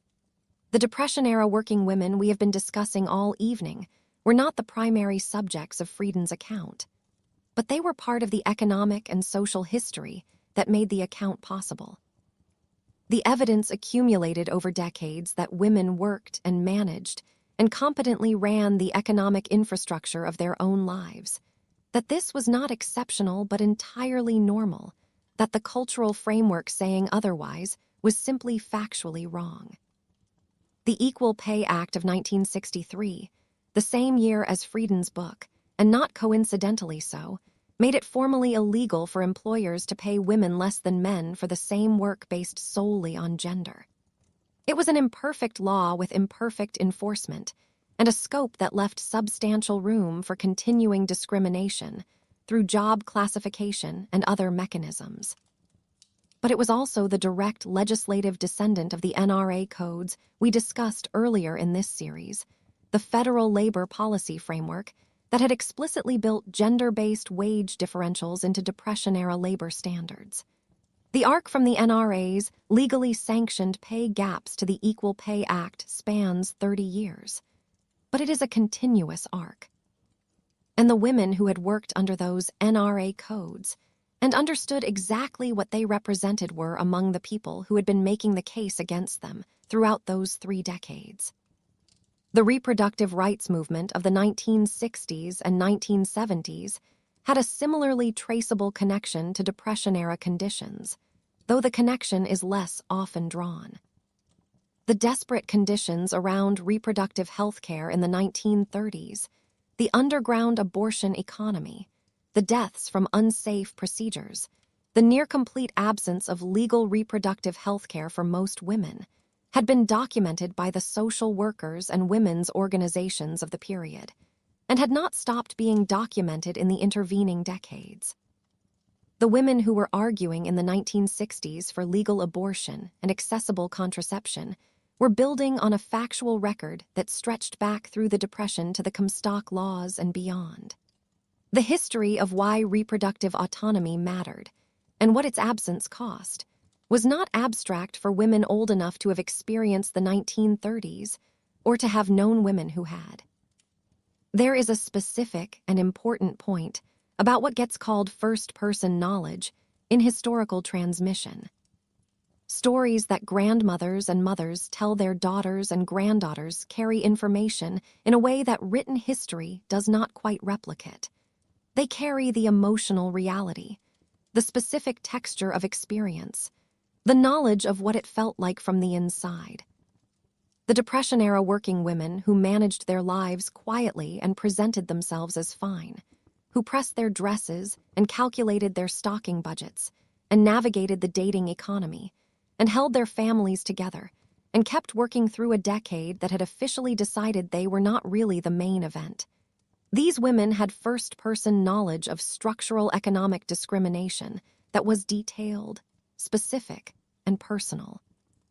When that knowledge was transmitted to the next generation, even imperfectly, even incompletely, even in the form of a single anecdote told once at a holiday table rather than a systematic account of labor history, it shaped the understanding of the women who received it in ways that abstract historical knowledge does not quite reach.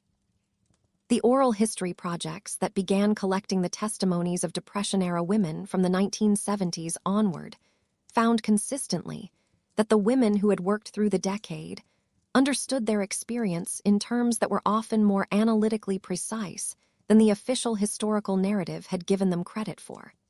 They knew why their wages had been lower. They understood the mechanism, if not always the legislative name, by which official policy had maintained the gap. They had clear memories of the marriage bars and the Economy Act, and the ways in which the official response to the Depression had categorically prioritized men's employment over women's. They had not been confused about this at the time, and they were not confused about it in retrospect. What they had been, for much of their lives, was simply without an audience that was interested in hearing what they knew. The feminist historians of the 1970s and 1980s became that audience. Scholars like Susan Ware, Lois Scharf, Alice Kessler-Harris, and others who began the systematic recovery of women's economic history changed what it is possible to say about the 1930s and about American women's history more broadly. The recovery of the Depression-era working woman as a historical subject, rather than a background figure, was itself a form of the activism the era needed. Using historical knowledge to challenge the erasure that had shaped both the historical record and the policy frameworks built on top of it. Knowing that the NRA codes had explicitly built gender-based wage differentials into federal labor standards made the Equal Pay Act not merely a reform, but a correction. Knowing that Social Security had been designed to exclude the primary occupations of women of color made the subsequent fights over Social Security expansion not merely progressive politics, but the rectification of a specific, documented injustice. The current conversation about equal pay, which is, as of this recording, still ongoing, because the pay gap has narrowed significantly over the past 60 years, but has not closed, is continuous with the conversation that was happening in 1933 when Mary Anderson's Women's Bureau was documenting the NRA's differential wage codes. The specific numbers have changed. The structural argument is the same. Women doing equivalent work being paid less than men is not a natural feature of the labor market. It is a feature that was constructed, that has been maintained through various mechanisms including, but not limited to explicit legal sanction, and that has been contested throughout its existence by the people it was constructed against. The Depression-era working women were contesting it through the Women's Bureau's advocacy, through the women's trade union leagues organizing, through the simple act of maintaining professional competence and demanding to be recognized for it in a context that preferred not to recognize it. The current version of that contest stands on that foundation. The legislative thread that connects the Depression to later social policy, reforms, runs through some of the most significant achievements of the 20th century and is worth tracing carefully. The Fair Labor Standards Act of 1938, which replaced the struck-down NRA code structure with a permanent federal minimum wage initially set at 25 cents an hour, was itself a product of the organizing and advocacy work done by women's labor organizations throughout the Depression decade. The Women's Trade Union League, the Women's Bureau, and various labor advocates had been arguing for federal wage standards that applied equally to men and women throughout the 1930s. The FLSA did not include gender-based differentials, which was a genuine improvement on the NRA codes, even though its exclusions of domestic workers and agricultural employees reproduced different inequities. The direction of the arc was correct, even when the pace was frustrating. Social Security's subsequent expansions, the inclusion of domestic workers in 1950, the gradual broadening of coverage to previously excluded categories, were each in part responses to the documented inadequacy of the original framework as applied to the populations it had left unprotected. The advocacy that produced those expansions drew directly on the evidence accumulated in the Depression years about who had been left out and what that exclusion had cost. Being documented, even in the midst of being excluded, turned out to matter in the long run. The Congress of Industrial Organizations, the CIO, which broke with the more craft-focused AFL to organize workers in large industrial sectors, was substantially more inclusive of women workers than the older union structure had been. The industrial unions that grew rapidly in the late Depression years and the wartime period included women in numbers and in organizing roles that the craft unions had historically declined to provide. Women who had been working through the Depression decade, who understood from direct experience how the labor market exploited the absence of collective bargaining, were among the workers who organized and sustained those new unions. The CIO's expansion brought women into organized labor in ways that the earlier AFL structure had systematically avoided, and that expansion had direct consequences for wages and working conditions in the industries where women were employed. The demographic reality of the Depression decade's workforce also had consequences that played out across subsequent generations in ways that economic demographers have identified and measured. Women who maintained continuous employment through the 1930s accumulated Social Security credits in the covered occupations that provided them with retirement, income independent of any husband's earning record. The Social Security system, for all its original exclusions, was built on a contributory model in which continuous employment produced independent benefits. Women with long employment records had independent benefit entitlements that women who had spent most of their adult lives outside paid employment did not. The Depression-era working women who had stayed employed through the decade were, in many cases, laying the foundation for their own retirement security in ways that neither they nor the system's designers had fully articulated at the time. The legacy is also visible in a more diffuse, but genuinely important way, in the transformation of what is considered possible for women in the workforce. The Depression decade demonstrated, at scale and under the most demanding possible conditions, that women could and did perform essential economic functions across a wide range of occupational categories, that they did so reliably and competently, that the cultural framework describing their employment as supplemental or temporary or anomalous was simply factually wrong. This demonstration did not immediately change anything.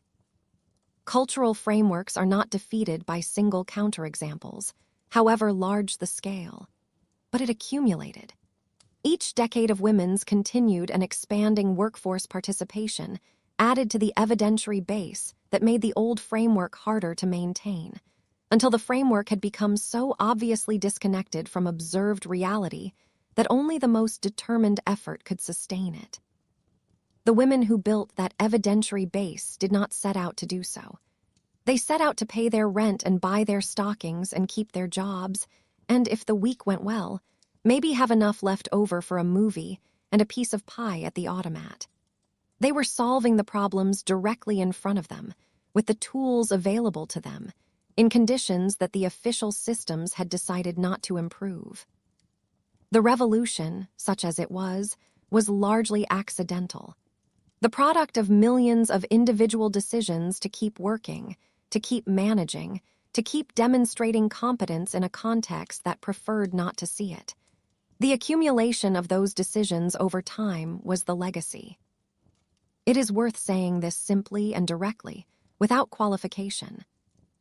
The generation of women who worked through the Great Depression changed the shape of American economic and social life in ways that the next several generations benefited from without fully understanding the source.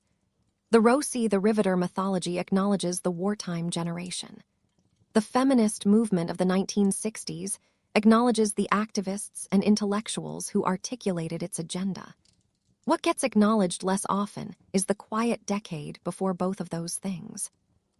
The decade when women who had no particular ideological agenda, beyond keeping themselves and their families solvent-built, through the accumulated weight of their competence and persistence, the foundation on which both of those later stories stand.